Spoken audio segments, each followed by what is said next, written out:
Hello traders, मेरा नाम विशाल है और डेट है 6 दिसंबर 2025। 4:23 हो रहे हैं अभी।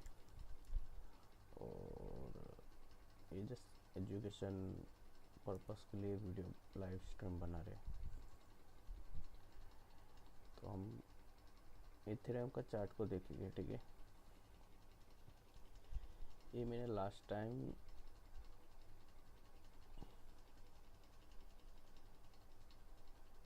इथेरियम का चार्ट का एनालाइज किया था, ओके।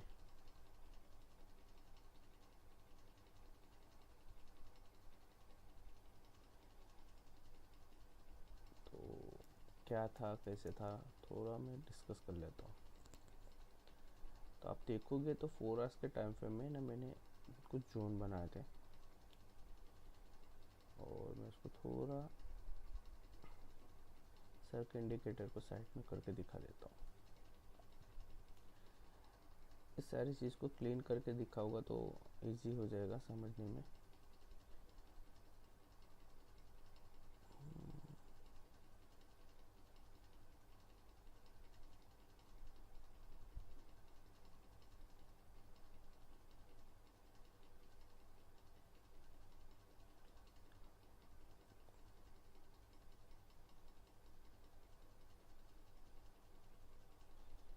चलो ये सारी चीज़ें मैं समझा देता हूँ।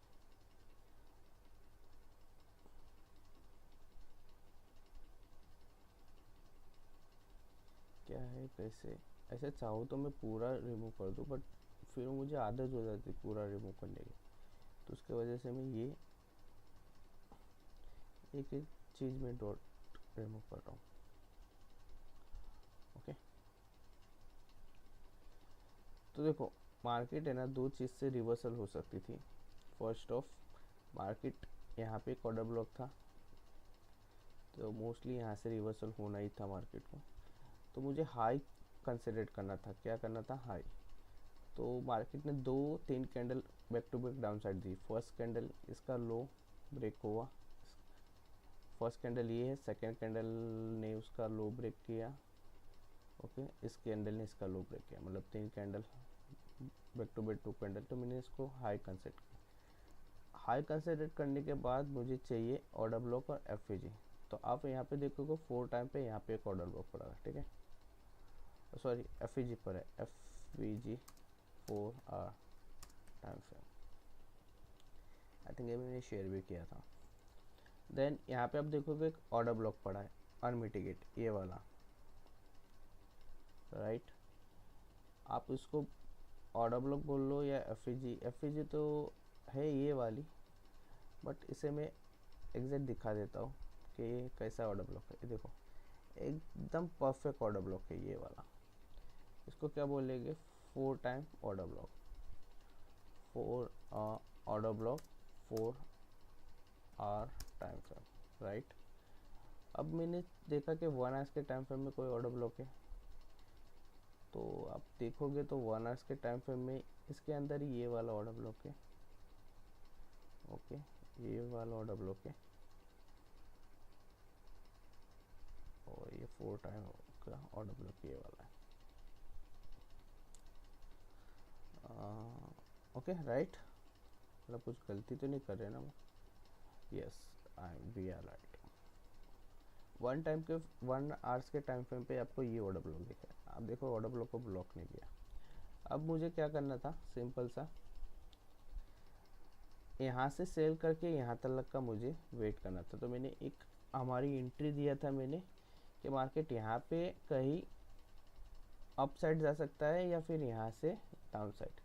अब देखो, यहाँ पे है ना, एक 1 आवर्स के टाइम फ्रेम में ऑर्डर ब्लॉक आपको देखने को नहीं मिल रहा है, बट ये वाला ऑर्डर ब्लॉक हो सकता है। ये एक एफ पे मार्केट रिवर्सल हो सकती है। Then market a order block, a F और ए ऑर्डर ब्लॉक से मार्केट रिवर्सल हो सकती है। तो ये थोड़ा कंफ्यूज हो सकते हैं। डाउन वाला ऑर्डर ब्लॉक बहुत सारे बन रहे हैं, 2 से 3 बन रहे हैं order block with F. And perfect बोलूँ तो ये वाला ऑर्डर ब्लॉक बन रहा है, ये वाला, और ये एफ बन रहा है। तो ये परफेक्ट बोल सकते हैं। तो कितने? ये 1 आवर्स के टाइम। बट हमने क्या किया, 4 आवर्स के टाइम फ्रेम में सारी चीज़ें कवर कर ली यहाँ से लेके यहाँ तक। ठीक है, तो ये क्या हुआ, F with 4 hours time frame. ये 1 आवर्स के टाइम फ्रेम में ऑर्डर ब्लॉक है, तो उसको मैं उतना कंसिडर नहीं कर रहा हूँ। अब क्या था, हमको यहाँ से सेल करना था। सेल दो चीज जगह से हो सकती थी, एक ये था जोन, एक ये जोन था। ओके, ये भी जोन था, बट ठीक है, वहाँ पर मार्केट ने सेल करने का चांस नहीं। अब हमारा टारगेट है ना, ये वाला हो गया है। हमारा जो टारगेट है, इसे हमारा टारगेट कंसिडर कर सकते हैं हम।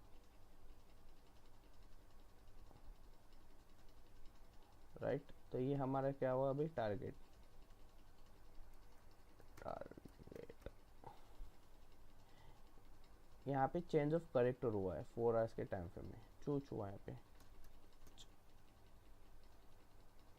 और उसके पहले देखूँ तो ये बॉस था, ये सारे 4 आवर्स के टाइम फ्रेम में बॉस था।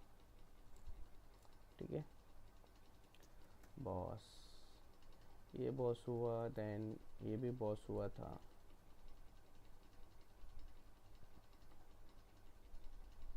बट यहाँ पे मैं बताऊंगा कि बीटीसी में उल्टा हो रहा है। ठीक है, बीटीसी में ये बॉस नहीं हो रहा है, ये बीटीसी में हायर हाई बनते हुए डाउन साइड आ रहा है।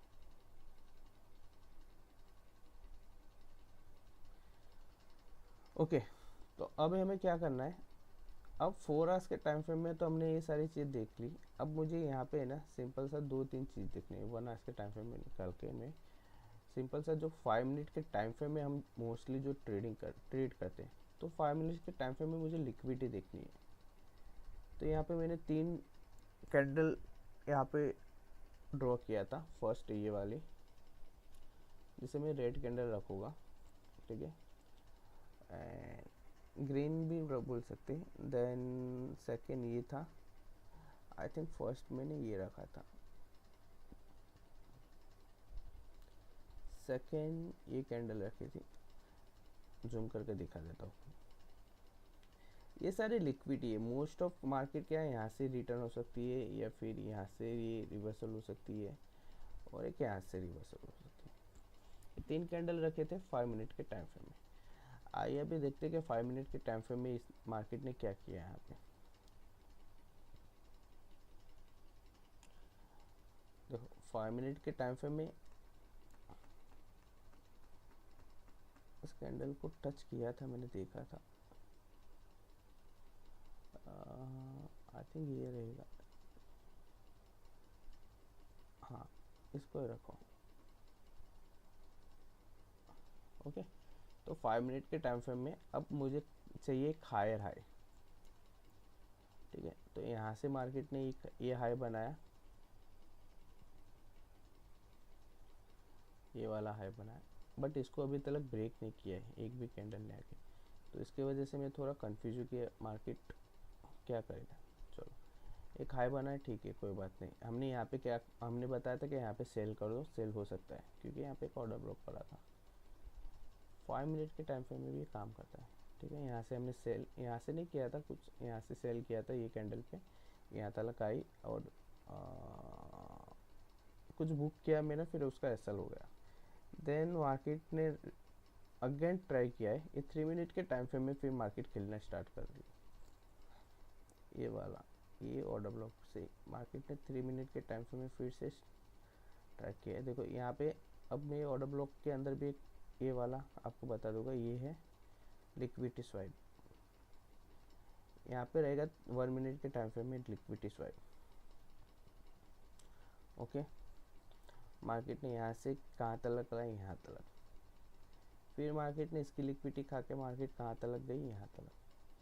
तो ये मार्केट अभी क्या कर रही है पड़ता है, अगर मैं वॉल्यूम ऐड करूँ तो ये एक साइड वे हो चुकी है, और मैं RSI ऐड करूँ तो ये 43, मतलब ये RSI कैसा है पता है, मैं आपको बताता हूँ।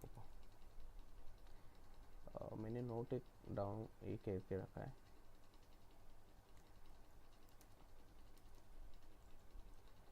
तो आपको ये RSI कुछ इस तरह देखने को मिल सकता है। देखो अब एक कहाँ पे 40, मतलब 40 से लेके 60 से 40 तक। आई थिंक मैंने उल्टा किया है। नहीं, ये क्या रहता है साइड वे, तो ये अभी 60 यहाँ तक आ सकता है, 40 यहाँ तक, 40 यहाँ तक, यहाँ कहीं। तो अगर ये ब्रेक करता है तो एक छोटा सा ले सकते हैं ट्रेड। और ये 5 मिनट के टाइम फ्रेम में तो बनना चाहिए था, बन चुका है। देखो यहाँ पे 5 मिनट के टाइम फ्रेम में ये वाला ट्रेड की क्लोजिंग के बाद बन सकता है सर के इंडिकेटर से, सर के। बट मोस्ट ऑफ ये इसे ब्रेक नहीं कर पाएगा। ये अगर कर दिया तो फिर मार्केट बहुत डाउन जा सकती है। 3 मिनट के टाइम फ्रेम में तो एंट्री मिल चुकी है यहाँ पे। 5 मिनट के टाइम फ्रेम थोड़ा ज़्यादा कंसोलिडेट हो रहा है, फट गया है मार्केट। ओके, तो देखो अब मार्केट ने क्या किया, लो बनाया यहाँ पे, सेकेंड लो ये है। तो अगर इसको टारगेट करना था तो हमें यहाँ से सेल करना चाहिए था। ओके, 5 मिनट के टाइम फ्रेम में या 3 मिनट के, जो भी what ever you want you can do. अगर मैं यहाँ से सेल करता, 3 मिनट के टाइम फ्रेम में ही कुछ रहना चाहिए। ये 3 मिनट के टाइम फ्रेम में ही पूरी चीज़ थी। बट मैं यहाँ से बाइंग का सोच रहा था, तो ये बाइंग वाला फंडा मेरे से गया नहीं। ओके, यहाँ पे हमें वो वाली एंट्री नहीं मिली जो हम चाहते थे। मतलब मार्केट एम पैटर्न बना के डाउन साइड आए, ये वाला एम पैटर्न बना के, ठीक है। यहाँ पे डायरेक्ट क्या किए, यूज ए शेप में डाउन साइड आया, यहाँ पे एम पैटर्न बना के डाउन साइड आया, ठीक है। ये वाला पैटर्न हमें चाहिए था, ये वाला हम सर्च कर रहे थे कि ये पैटर्न बनेगा तो आएगा। अब देखो यहाँ पे भी वही पैटर्न बनाया मार्केट ने, ये वाला एम पैटर्न बनाया, ठीक है। तो ये ट्रेड अच्छा हो सकता है और ये अच्छा खासा डाउन साइड जा सकता है। वॉल्यूम है थोड़ा सा, फिर भी साइड वे हो सकता है। चलो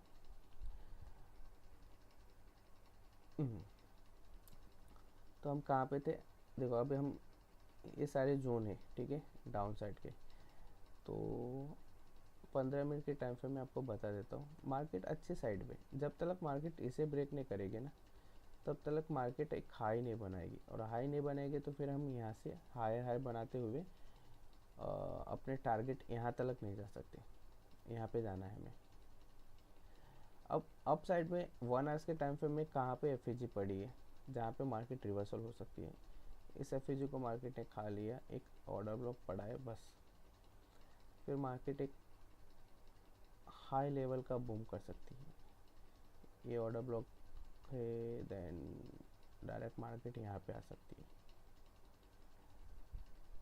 ओके, इसमें थोड़ा चेंजेस करने चाहिए मुझे, रुको मैं कर देता हूँ।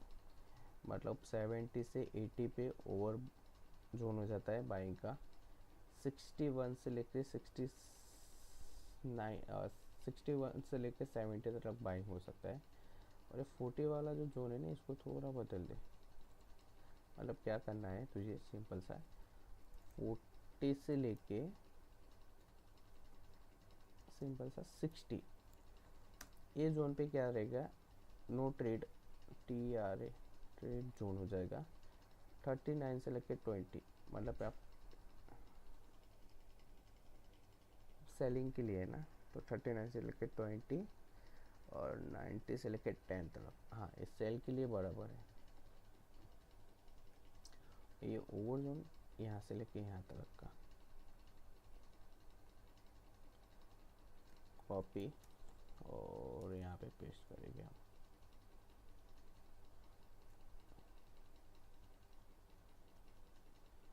All delete and paste.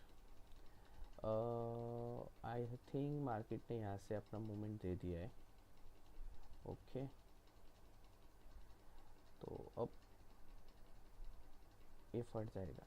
ये देखो वॉल्यूम के बेस पे अगर एंट्री था ये वाला, बट मैं यहाँ से थोड़ा बाइंग वाला सोच रहा हूँ, क्योंकि यहाँ से है ना,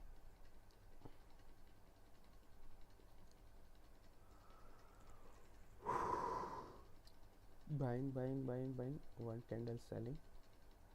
हाँ देखो, आपको सेल करना है तो यहाँ पे देखो ये वाला कैंडल,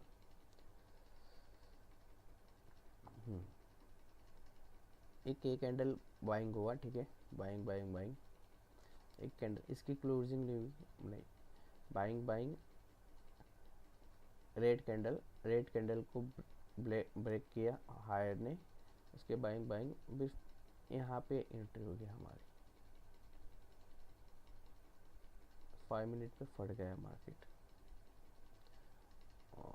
अगर 1 मिनट पे देखे तो मार्केट तो बहुत अच्छा गया है, 1 आवर्स पे नहीं तो 1 मिनट पे देख, 1 मिनट पे भी बहुत अच्छा गया है।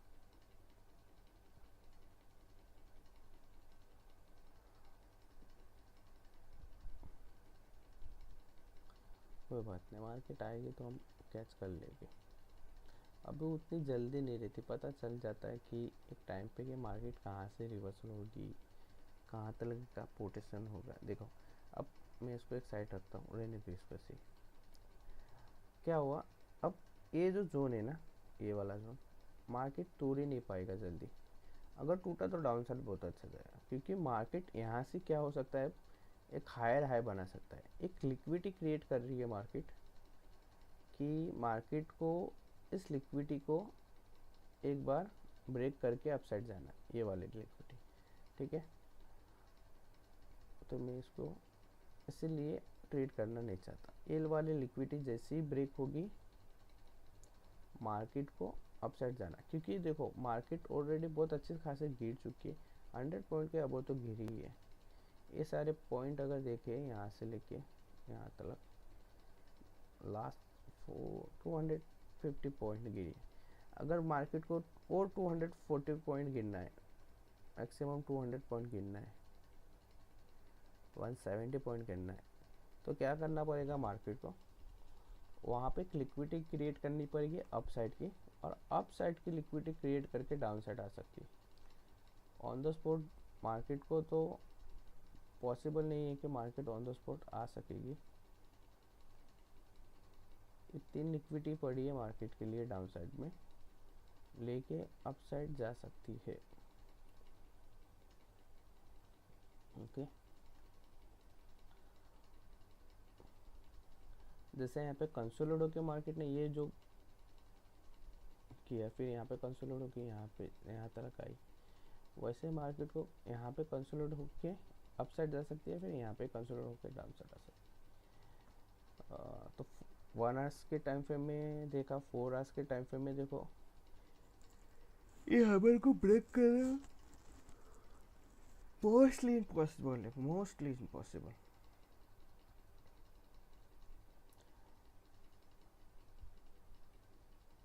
ओके, 5 मिनट के टाइम फ्रेम में आ जाता है, अगर ब्रेक हो गया तो मतलब मार्केट अच्छी खासी डाउन साइड जा सकती है।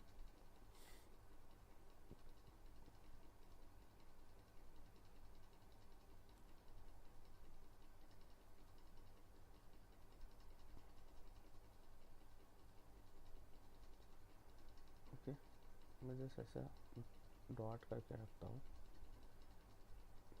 जिसे ब्रेक होने पे मज़ा आ जाएगा। और आज सैटरडे है ना, मोस्ट ऑफ पब्लिक क्या करेगी, ट्रेड नहीं करेगी सैटरडे का, तो बस उसका ये मार्केट मज़ा ले लेगी। ये लो बनाया है, मैं सारी चीज़ें एक साइड रखता हूँ, लो लोअर लो हाई हाई हाई, अगर सही में देखें तो मार्केट को यहाँ कहीं आना चाहिए था, इस जोन पे 3 मिनट के टाइम फ्रेम पे,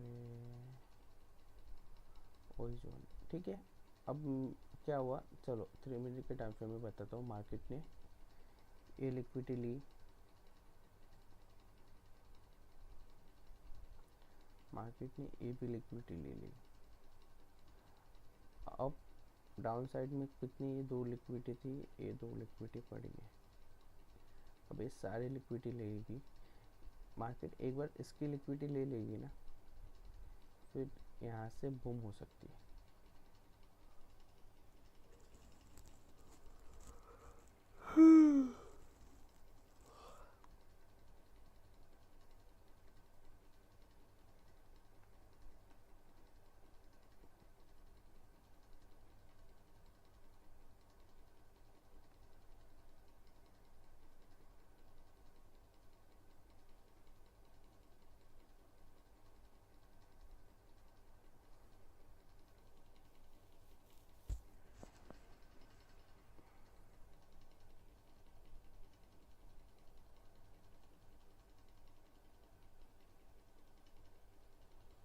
अच्छी खासी कंसोल उड़ गई यहाँ पे, फिर से अप फिर से डाउन।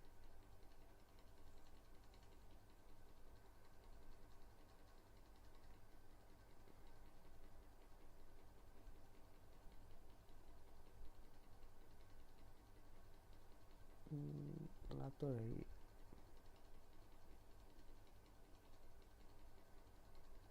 मार्केट ने इसकी लिक्विडिटी खाई है, इसकी लिक्विडिटी खाई है 4 आवर्स के टाइम फ्रेम पे। ओके, 4 आवर्स के टाइम फ्रेम में इसकी लिक्विडिटी खाई, इसकी लिक्विडिटी खाई। अब क्या इसकी लिक्विडिटी खा के मार्केट डाउन साइड आएगी, चेक करेगी।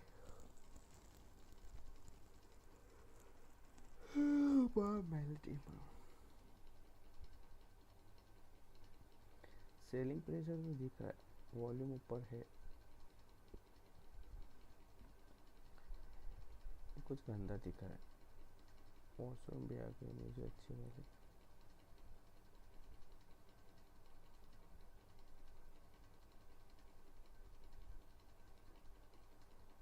ओके, तो अगर मार्केट ने गिरना स्टार्ट किया तो मैक्सिमम मार्केट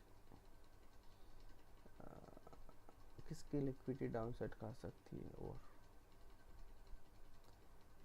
इसकी खा सकती है।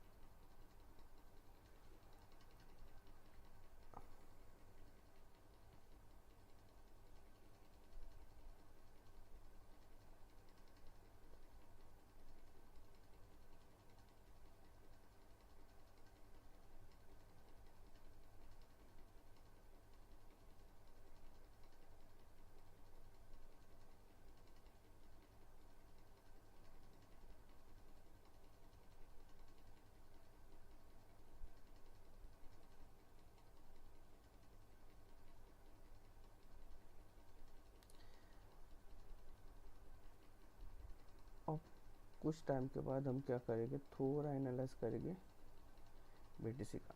तब तक यहाँ पे बने रहो।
अगर आप ये सोच के ट्रेडिंग कर रहे हो कि स्टॉक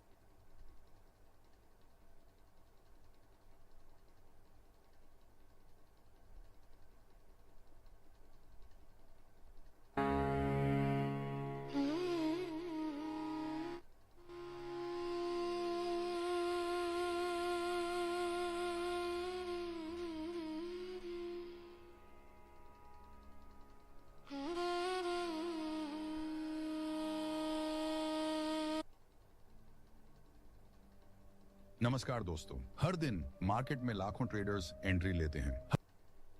इस बार गेम मेरा है। हर कोई कॉन्फिडेंट होता है, मेरी स्ट्रैटेजी बेस्ट है, लेकिन मार्केट मुस्कुराती है क्योंकि उसे पता होता है ज्यादातर लोग आए हैं जल्दी अमीर बनने, सीखने नहीं, सहन करने नहीं। और यही वो गलती है जो हर साल करोड़ों अकाउंट्स को जीरो कर देती है, क्योंकि मार्केट को फर्क नहीं पड़ता कि तुमने कौन सा इंडिकेटर लगाया या किससे सिग्नल लिया। उसे फर्क पड़ता है क्या तुम्हारे अंदर पेशेंस है, डिसिप्लिन है, क्या तुम खुद को कंट्रोल कर सकते हो। और जब चार्ट तुम्हारे खिलाफ चल तुम्हें तोड़ने की कोशिश कर रही हो, तब वहां स्ट्रैटेजी नहीं, रूल्स तुम्हें बचाते हैं। दोस्तों, आज हम कोई मामूली किताब एक्सप्लेन नहीं कर रहे हैं। ये वो किताब है जिसने लाखों ट्रेडर्स की जिंदगी बदल दी है। एक ऐसी किताब जिसने हर बिगिनर को मिरर दिखाया और हर प्रोफेशनल को सर्वाइवल सिखाया। इसका नाम है trading rules strategies for success, जिसे लिखा है लेजेंडरी ट्रेडर विलियम एंग ने। वो इंसान जिसने मार्केट की हर चाल को फेस किया, हर गिरावट से सीखा और अपनी पूरी जर्नी को 50 से ज्यादा टाइमलेस रूल्स में बदल दिया। एंग ने लिखा नहीं, उन्होंने मार्केट के जख्मों से ये किताब जी कर बनाई है। हर रूल उनके अनुभव का वो हिस्सा है जिसे उन्होंने अपनी हार से सीखा और हमारी जीत के लिए छोड़ा। और इसी किताब से हमने आज आपके लिए चुने हैं 10 ऐसे पावरफुल रूल्स जो सिर्फ आपकी ट्रेडिंग को नहीं, आपकी पूरी सोच को बदल देंगे, जो आपको ये सिखाएंगे कि ट्रेडिंग चार्ट से नहीं, कैरेक्टर से होती है और सक्सेस स्ट्रेटेजी से नहीं, सेल्फ कंट्रोल से। तो इस ऑडियो को स्किप करने की गलती बिल्कुल मत करना, क्योंकि हर रूल अगले रूल की चाबी है। अगर एक मिस किया तो पूरी चेन अधूरी रह जाएगी, क्योंकि ये रूल्स सिर्फ वर्ड्स नहीं हैं, ये वो कोड हैं जो हर ट्रेडर के अंदर का लेजेंड अनलॉक करते हैं। तो दोस्तों, सबसे पहला रूल विलियम कहता है, प्रोटेक्ट योर कैपिटल। सुनने में आसान लगता है, लेकिन यहीं से असली खेल शुरू होता है। हर ट्रेडर मार्केट में आता है प्रॉफिट कमाने, लेकिन सच्चाई ये है कि मार्केट में जीतता वो नहीं जो प्रॉफिट बनाता है, बल्कि वो जो सर्वाइव करता है। एंग कहते हैं, ट्रेडिंग का पहला लक्ष्य प्रॉफिट नहीं, सर्वाइवल होना चाहिए, क्योंकि जब तक तुम गेम में हो तब तक तुम्हारे पास मौका है, लेकिन एक बार कैपिटल खत्म तो गेम ओवर। और यही गलती 90% ट्रेडर्स करते हैं। वो सोचते हैं रिस्क तो लेना ही पड़ता है ना। हाँ, लेकिन रिस्क लेने का मतलब अकाउंट जलाना नहीं होता। तुम्हें याद रखना होगा, मार्केट एक बैटलफील्ड है। यहाँ बुलेट्स चार्ट्स नहीं चलाते, इमोशंस चलाते हैं। और अगर तुमने शील्ड नहीं पहनी, यानी अपना कैपिटल प्रोटेक्ट नहीं किया, तो पहले ही दिन घायल हो जाओगे। हर लॉस छोटा दिखता है जब तक वो तुम्हारे पूरे अकाउंट को खा नहीं जाता। तुम सोचते हो यार ये ट्रेड छोटा लॉस है, अगले में निकाल लेंगे, लेकिन अगले में क्या होता है पता है? वही लॉस रिवेंज बन जाता है, वो रिवेंज ग्रीड में बदल जाता है और ग्रीड तुम्हारे पूरे कैपिटल को खा जाती है। एंग कहते हैं, कैपिटल खोना कॉन्फिडेंस खोने जैसा है, और एक बार कॉन्फिडेंस गया तो मार्केट तुम्हें दोबारा उठने नहीं देगी। सोचो, तुमने महीनों की मेहनत से पैसा जमा किया, आवर्स लगाकर एनालिसिस किया और सिर्फ एक इंपल्सिव डिसीजन में सब रिस्क कर दिया, क्योंकि तुमने प्लान नहीं बनाया था कि कितना खोना मंजूर है। मार्केट तुम्हारा टेस्ट लेती है हर दिन, कभी पेशेंस का, कभी ईगो का और कभी डिसिप्लिन का। लेकिन जो ट्रेडर अपना कैपिटल बचाना जानता है, वो हर बार एक मौका बचा लेता है कमबैक का। और वही फर्क बनाता है लूजर ट्रेडर और स्मार्ट ट्रेडर में। हर सक्सेसफुल ट्रेडर की कहानी सुनो, सबका एक ही मंत्र होता है, पहले बचो फिर कमाओ। ट्रेडिंग में तुम जितना पैसा बनाते हो, उससे ज्यादा मायने रखता है तुम कितना बचा पाते हो, क्योंकि लॉस कंट्रोल करना स्किल नहीं, माइंडसेट है। वो माइंडसेट जो कहता है हर ट्रेड जरूरी नहीं, हर कैपिटल रिस्क के लायक नहीं। मार्केट तुम्हें मौका हर दिन देगी, लेकिन तुम्हारा कैपिटल सिर्फ एक बार खत्म होगा, और जब वो खत्म होगा तो सारे मौके सिर्फ रिग्रेट बन जाएंगे। कैपिटल बचाना बोरिंग लगता है, लेकिन याद रखो, बोरिंग ही प्रॉफिटेबल होता है। एक्साइटमेंट मार्केट में जहर है, ट्रेडिंग में थ्रिल नहीं, पेशेंस चाहिए। क्योंकि अगर हर ट्रेड तुम्हें एड्रेनलिन दे रहा है, तो समझ लो तुम मार्केट नहीं खेल रहे, मार्केट तुम्हें खेल रही है। ट्रेडिंग एक मैराथन है, रेस नहीं। जो धीरे धीरे सोच समझ कर चलता है, वो आखिर में जीतता है। विलियम एंग कहते हैं, capital is your ammunition, without it you can't fight another day. और यही बात हर ट्रेडर को अपने दिमाग में आग की तरह रखनी चाहिए। कभी कभी सबसे बड़ा प्रॉफिट वो होता है जब तुम ट्रेड नहीं करते, क्योंकि नो ट्रेड भी एक ट्रेड है, डिसिप्लिन का ट्रेड। मार्केट का सबसे सुंदर ट्रैप होता है, दिस टाइम इट्स डिफरेंट। हर बार वही इल्यूजन, वही फरेब। लेकिन जो ट्रेडर हर बार खुद से ये कहता है, नहीं मेरा कैपिटल सेक्रेड है, वो किसी भी क्रैश में भी खड़ा रहता है। कैपिटल की प्रोटेक्शन सिर्फ स्टॉप लॉस लगाने से नहीं आती, वो आती है माइंडसेट से। वो तब आती है जब तुम जानते हो कि हर ट्रेड तुम्हारी जान नहीं लेनी चाहिए। हर दिन चार्ट्स बदलते हैं, ट्रेंड्स बदलते हैं, लेकिन रूल वही रहता है, बचो फिर बढ़ो। और दोस्त, जब तुम ये माइंडसेट पकड़ लोगे, तब मार्केट तुम्हारे खिलाफ नहीं चलेगी, वो तुम्हारे साथ नाचना सीखेगी। क्योंकि तब तुम मार्केट से लड़ना नहीं, मार्केट के साथ चलना सीख जाओगे। अब सोचो, अगर पहला रूल इतना गहरा है जो सिर्फ बचने की बात करता है, तो अगला रूल क्या होगा? जहां बात होगी प्लान बनाने की और उस प्लान को फेथ की तरह फॉलो करने की। हाँ दोस्तों, पहुंच रही है जहां हर ट्रेडर का असली टेस्ट होता है, वो टेस्ट जो तुम्हारे पेशेंस और कॉन्फिडेंस दोनों को एक साथ तोलता है। और विलियम कहते हैं, without a plan you're just gambling. तो तैयार रहो, क्योंकि अगला रूल सिर्फ तुम्हारी स्ट्रेटेजी नहीं, तुम्हारा पूरा माइंडसेट बदल देगा। तो दोस्तों, पहला रूल था प्रोटेक्ट योर कैपिटल। अब बात आती है उस रूल की जो हर सक्सेसफुल ट्रेडर की आत्मा में बसा है, plan the trade, trade the plan. एंग कहते हैं, मार्केट केओस नहीं है, केओस हम खुद बनाते हैं।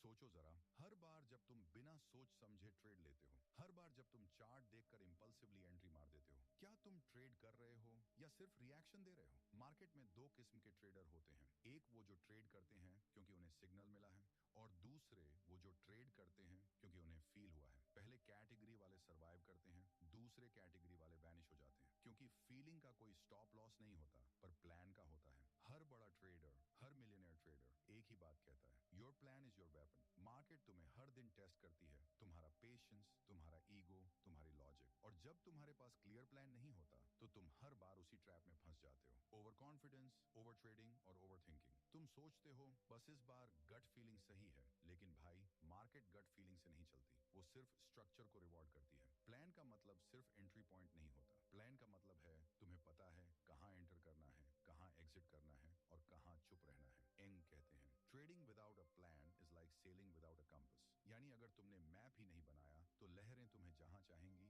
उधर बहा देंगी। और यही होता है, ज्यादातर ट्रेडर्स चार्ट नहीं कैओस ट्रेड कर रहे होते हैं। मॉर्निंग में बुलिश होते हैं, दोपहर तक बेयरिश, शाम तक होपलेस। क्यों? क्योंकि उनका कोई प्लान नहीं होता, सिर्फ इमोशंस का पेंडुलम होता है। ट्रेडिंग में एक रूल याद रखो, if you can't explain your trade in one sentence you shouldn't be in it. अगर तुम ये नहीं बता सकते कि क्यों एंट्री ली, कहां स्टॉप लॉस है, कहां प्रॉफिट बुक करोगे, तो वो ट्रेड तुम्हारी नहीं मार्केट की है। हर प्रोफेशनल ट्रेडर के पास ट्रेडिंग सिस्टम नहीं, ट्रेडिंग डिसिप्लिन होता है। वो जानता है कि मार्केट अनप्रिडिक्टेबल है, लेकिन उसका रिएक्शन प्रिडिक्टेबल है, क्योंकि वो प्लान के हिसाब से चलता है। जब कैंडल गिरती है तो उसका प्लान पैनिक नहीं होता, जब स्पाइक आता है तो उसका प्लान ग्रीड नहीं होता, क्योंकि उसे पता है वो प्लान का फॉलोअर है, चार्ट का गुलाम नहीं। एंग का ये रूल इसलिए इतना गहरा है क्योंकि ये तुम्हें कंट्रोल वापस देता है। तुम चार्ट को कंट्रोल नहीं कर सकते, लेकिन तुम खुद को कंट्रोल कर सकते हो, और वो कंट्रोल आता है प्लान से। हर ट्रेड से पहले खुद से ये 3 सवाल पूछो। पहला, मैं क्यों एंट्री ले रहा हूँ? दूसरा, मैं कहां निकलूंगा? तीसरा, अगर ये प्लान फेल हुआ तो मैं कितना लॉस सह सकता हूँ? अगर तुम्हारे पास इन 3 सवालों के जवाब नहीं है तो भाई तुम ट्रेड नहीं जुआ खेल रहे हो। एंग कहते हैं, ट्रेडिंग एक गेम ऑफ एग्जीक्यूशन नॉट इमेशन। तुम्हारे दिमाग में 1000 आइडियाज होंगे, पर काम करता है सिर्फ वो प्लान जो लिखा गया हो, टेस्ट किया गया हो और फॉलो किया गया हो। ट्रेडिंग में प्लान सिर्फ तुम्हें गाइड नहीं करता, वो तुम्हें बचाता भी है, क्योंकि जब तुम रूल्स पर चलते हो तो तुम्हारा हर डिसीजन लॉजिक से आता है, ना कि फियर या ग्रीड से। हर बार जब तुम प्लान से बाहर जाओगे, मार्केट तुम्हें पनिशमेंट देगी, और हर बार जब तुम प्लान के साथ रहोगे, मार्केट तुम्हें रिस्पेक्ट देगी। क्योंकि मार्केट से लड़ना नहीं है, मार्केट के साथ स्टेप बाय स्टेप चलना है, और वो स्टेप तय करता है तुम्हारा प्लान। अब सोचो, अगर पहला रूल सिखाता है कि कैसे सरवाइव करना है और दूसरा रूल सिखाता है कि कैसे स्ट्रक्चर्ड रहना है, तो अगला रूल क्या सिखाएगा? एंग का तीसरा रूल, वो रूल जो हर ट्रेडर की नींद उड़ाता है, हर पोर्टफोलियो को टेस्ट करता है और हर डिसिप्लिन को चैलेंज करता है। वो रूल जो कहता है,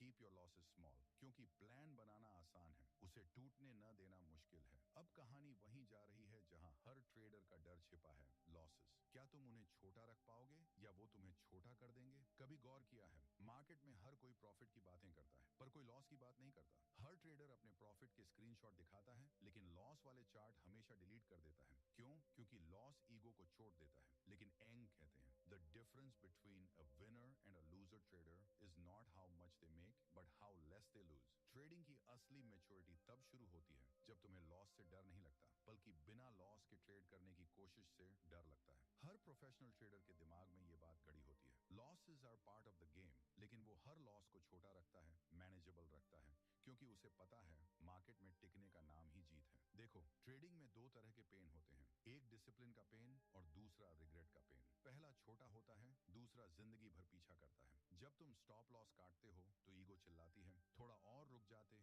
शायद वापस आ जाता। लेकिन मार्केट कभी ईगो से डील नहीं करती, वो सिर्फ डिसिप्लिन वालों को रिवॉर्ड देती है। हर बार जब तुम कहते हो चलो थोड़ा और देख लेते हैं, तब तुम लॉस को छोटा नहीं बड़ा बना रहे होते हो। एंग का कहना है, markets are designed to punish those who refuse to accept their wrong. मतलब जितनी देर तुम अपनी गलती मानने में लगाओगे, उतना बड़ा तुम्हारा नुकसान होगा। ट्रेडिंग में हर बड़ा डाउनफॉल एक छोटी सी अनदेखी से शुरू होता है, एक स्मॉल लॉस जिसे एक्सेप्ट नहीं किया गया। प्रॉफिट तुम्हें फेमस बनाता है, लेकिन लॉसेस तुम्हें वाइज बनाते हैं, और जो लॉसेस से भागता है वो प्रॉफिट के लायक नहीं बन पाता। एंगन कहते हैं, if you take care of your losses, profits will take care of themselves. मतलब तुम्हारा काम प्रॉफिट कमाना नहीं है, बल्कि लॉस को छोटा रखना है। एक स्ट्रॉन्ग ट्रेडर हमेशा पहले सोचता है, अगर ये ट्रेड फेल हुआ तो मैं कितना खो सकता हूँ, ना कि डॉन अगर ये जीत गया तो कितना कमा लूंगा। मार्केट में कई बार तुम परफेक्ट एंट्री लोगे, फिर भी चार्ट उल्टा चला जाएगा। कई बार न्यूज तुम्हारे खिलाफ जाएगी, कई बार प्लान परफेक्ट होगा लेकिन एग्जीक्यूशन में डिले होगा। ये सब नॉर्मल है। जो एब नॉर्मल है वो है लॉस को इग्नोर करना। ट्रेडिंग साइकोलॉजी में एक गोल्डन ट्रूथ है, small losses are tuition fees, big losses are expulsion letters.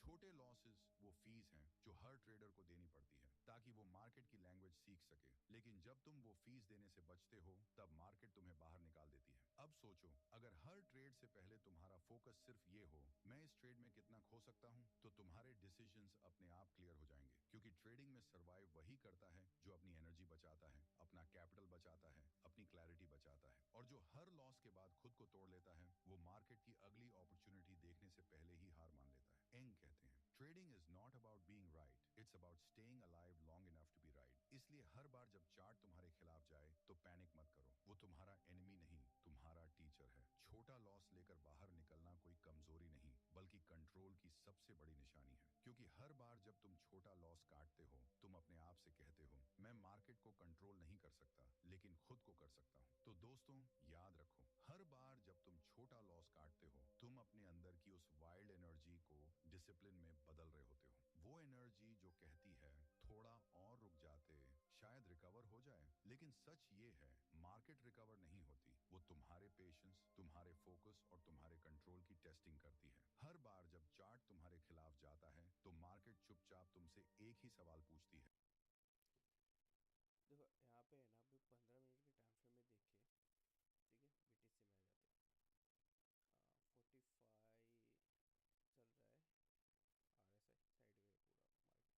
Single candle में ब्रेक कर दिया। मतलब ये अभी क्या करेगा, सपोर्ट का काम, रजिस्टर का काम करेगा, ठीक है। तो मार्केट जितनी बार अपसाइड जाएगी छोटे टाइम फ्रेम में, वहाँ पे जाके एक देखेगी कि कहाँ पे लिक्विडिटी पड़ी। यहाँ पे लिक्विडिटी खाई मार्केट ने, ओके, बता देता चलो। यहाँ पे लिक्विडिटी खाई मार्केट ने, down side I, down side की लिक्विडिटी खाई, अप साइड गई, अप साइड की लिक्विडिटी खाई, down side I, down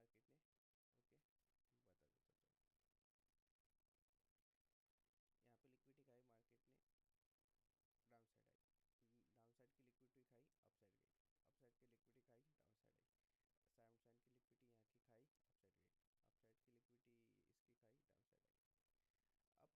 up side गई, अप साइड की लिक्विडिटी इसकी खाई, डाउन साइड आई।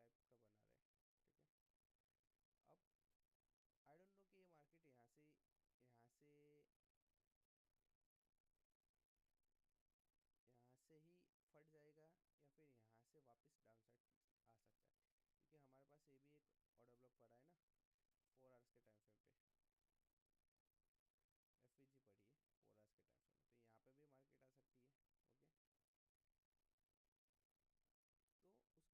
है, ओके। तो उसके लिए अब बहुत अच्छा वाला पेशेंस चाहिए। मतलब अगर अप साइड जाना है, ठीक है, अप साइड जाना है तो एक हायर हाई कंडीशन बननी चाहिए, तब जाके अप साइड जा सकते हैं। मतलब ये हाई बना, अब एक हाई बनाया ऐसा, सेकंड उससे डाउन साइड आए, फिर हाई ब्रेक करे, फिर ये वाली कंडीशन बनेगी, तब जाके हायर हाई क्रिएट हो सकता है, ओके। बट आपको यहाँ पे दिख रहा है साफ सेलिंग दिख रही है, ठीक है, साफ सेलिंग। एक एफ पड़ी है 15 मिनट के टाइम फ्रेम में, अगर देखा जाए तो ये वाली एफ पूरी 15 मिनट के टाइम फ्रेम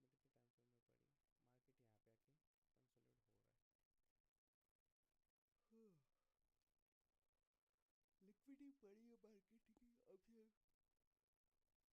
अब अगर मार्केट को डाउन साइड आना है तो मार्केट को ये वाली लिक्विडिटी के नियर बाय कहीं ना कहीं मार्केट को आना पड़ेगा। ये वाली लिक्विडिटी खाने के लिए कहीं ना कहीं मार्केट को आना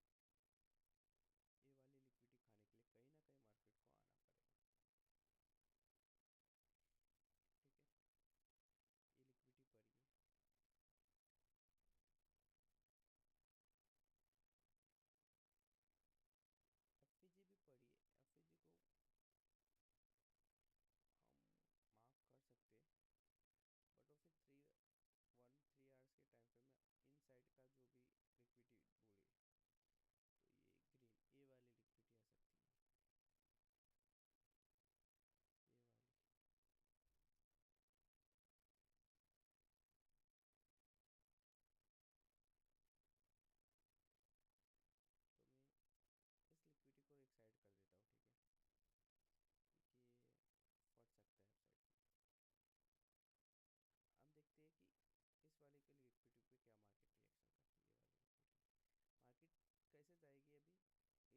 सकती है ए टाइप बना के। ज़रूरी नहीं कि सडनली फट जाए, मार्केट इस टाइप का बना के यहाँ पे कंसोलिडेट होके फिर आ सकती है, क्योंकि सैटरडे तो ये मोस्ट ऑफ वैसे ही हो सकती है, ठीक है। और ये जो जोन है ना, ये जोन ये वाला ही जोन है, तो यहाँ पे भी सेफ रहना पड़ेगा। ये ब्रेक हुआ तो अपसाइड का मोमेंट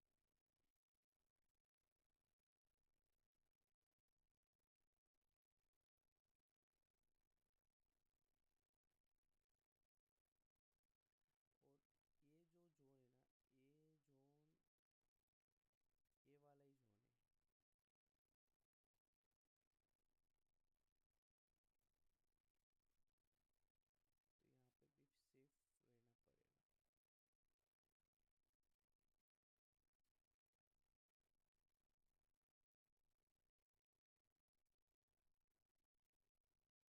कुछ नहीं है। ये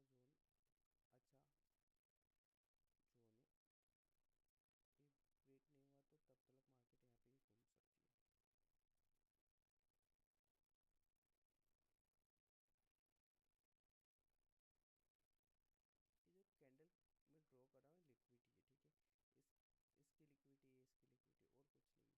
15 मिनट के टाइम फ्रेम में ये सारी चीज़ें हो रही। और यहाँ पे ट्रेड ले सकते हैं क्या हम, क्या बता रहे। 5 मिनट के टाइम फ्रेम में 49 है,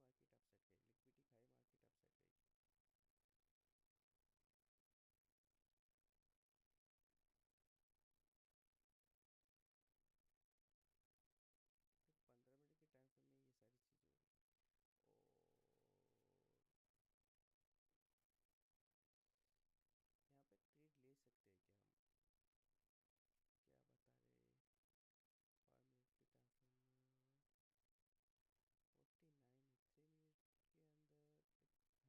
हैमर बना है। हम ट्रेड कैसे लेते हैं पता है यहाँ पे। अगर मुझे ट्रेड लेना है तो सिंपल सा कैसे ट्रेड लेंगे हम, लिक्विडिटी स्वाइप होने के बाद, मतलब last to last liquidity swipe इसकी हो गई है, ठीक है। अब मार्केट को लिक्विडिटी चाहिए तो वो यहाँ यहाँ कहीं आएगी, बट ये जोन में अगर लिक्विडिटी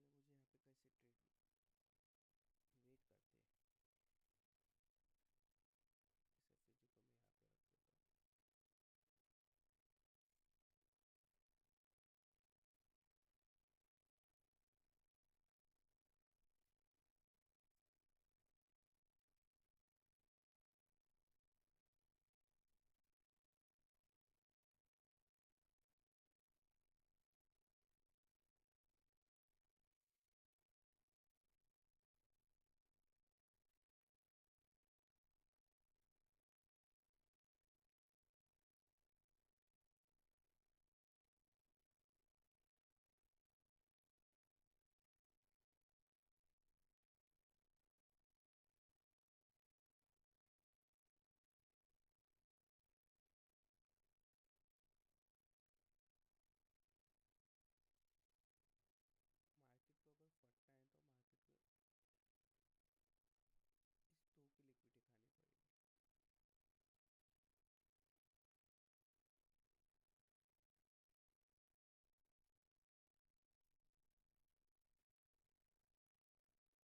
लिक्विडिटी यहाँ पे खाई, मार्केट ने इसके भी लिक्विडिटी खा ली। ठीक है, इस कैंडल के लिए इसकी लिक्विडिटी खाई, इसके बाद मार्केट ने 3 मिनट के टाइम फ्रेम में इस कैंडल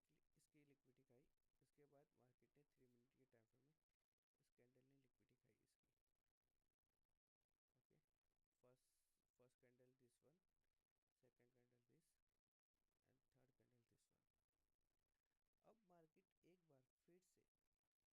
एक बार फिर से रेड कैंडल बनाए, उसकी लिक्विडिटी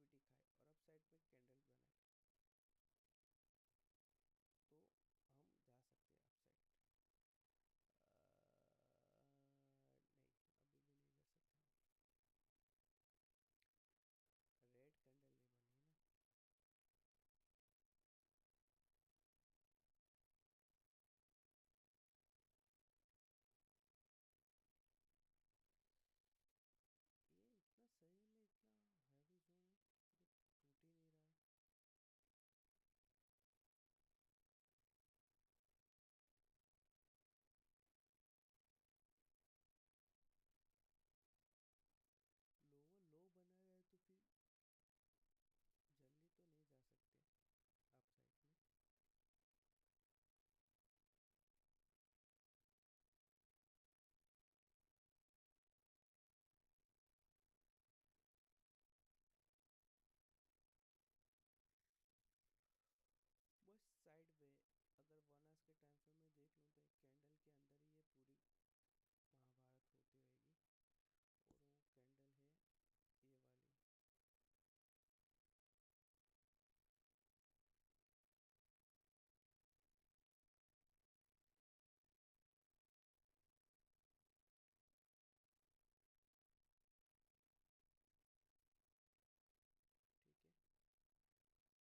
इसकी लिक्विडिटी मार्केट खाई, ठीक है, इसकी लिक्विडिटी कैंडल ने खाई, इसके हाई को ब्रेक करे, इस कैंडल ने खाए, अब न्यू हाई बनाए, उसके बाद एक ग्रीन कैंडल बना, रेड कैंडल बनाए, रेड कैंडल की लिक्विडिटी खाए और यहाँ पे करके एक ब्रेक करे। अब यहाँ पे कहाँ पे हम लॉन्ग करेंगे, इसको इसके साथ लॉन्ग करेंगे, कहाँ तलक, यहाँ तलक, ठीक है। चलो इथेरियम है ना, 25% लेते, ज़्यादा नहीं लेते, 50%, 40 हो जाएगा, 25 अभी यूज़ कर लेते हैं। लेट्स सी, ओके, तो ऑर्डर लग गया है, पहले माइनस कुछ दिखेगा, 0.5 अब यहाँ पे भी ऑर्डर चुक गया है, और 3 मिनट के टाइम फ्रेम में हम ऐसा छोटा ही लेंगे, ज़्यादा नहीं, ओके। और टारगेट हमारा हाई रहेगा, अरे यार ये तो आते ही खत्म हो गई, ये वाला टारगेट रहेगा हमारा। चलो देखते हैं क्या होता है। ठीक है, 9 EMA और 20 EMA सपोर्ट कर लिए, इसका ऐसा अगर यहाँ पे रखते तो, नहीं ऐसा छोटा ही रखेंगे, तो ये वाला सेम बना है, ठीक है। हमने सिंपल सा लॉजिक क्या था, फर्स्ट तो लिक्विडिटी स्वैप होनी चाहिए एक कैंडल की, तो अब ये देखो इसकी भी लिक्विडिटी गई है, इसकी भी गई है, तो मोस्ट ऑफ इसकी लिक्विडिटी गई है, इसकी लिक्विडिटी गई, ठीक है। लिक्विडिटी जाने के बाद इस जो लिक्विडिटी खाई है उसका हाई ब्रेक किया है यहाँ पे इस कैंडल ने, ये वाली कैंडल ने, अगर मैं यहाँ पे प्रॉपर बताऊँ, मैं रॉन्ग भी हो सकता हूँ, ये फर्स्ट तो लिक्विडिटी गई, लिक्विडिटी इस कैंडल ने खाई है रेड, इस रेड कैंडल का हाई को ब्रेक किया इस कैंडल ने, ओके।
अब एक हाई क्रिएट किया है ये वाला, अब मुझे चाहिए कि मार्केट फिर से रीटेस्ट करे, डाउन साइड आए, ग्रीन रेड कैंडल बनाए, जो ये रेड कैंडल बनाई, ठीक है, उसको एक दूसरे कैंडल से उसका लो ब्रेक करे, ब्रेक किया, और सेकंड कैंडल जो ब्रेक किया है उस कैंडल सेकंड कैंडल का हाई ब्रेक किया है, तो इस कैंडल ने किया, इसीलिए हमने यहाँ पे एंट्री ली है, ऐसा हमने ये रखा है। इसका मतलब ये हुआ कि मार्केट आई, अपसाइड गई, ओके, और अपसाइड गई, ब्रेक किया मार्केट ने, फिर वापस मार्केट आई, अपसाइड गई, मार्केट रीटेस्ट हुई, फिर अपसाइड हुई, मतलब इस टाइप का हमारा ट्रेडिंग हुआ। और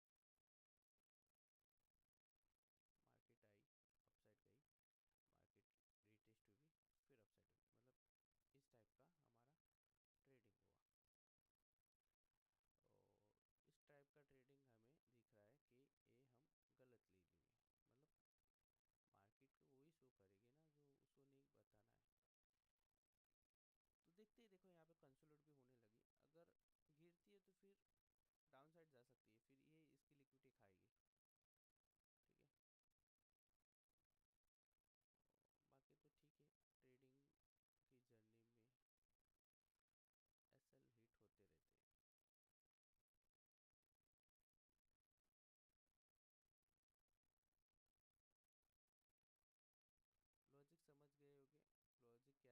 सिंपल सा, हर मैं अभी मोस्टली यही लॉजिक यूज़ कर रहा हूँ। ओके,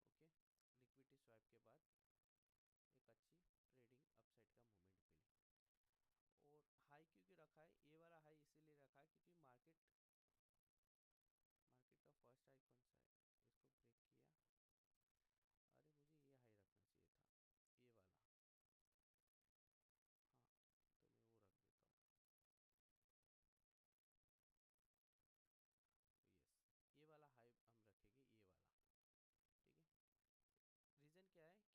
अरे मुझे ये हाई रखना चाहिए था, ये वाला। हाँ, तो मैं वो रख देता हूँ। यस, ये वाला हाई हम रखेंगे, ये वाला।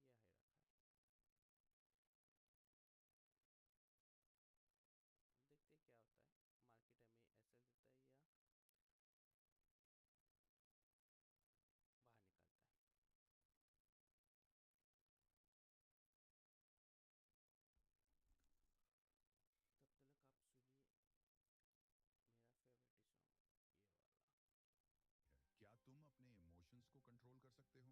क्योंकि छोटा लॉस काटना सिर्फ टेक्निकल डिसीजन नहीं होता, वो इमोशनल मैच्योरिटी का टेस्ट होता है। एंग ने कहा था, if you can't take a small loss, sooner or later you will take the mother of all losses. मतलब अगर तुम अपने अंदर के डर, गुस्से और उम्मीदों को कंट्रोल नहीं कर सके तो मार्केट उन्हें तुम्हारे खिलाफ इस्तेमाल कर लेगी। ट्रेडिंग में हार चार्ट से नहीं होती, हार होती है अनकंट्रोल्ड इमोशन से। तो अगली बार जब चार्ट लाल हो, स्टॉप लॉस ट्रिगर हो जाए और तुम्हारा दिल कहे बस थोड़ा और, तो याद रखना वो लाल कैंडल तुम्हारा दुश्मन नहीं है, वो तुम्हारा मिरर है। और उसी मिरर में छिपा है अगला सबसे बड़ा रूल, वो रूल जो तुम्हारे हाथों को नहीं, तुम्हारे दिमाग को डिसिप्लिन करेगा। क्योंकि लॉसेस को छोटा रखना सीख गए, अब बारी है खुद को बड़ा करने की। तो दोस्तों तैयार हो जाओ, अगले रूल में हम बात करेंगे उस सबसे खतरनाक दुश्मन की जो हर ट्रेडर के अंदर रहता है और जिसका नाम है कंट्रोल योर इमोशंस। तो दोस्तों सबसे पहले ये समझो, मार्केट तुम्हारा दुश्मन नहीं है, लेकिन तुम्हारे इमोशंस, अगर तुमने उन्हें कंट्रोल नहीं किया तो वो मार्केट से भी ज्यादा खतरनाक साबित हो सकते हैं। ट्रेडिंग में सबसे बड़ा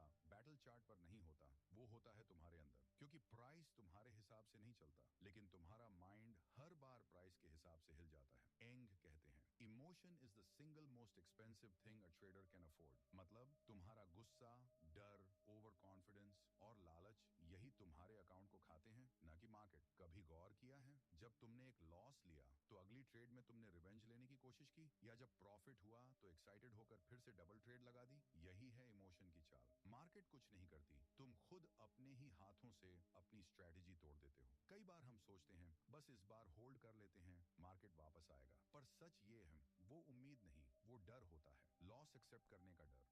मार्केट में सर्वाइवल स्ट्रेटेजी नहीं होती, इमोशनल बैलेंस होता है। जो डर में बेचता है वो भी हारता है, जो लालच में पकड़ता है वो भी हारता है। एक ग्रेट ट्रेडर कभी रिएक्शन में ट्रेड नहीं करता, वो रिस्पॉन्स में करता है। रिएक्शन तुरंत आती है, रिस्पॉन्स सोच कर आता है। ट्रेडिंग में इमोशन को कंट्रोल करने का मतलब ये नहीं कि तुम्हें महसूस नहीं होगा, बल्कि इसका मतलब है तुम महसूस करोगे, लेकिन फैसला दिमाग करेगा, दिल नहीं। हर कैंडल तुम्हारी पेशेंस का टेस्ट है, हर स्पाइक तुम्हारे कॉन्फिडेंस का टेस्ट है, और हर लॉस तुम्हारे ईगो का टेस्ट है। क्योंकि जब चार्ट तुम्हारे खिलाफ जाता है तो मार्केट नहीं, तुम्हारा खुद का मन तुम्हारे खिलाफ जाता है। एंग ने कहा था, if you can't control yourself you can't control your money. मतलब जब तक तुम अपने इमोशंस पर मास्टर नहीं बनते, तब तक कोई स्ट्रैटेजी, कोई इंडिकेटर तुम्हें नहीं बचा सकता। ट्रेडिंग में हर बार जीतने की कोशिश मत करो, कभी कभी बस शांत रहना ही जीत होती है। क्योंकि जब तुम काल्म होते हो तुम मार्केट को साफ देख पाते हो। सोचो, एक ट्रेडर जिसने रिस्क प्लान बनाया था, एंट्री परफेक्ट थी, स्टॉप लॉस तय था, लेकिन जैसे ही चार्ट थोड़ा नीचे गया,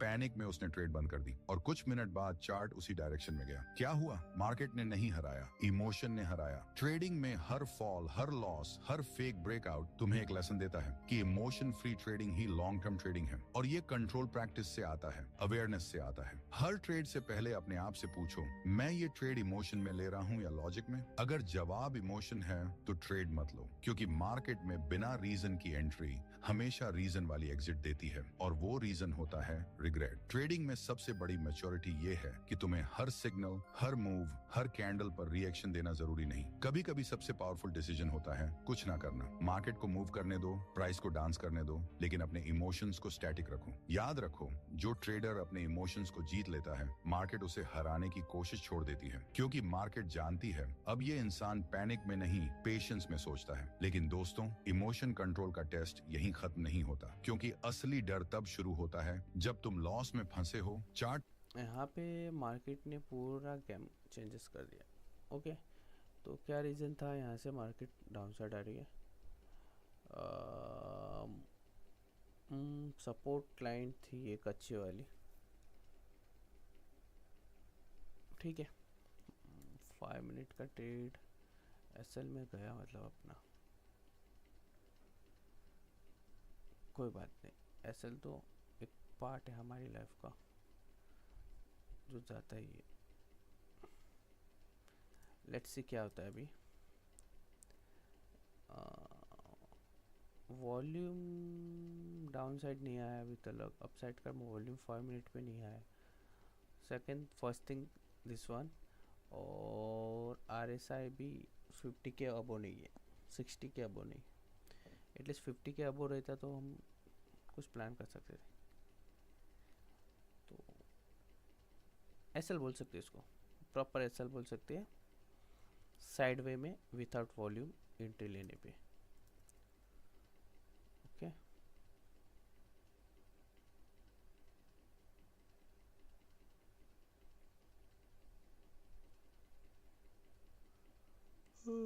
गया गया गया गया गया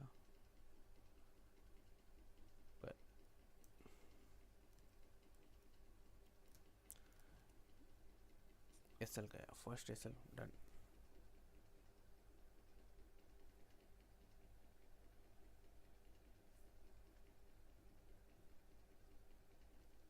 ये था लिक्विडिटी स्वाइप, मतलब हर किसी को पता था यहाँ पे लिक्विडिटी पड़ी है, मतलब ट्रेडर को तो पता ही था, अच्छी खासी लिक्विडिटी ली है।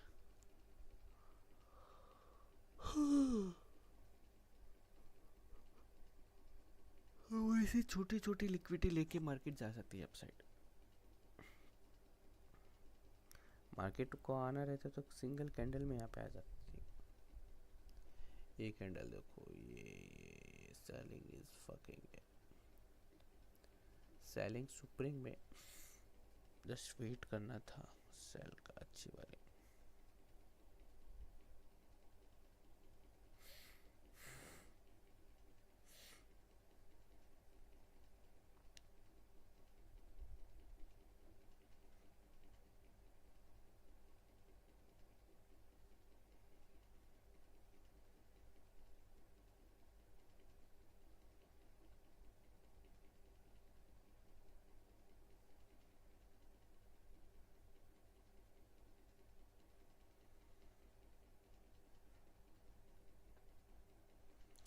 ये देखो कितना अच्छा कैंडल अपसाइड कर जा रहा है।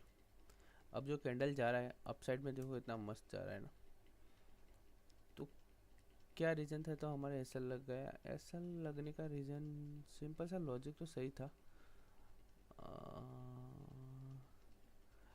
मार्केट ने इसकी लिक्विडिटी ली,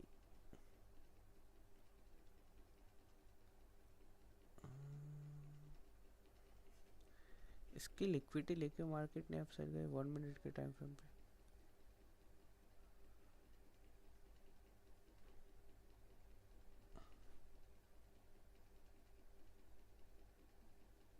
ये है क्या चीज़? हमारी लिक्विडिटी लेके मार्केट ने अपसाइड का मूवमेंट देगी, मुझे नहीं लगता। और 3 मिनट के टाइम फ्रेम में मैं बताऊँ, जूम करके दिखाऊँ क्या? जो तू ग्रीन कैंडल बता रहा है उसकी लिक्विडिटी स्वाइप हुई,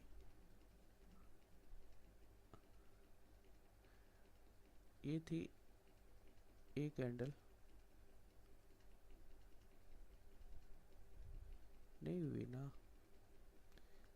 जल्दी ट्रेड ले लिया मतलब तूने, इसकी लिक्विडिटी स्वाइप नहीं हुई थी, ठीक है। तो हम ऐसे थोड़ी लेते हैं इसकी लिक्विडिटी स्वाइप, इसकी लिक्विडिटी स्वाइप होनी चाहिए थी और एक रेड कैंडल बनना चाहिए था। लाइक इसके, इसने लिक्विडिटी स्वाइप किया, अब एक ग्रीन कैंडल बनती है इसके ऊपर तो एक ट्रेड बनता है बाइंग का, बट तूने तो उसके पहले ही ले लिया।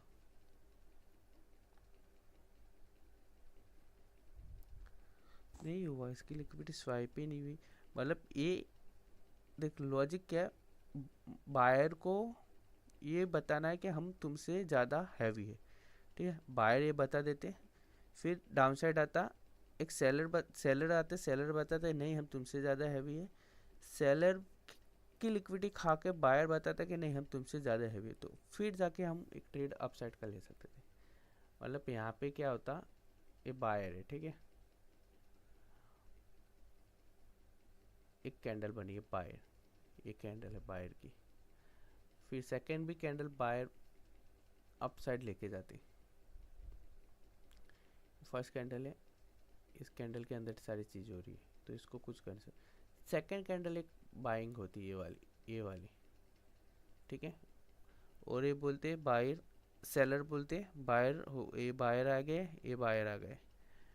अब सेलर थोड़ा एक्टिव होके डाउन साइड लाने का ट्राई करते हैं, एक कैंडल रेड बनाते हैं, मानो एक कैंडल रेड, ओके, जैसे कि ये कैंडल, ओके, वो बताते कि नहीं हम तुमसे ज़्यादा है, और इस कैंडल की लिक्विडिटी खा के एक कैंडल बनती जो भी हैमर बनते, और उस कैंडल के हाई को ब्रेक कर दी, तो ये 4 कैंडल वाला, ये 3 कैंडल वाला जो फॉर्मेशन बनता ना, तब जाके एक ट्रेड हमारा इनिशिएट होता।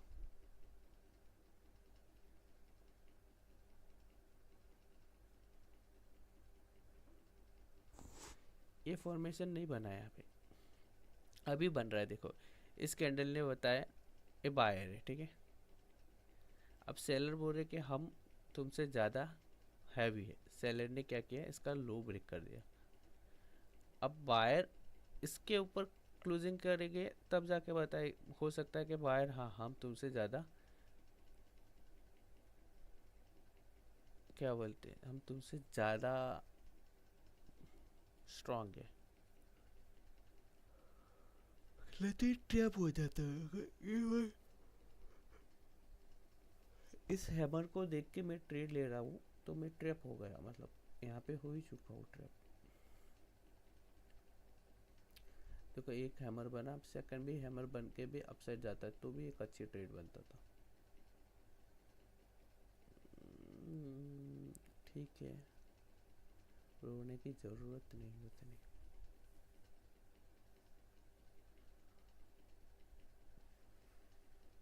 बट लॉजिक सही था मेरा, हाँ थोड़ी गलती हुई बट लॉजिक सही था।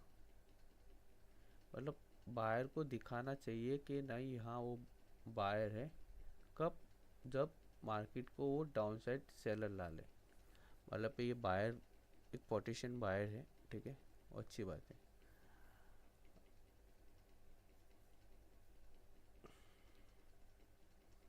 बायर ने लो ब्रेक किया, अब बता रही बायर सेकेंड टाइम कि हाँ नहीं हम तुमसे ज़्यादा हैवी है। सेम सेलिंग में ऐसे होती है, सेलिंग में आए मार्केट ने लिक्विडिटी स्वाइप की इसकी, ठीक है, बायर बोले हम तुमसे ज़्यादा हैवी, सेलर ने क्या किया, इसके नीचे क्लोजिंग दिया, मतलब सेलर ज़्यादा हैवी। देन बायर को मैं चाहता हूँ फिर से इनवाइट करे सब बायर को, बायर ने इनवाइट किया, ओके, सेकेंड टाइम, इसका हाई ब्रेक नहीं होना चाहिए, और एक ग्रीन कैंडल उसके हाई से डाउन साइड आई, इसकी लिक्विडिटी खाने के बाद, ग्रीन कैंडल की लिक्विडिटी खाने के बाद इसने खाई लिक्विडिटी और इसके नीचे क्लोजिंग गई यहाँ पे, ये वाली कैंडल, तब जाके सेलिंग का हमारा एक फॉर्मेशन बनता है।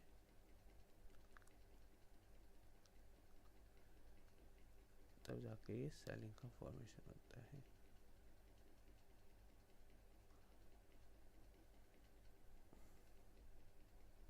अब देखो यहाँ पे ये चीज़ बनी है,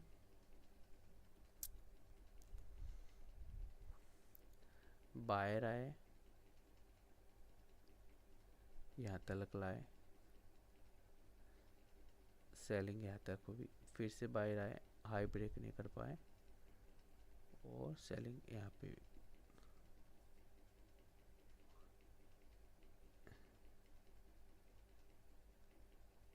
बाहर आए, ब्रेक ही नहीं हो रहा है यार। एक हाई, इस हाई को ब्रेक होता तो हम कुछ कर सकते, तब पता चलता कि बायर एक्टिव है सेलिंग। बट इस लो को ब्रेक करने के बाद ये तो पता चल गया ना कि सेलर एक्टिव है, बायर यहाँ तक ला गए। बायर ने 2 कैंडल के बाद इसको ब्रेक किया है।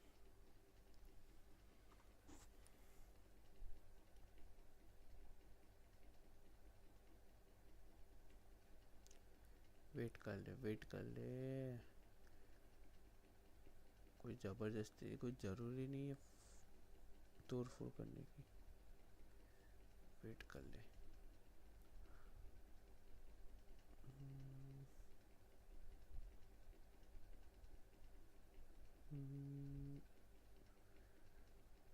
यहाँ पे हमने लॉन्ग किया था, वो ऐसा गया।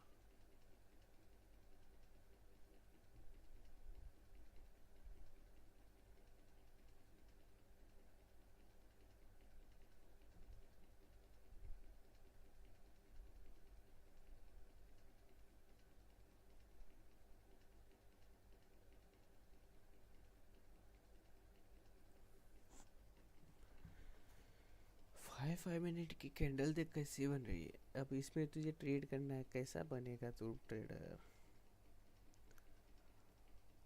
हाँ भाई, ये 5 मिनट की कैंडल ऐसे ट्रेड करना है, ऐसे टाइम पे ट्रेड कर, या 9 बजे ट्रेड कर, सबसे बेस्ट।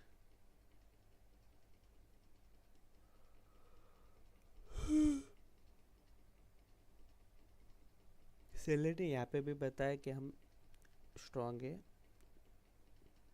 सेलर ने यहाँ पे भी बताया कि हम स्ट्रांग है। हम गलत एंट्री ले लिए। अब इसको ब्रेक करके सेलर और बताएगी कि हम ज़्यादा स्ट्रांग है।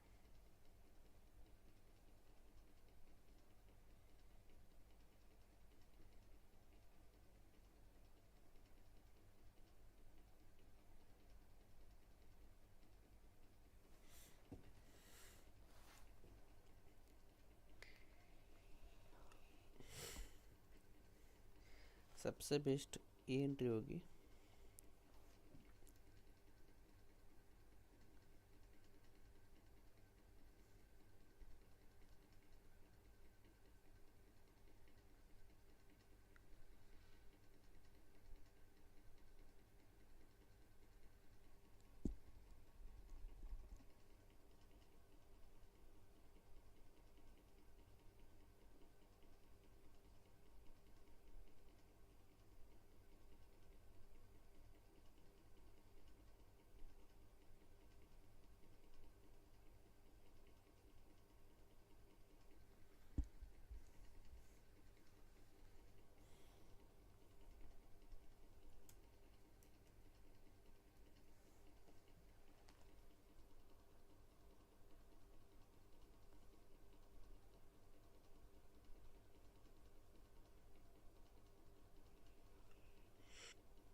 बाहर आए, यहाँ तक लाए, सेलिंग यहाँ तक होगी, फिर से बाहर आए, हाई ब्रेक नहीं कर पाए,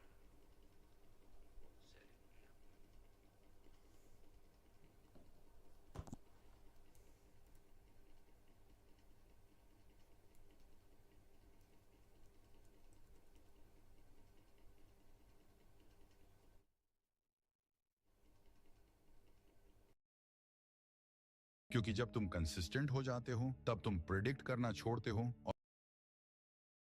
और रिएक्ट करना सीखते हो। हाँ दोस्तों, परफेक्ट ट्रेडर प्रिडिक्ट नहीं करता, वो ऑब्जर्व करता है, वो रिएक्ट करता है। मार्केट को कोई नहीं कंट्रोल कर सकता, लेकिन खुद को हर हाल में कंट्रोल किया जा सकता है। तो दोस्तों, परफेक्ट बनने की कोशिश छोड़ दो, कंसिस्टेंट बनो, क्योंकि परफेक्शन एक इल्यूजन है, लेकिन कंसिस्टेंसी एवोल्यूशन है। और अब तैयार हो जाओ अगले रूल के लिए, जो तुम्हें सिखाएगा कि क्यों मार्केट को प्रिडिक्ट करना सबसे बड़ा ट्रैप है। दोस्तों, हर नया ट्रेडर मार्केट में आता है एक सपना लेकर, मैं प्रिडिक्ट करूंगा कब मार्केट ऊपर जाएगी, कब नीचे। वो चार्ट्स को ऐसे देखता है जैसे किसी क्रिस्टल बॉल में भविष्य झांक रहा हो। हर कैंडल कैंडल उसे कोई रहस्य लगती है, हर मूवमेंट में उसे कोई साइन दिखता है। लेकिन फिर एक दिन मार्केट उसे याद दिलाती है, यहाँ फ्यूचर नहीं लिखा होता, यहाँ सिर्फ रिएक्शन मैटर करता है। प्रिडिक्शन सुनने में रॉयल लगता है, पर असल में वो ईगो का डिस्गाइज है, क्योंकि जब तुम प्रिडिक्ट करते हो तो तुम मार्केट को कमांड दे रहे होते हो, और जब मार्केट तुम्हारे खिलाफ जाती है तब तुम्हारा ईगो तुम्हें रोकता है एक्सेप्ट करने से। प्रिडिक्ट करना मतलब मैं सही हूँ, मार्केट गलत। रिएक्ट करना मतलब मार्केट सही है, मैं सीख रहा हूँ। एंग कहते हैं the market is never wrong, only opinions are. मतलब साफ है,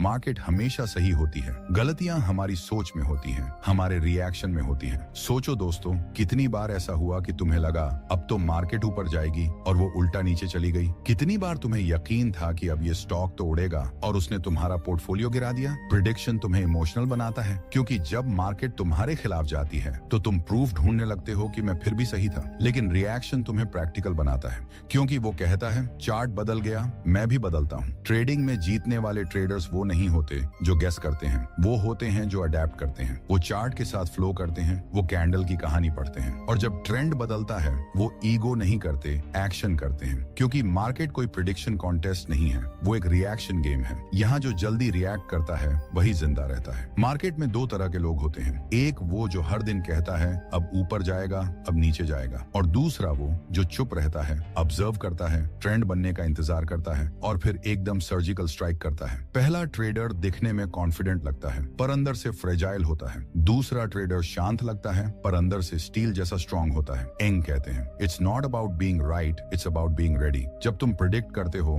तुम फ्यूचर के पीछे भागते हो, जब तुम रिएक्ट करते हो तुम प्रेजेंट को मास्टर करते हो। प्रिडिक्शन में एक्साइटमेंट है पर रिएक्शन में सर्वाइवल है। हर बार जब मार्केट तुम्हारे खिलाफ जाती है तो तुम्हें एक सवाल खुद से पूछना चाहिए, क्या मैं रिएक्ट कर रहा हूँ या ईगो में प्रिडिक्ट कर रहा हूँ? क्योंकि यही सवाल तय करेगा कि तुम विनर बनोगे या बजीनियर बने रहोगे। मार्केट का रिथम समझने के लिए तुम्हें खुद को शांत करना पड़ता है। ट्रेडिंग कोई वॉर नहीं है, जोन नहीं, वो मेडिटेशन है, जहाँ जितना कम रिएक्ट करोगे इमोशन से उतना ज्यादा रिएक्ट करोगे डेटा से। ट्रेडिंग का मैजिक प्रिडिक्शन में नहीं, टाइमिंग में छिपा है, और टाइमिंग सिर्फ वही पकड़ सकता है जो ऑब्जर्व करने की पेशेंस रखता है। एंग के अगले रूल में वो बात कहते हैं जो हर ट्रेडर को अपने दिल में लिख लेनी चाहिए, क्योंकि वो कहते हैं trading is not just about money, it is about patience, and remember patience is profit. हाँ दोस्तों, जो अपनी इमोशन से नहीं मार्केट से सिंक होकर चलता है वो हर बार जीतता नहीं पर हर बार सीखता है, और वही असली प्रॉफिट है। तो दोस्तों, भविष्य बताने की कोशिश छोड़ दो, क्योंकि मार्केट प्रेडिक्शन नहीं सुनती, वो सिर्फ रिएक्शन देखती है। तैयार हो जाओ अगले रूल के लिए, जो बताएगा कि मार्केट में असली प्रॉफिट चार्ट से नहीं पेशेंस से निकलता है। दोस्तों,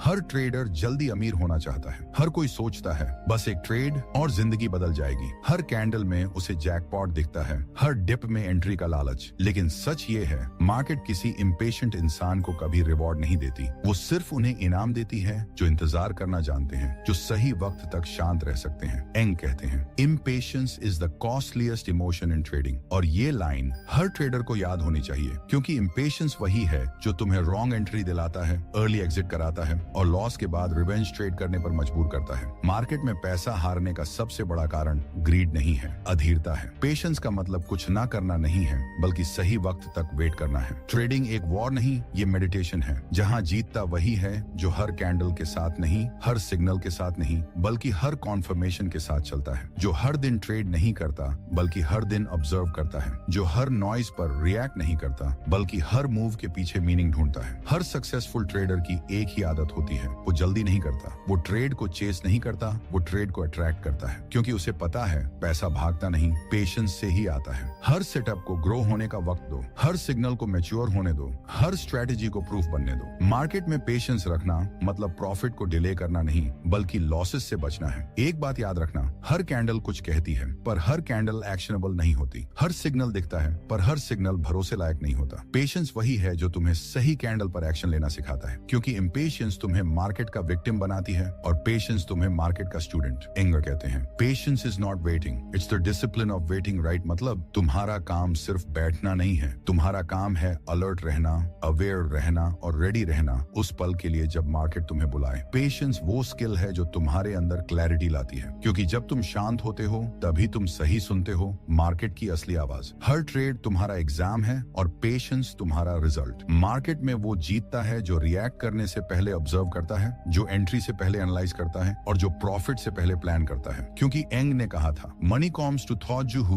wait with purpose. Patience profit नहीं देता, वो प्रॉफिट का पार्ट बनाता है। और अब जैसे ही हम इस सीरीज के आखिरी चैप्टर तक पहुंचे हैं, एंग के हर रूल ने हमें कुछ सिखाया। Discipline, emotion control, consistency, reaction. लेकिन इन सब का फाउंडेशन एक ही है, पेशेंस। पेशेंस ही वो कोड है जो हर ट्रेडर को एवरेज से एक्स्ट्रॉर्डिनरी बनाता है, जो पैनिक से पावर तक की जर्नी बनाता है। पेशेंस वही है जो तुम्हें लॉस से सीखने देता है और प्रॉफिट को डिजर्व करने लायक बनाता है। तो दोस्तों, अगर आज की इस पूरी सीरीज से सिर्फ एक बात याद रखनी हो तो वो ये होनी चाहिए, मार्केट से मत लड़ो, बस उसके साथ चलो। प्रिडिक्ट मत करो, रिएक्ट करो और सबसे ज्यादा पेशेंस रखो, क्योंकि अंत में जीत उसी की होती है जो मार्केट को नहीं, खुद को मास्टर करता है। अगर ये बातें तुम्हारे दिल को लगी, अगर इस जर्नी ने तुम्हारे अंदर एक स्पार्क जगाई है, तो अब वक्त है उस स्पार्क को फैलाने का। लाइक करो ताकि ये मैसेज और ट्रेडर्स तक पहुंचे। कमेंट करो कि कौन सा रूल तुम्हारे दिल को सबसे ज्यादा छू गया। शेयर करो अपने उस दोस्त के साथ जो आज भी मार्केट को गेस करता है, अंडरस्टैंड नहीं। और सब्सक्राइब करो, क्योंकि अब शुरू होगी असली जर्नी, जहां हर वीडियो तुम्हें मार्केट नहीं, खुद के अंदर झांकना सिखाएगी। मार्केट में ट्रेडिंग करते समय अक्सर आपके साथ ऐसा होता होगा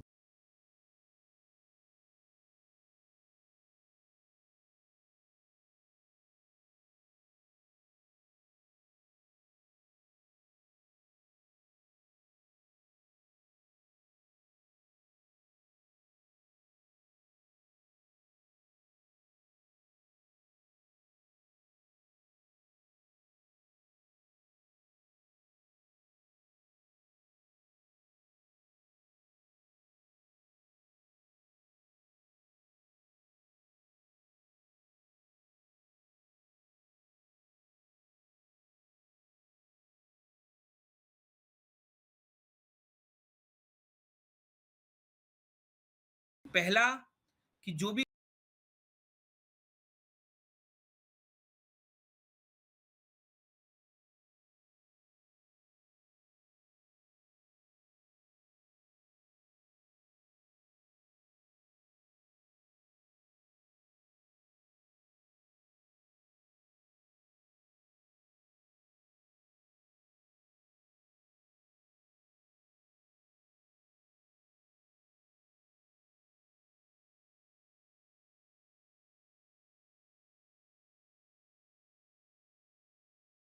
certainty, to stop demanding guarantees and start. Let's get started. When it comes to trading, most people focus on strategies, entries, exits, indicators, but the real foundation of consistent profitability starts in your mind. Without the right mindset, even the best system will eventually break down. Let's dive into the core beliefs and mental frameworks that Mark Douglas taught, ideas that redefine how successful traders think. Lesson 1: Accept uncertainty. The market is a place of infinite possibilities. Every tick, every candle, every move, it's all influenced by countless variables beyond your control. Mark Douglas reminds us, certainty is an illusion. Most traders lose because they crave control. They wait for the perfect setup, the perfect signal, the perfect moment. But the truth is, the market doesn't owe you predictability. Trying to control outcomes only leads to fear, hesitation, and poor decisions. The most liberating and profitable shift you can make is to embrace uncertainty, to stop demanding guarantees and start managing probabilities instead. Lesson 2: Think in probabilities. This is the cornerstone of Douglas's work. He teaches that trading isn't about being right. It's about thinking like a casino. Casinos don't care about any single hand of poker or spin of the roulette wheel. Why? Because they have an edge. They know that over hundreds or thousands of repetitions, the math will work in their favor. As a trader, you need to do the same. You're not trying to win every trade. You're trying to follow your plan with consistency, knowing that your edge will play out over time. Think about this. Even a strategy with just a 55% win rate can make you rich if you execute it with discipline. But if you treat each trade like a personal test of your intelligence or ability, you'll always be on an emotional roller coaster. And that, Douglas warns, is a fast track to ruin. Lesson 3: Focus on process, not outcome. Here's a hard truth. You can do everything right and still lose money on a trade. That doesn't mean your plan was wrong. It means the outcome was random.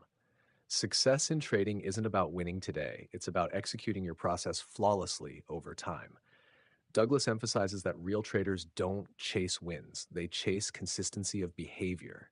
They focus on what they can control, following the rules, managing risk, executing without hesitation. If your strategy has a statistical edge, your only job is to stick to it.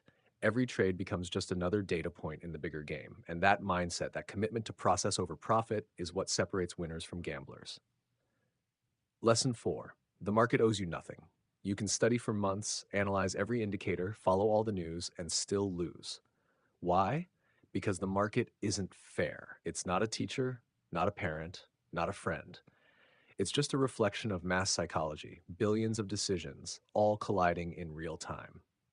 Mark Douglas reminds us that the market doesn't care about your hopes, your needs, or your effort. And that's a good thing. When you stop expecting the market to reward you, you stop feeling betrayed when things don't go your way. You stop taking losses personally. You start thinking objectively. This is where real growth begins. You're no longer reacting to the market, you're responding to it with clarity and calm. Lesson 5. Confidence comes from acceptance, not prediction. Most traders try to build confidence by being right. They think, if I win enough, I'll feel confident. But Douglas flips that idea on its head. True confidence doesn't come from being right. It comes from knowing you don't have to be right. When you accept that any trade can lose and you're okay with that, your fear disappears. You stop hesitating. You stop overanalyzing. You execute with calm precision, not because you know what will happen, but because you've accepted what might. That's the mindset of a professional. They don't try to control the market, they control themselves. Lesson 6. Detach from the need to be right. This one's big. Most traders tie their self-worth to being right. When they win, they feel smart. When they lose, they feel stupid. Right? But this emotional attachment is dangerous. It causes traders to hold on to losing trades, to avoid stop losses, to double down just to prove the market wrong. Douglas says, being wrong doesn't mean you're a failure. It means you're a trader, because even the best traders are wrong often. Detach your ego from the outcome, and you'll trade with more freedom, more objectivity, and more consistency. Summary: build your mental foundation. These lessons aren't just tips, they're the mental infrastructure of elite trading. Until you master these core concepts, no strategy will save you. But once you shift your mindset, accept uncertainty, think in probabilities, follow the process, you'll be trading like a professional, not a hopeful amateur. So as we move forward in this video, keep this foundation in mind. Every advanced lesson, every emotional challenge, every tool for discipline, it all builds on this mental framework. This is how you trade in the zone. This is how you win long term. Let's move to the next phase, mastering your emotions. If you've ever closed a trade too early or held on to a losing position just hoping the market would turn, if you've ever hesitated out of fear or jumped in out of frustration, then you already know your biggest trading battle isn't on the chart. It's in your mind. In this section, we'll explore how Mark Douglas helps traders confront and conquer their most dangerous opponent, their own emotions. Lesson 7. Fear of loss is a learned response. From childhood, we're taught to avoid mistakes. In school, mistakes are punished. In life, failures are judged. So it's no surprise that when traders face losses, they panic, they freeze, they react emotionally. But Douglas challenges this conditioning. He reminds us, in trading, losses are not mistakes. They are part of the process. Even a perfectly executed trade can result in a loss, and that doesn't mean you did anything wrong. When you reframe loss as a business cost, not a personal failure, the fear begins to lose its grip. You become emotionally free to take trades without the paralyzing need to be perfect. Lesson 8. Pre-accept risk to stay calm. One of Douglas's most practical tools, accept the risk before you place the trade. That means before you hit buy or sell, ask yourself, am I truly okay losing this amount? Will I still feel in control if this trade doesn't work? If the answer is no, you're not ready. When you enter a trade hoping not to lose, you're trading emotionally. But when you accept the potential loss up front, the outcome no longer controls your mindset. Whether it wins or loses, you remain grounded. This single shift, risk acceptance, can transform your trading from reactive to professional. Lesson 9. Overcoming revenge trading. Here's a trap most traders fall into at some point. You take a loss, it stings, and suddenly you're not trading anymore. You're fighting. Revenge trading is one of the most destructive emotional responses in trading. It's the urge to get it all back now. But as Douglas warns, trading out of anger or desperation only leads to deeper losses. Revenge trading hijacks your brain. You abandon your plan, you overtrade, you increase position sizes, and before you know it, a small mistake becomes a major drawdown. The fix? Awareness. When you feel that emotional heat rising, step away, breathe, reset. Remind yourself your job is to follow the plan, not to win back losses. Lesson 10, greed is just uncontrolled hope. While fear keeps traders from acting, greed causes them to act too much and too soon. Greed isn't always loud or obvious. Sometimes it's subtle, like refusing to take profits because it might go further, or doubling down because this could be the big one. Douglas says that greed is really hope that's disconnected from a plan. When you have a system, when you trust your edge, you don't need to hope, you just execute. Wanting more isn't wrong, but trading based on want instead of rules will always lead to emotional instability. Lesson 11, emotional swings create inconsistency. One day you feel confident, the next you hesitate. Some trades feel easy, others feel terrifying. Welcome to the emotional roller coaster that destroys most traders.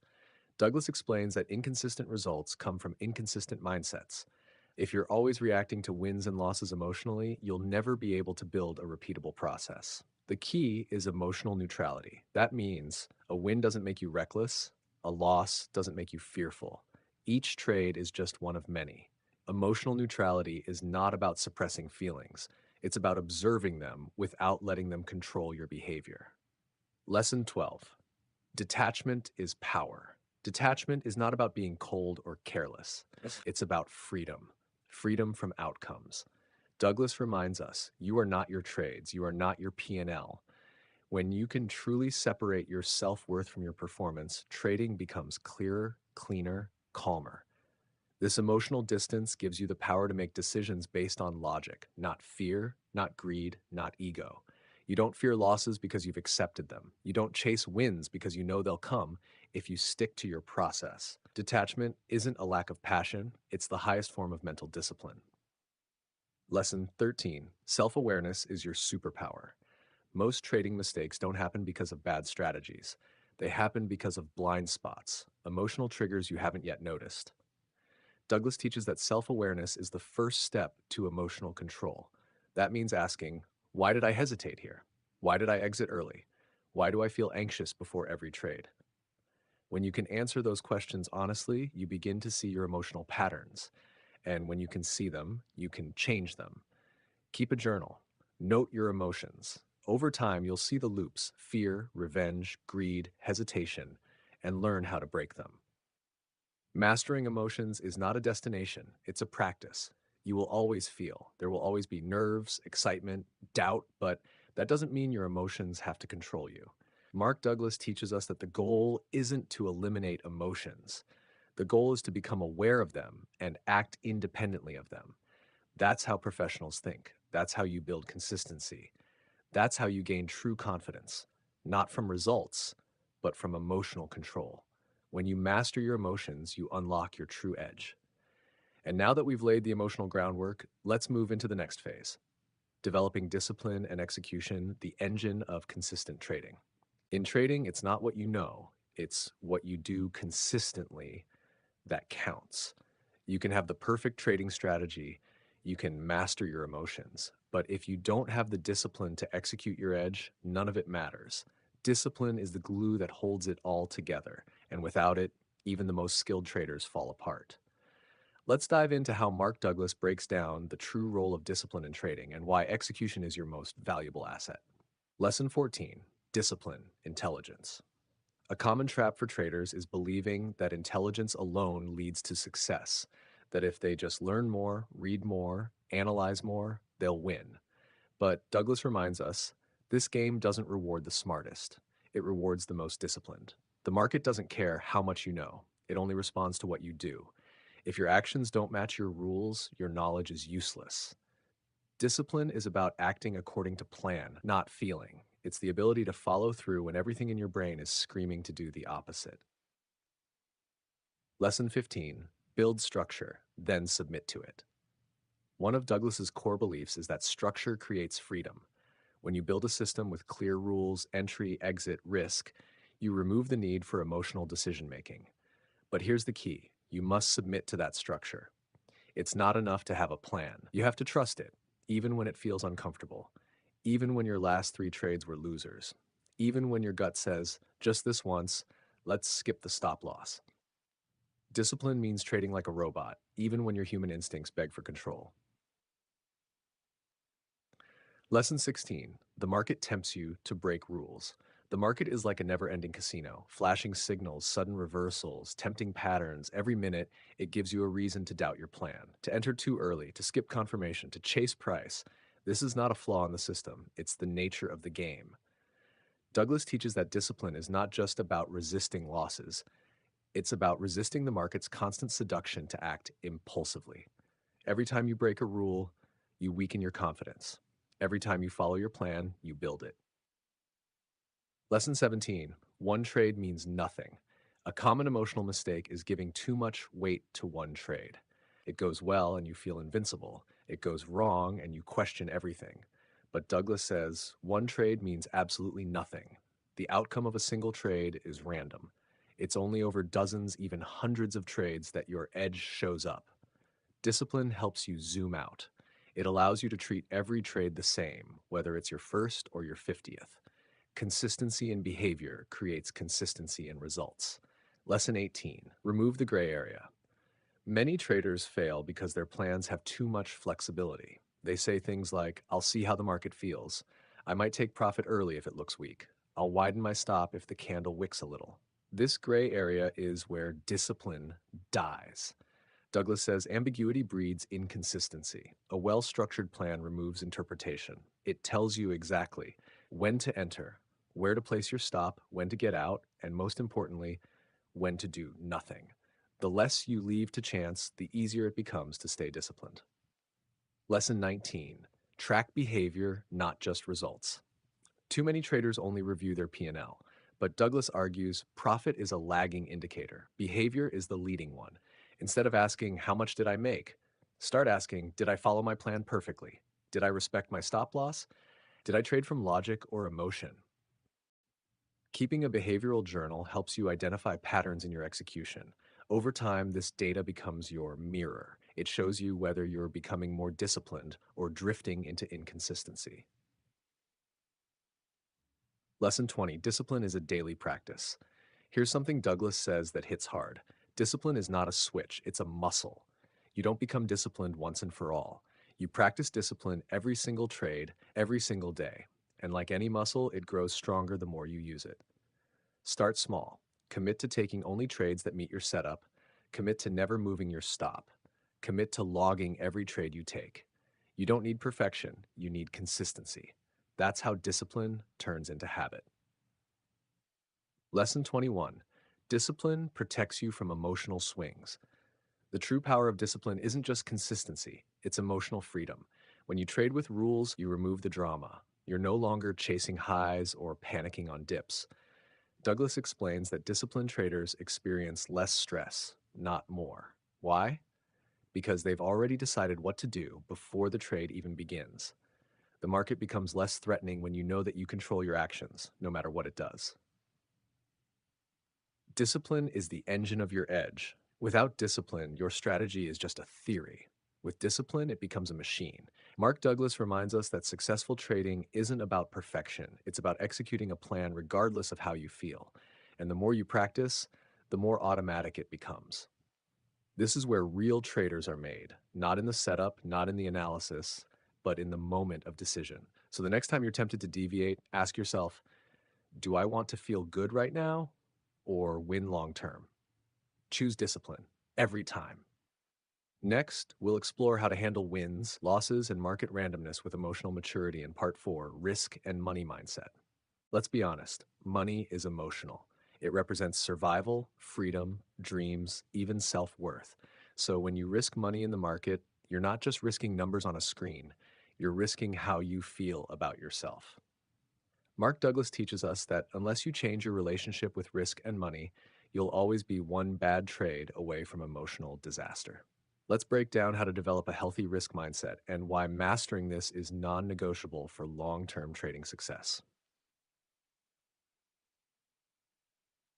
Lesson 22, fully accept the risk before you enter. Ask yourself, before I place this trade, am I truly okay with losing the amount I'm risking? If the answer is anything other than a confident yes, you're trading with emotional resistance. Douglas says, until you accept the risk, you're not free to trade. When you hope not to lose, you're emotionally tied to the outcome. That creates tension, anxiety, and bad decisions. But when you define the risk clearly and mentally accept the loss, you remove the emotional pressure. Now you can focus on execution instead of protection. Lesson 23, losses are business expenses, not failures. Most traders treat losses like personal attacks. They get frustrated, angry, even ashamed. But Douglas reframes the entire concept. Losses are simply part of the business. Think of a restaurant owner who buys food inventory. If some of that food goes unsold, is it a failure? No, it's just the cost of doing business. As a trader, your job is to take setups with an edge. Some will work, some won't. Losing is not failing, it's math. Once you internalize this, every loss becomes emotionally neutral. Lesson 24, release emotional attachment to money. This one is deep. Douglas explains that most traders lose because they care too much about the money. They see a trade not as a probability, but as a paycheck. And when money equals identity, every tick against you feels like a personal crisis. Here's the truth. Money is not your self-worth. It's just the scorecard.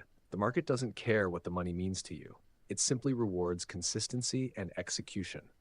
If you're emotionally tied to money, you'll hesitate on valid trades, exit winners too early, or hold losers too long. Detaching doesn't mean not caring. It means not panicking. Lesson 25, risk what you can emotionally afford to lose. Douglas introduces a powerful test. Can you lose this amount and still execute your next trade without hesitation? If not, you're risking too much. Many traders focus on account size or percentages, but emotional tolerance is just as important. Risk must match your emotional capacity. It's better to risk less and execute well than to risk too much and blow your discipline under pressure. Reducing position size doesn't make you weak, it makes you smart. Lesson 26, avoid the all-in mentality. Have you ever thought, if this trade works, I'll recover all my losses? If I just double size on this setup, I'll make back what I lost yesterday? This is the trap Douglas warns about, risking too much because you want too much. This mindset turns trading into gambling. It's rooted in emotion, not strategy. Professional traders never go all in. They go in with precision, with a plan, and with predefined risk. The moment you start trading to get back at the market, you've already lost. Lesson 27, winning streaks can be dangerous too. We talk a lot about losing, but what about winning? After a series of wins, it's easy to feel like the market is easy. You loosen your rules, increase your size, get sloppy, and then the crash. Douglas reminds us, overconfidence is just as dangerous as fear. After a winning streak, return to baseline. Review your process. Were the wins from skill or luck? Don't let euphoria blind you to risk. True professionalism is measured by how you behave after both success and failure. Lesson 28, define your maximum daily risk limit. Do you know when to stop? Douglas recommends setting a daily loss limit, a clear boundary that says, if I hit this amount, I walk away for the day, no questions asked. Why? Because the longer you stay after emotional damage, the worse it gets. A daily stop loss protects not just your capital, but your mental capital. It enforces discipline, it prevents revenge trading, and most importantly, it builds trust between you and yourself. Lesson 29, normalize numbers with mental rehearsal. Here's a surprising idea. Many traders fail when the dollar amount gets too big. They can trade $100 risk per trade with ease, but the moment it becomes $1,000 or $10,000, they freeze. Douglas recommends mental rehearsal to normalize the numbers. Visualize taking bigger trades calmly. Imagine hitting your stop loss without flinching.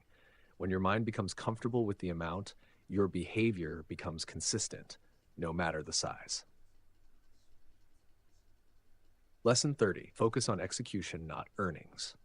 At the end of the day, Douglas says, the money is a byproduct. If you chase money, you'll chase trades. But if you chase process, money will chase you.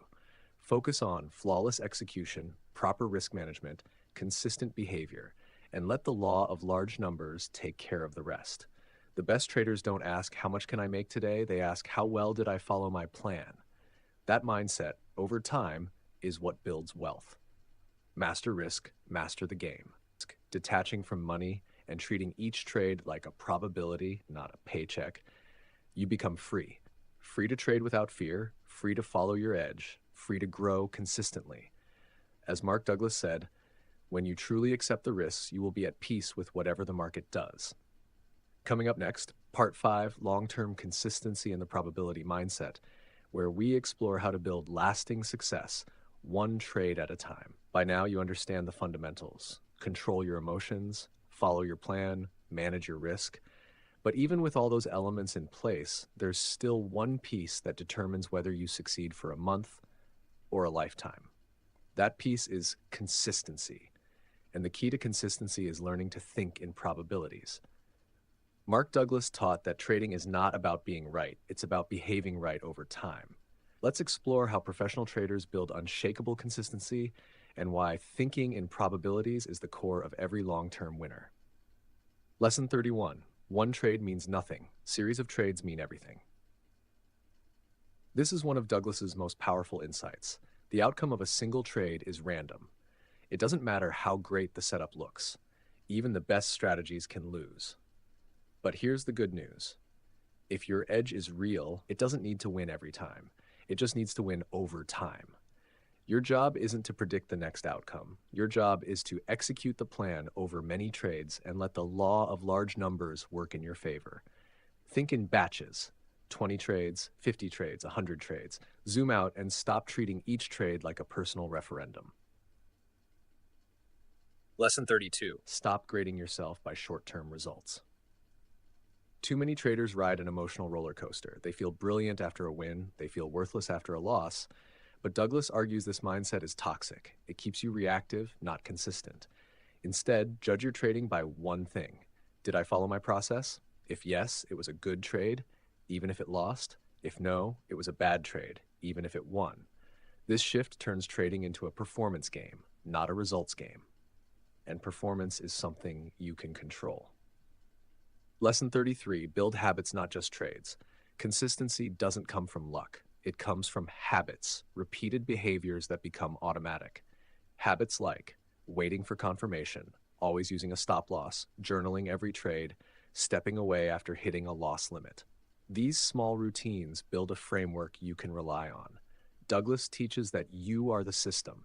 If you're not consistent, your strategy won't be either. Don't just look for the next great setup, build the discipline engine behind your trades.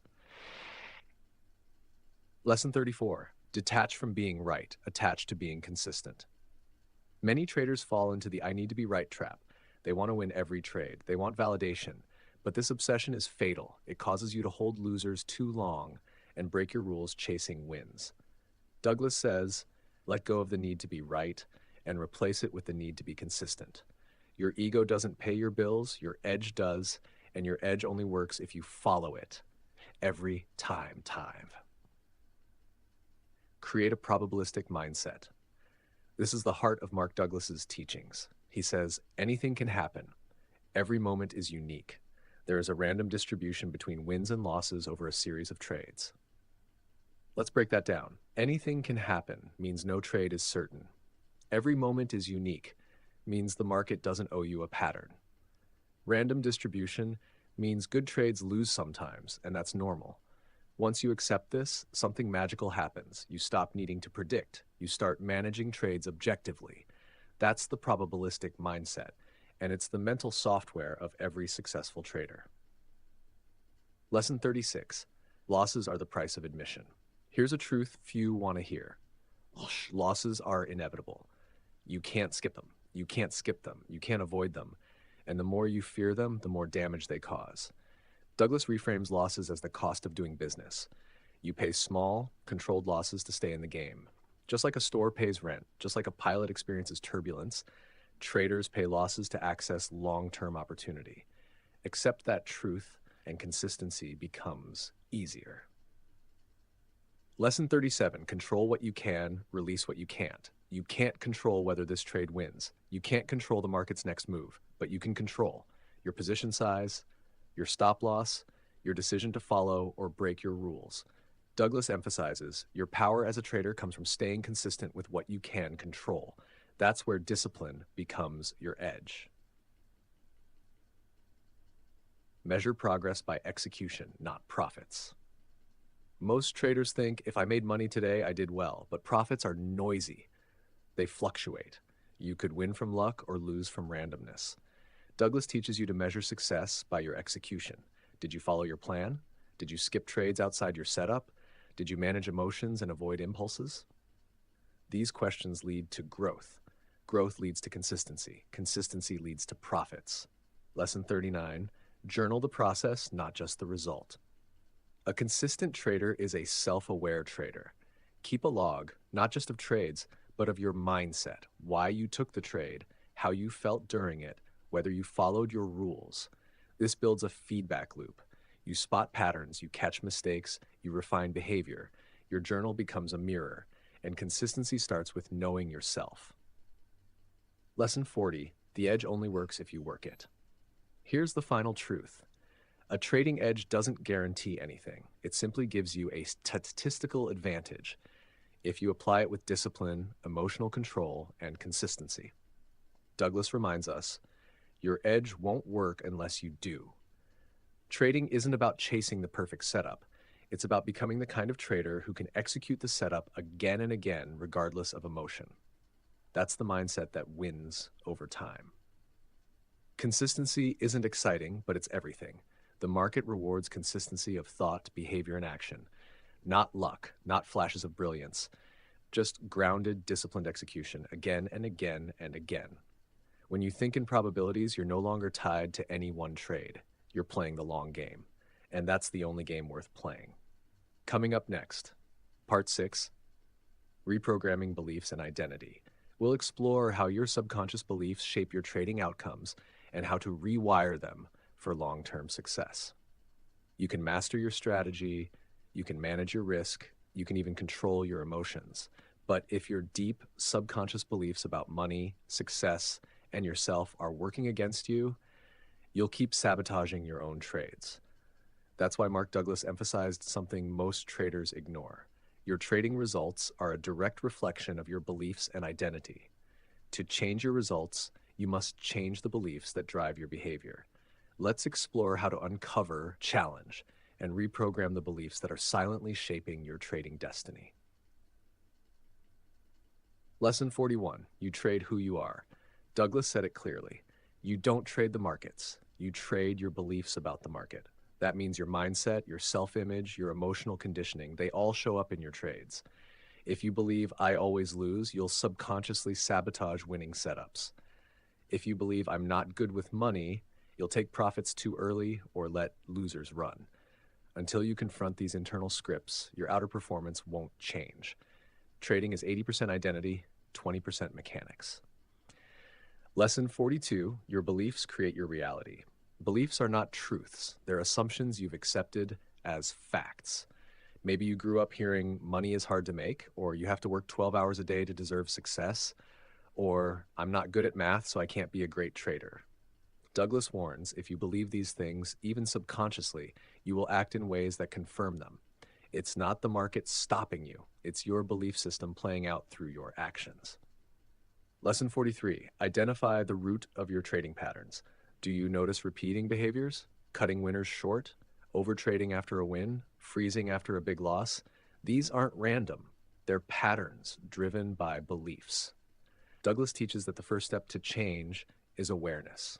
Ask yourself, what do I believe about success? What do I believe about money? What do I believe about myself as a trader? Journaling your thoughts after trades, especially emotional ones, will reveal these hidden scripts. Lesson 44, challenge limiting beliefs with evidence. Once you identify a limiting belief, don't just accept it, challenge it. Let's say your belief is, I'm not disciplined. Look for counterexamples. Have you ever followed a trading plan perfectly for a week? Do you show up to study charts every day? That's discipline. Douglas emphasizes that beliefs only hold power when they go unchallenged. The more you confront them with evidence, the weaker they become. Eventually, your identity starts to shift. Lesson 45, replace outcome thinking with identity thinking. Many traders say, I want to be a profitable trader, but what they really mean is, I want to win trades. Douglas flips this around. Focus on being the kind of person who trades well, not just someone who wins. Stop thinking, I need to make $500 today. Start thinking, what would a professional trader do in this moment? Every decision becomes a vote for the identity you want to build. You're not chasing profits, you're becoming someone who deserves them. Lesson 46, visualization rewires identity. The brain doesn't know the difference between real and vividly imagined experiences. Douglas recommends using visualization to reprogram how you see yourself. Each morning, close your eyes and visualize yourself reviewing your trading plan with clarity, executing trades without hesitation, walking away after a loss with calm confidence, feeling neutral after both wins and losses. Do this repeatedly, and your subconscious begins to accept this identity as real. Soon, your behavior starts aligning naturally. Lesson 47, break the success-punishment cycle. Here's something that surprises many traders. Some people fear success more than failure. They feel guilty when they win big. They unconsciously sabotage gains. They're uncomfortable holding on to wealth. Why? Because of early programming. Messages like rich people are greedy or success makes you arrogant. Douglas calls this the success punishment cycle. You win, then find a way to lose it all. To break it, you have to realize you are allowed to succeed. You are allowed to keep money. You're not betraying your past, you're building your future. Lesson 48, upgrade your inner self-talk.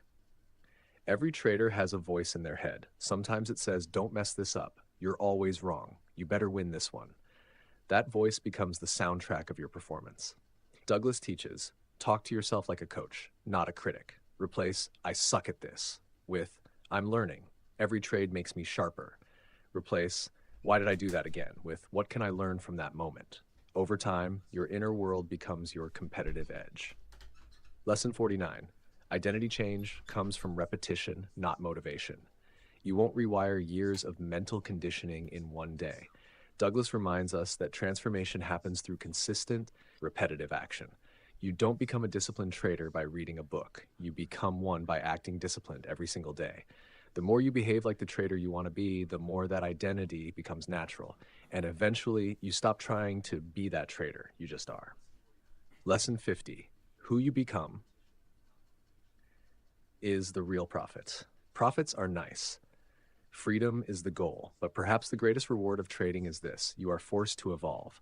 Douglas believed that trading, done correctly, is a journey of personal growth. It strips away illusions, it exposes fears, it pushes you to face the truth about who you are, and in the process, it gives you the opportunity to become someone powerful, focused, and free.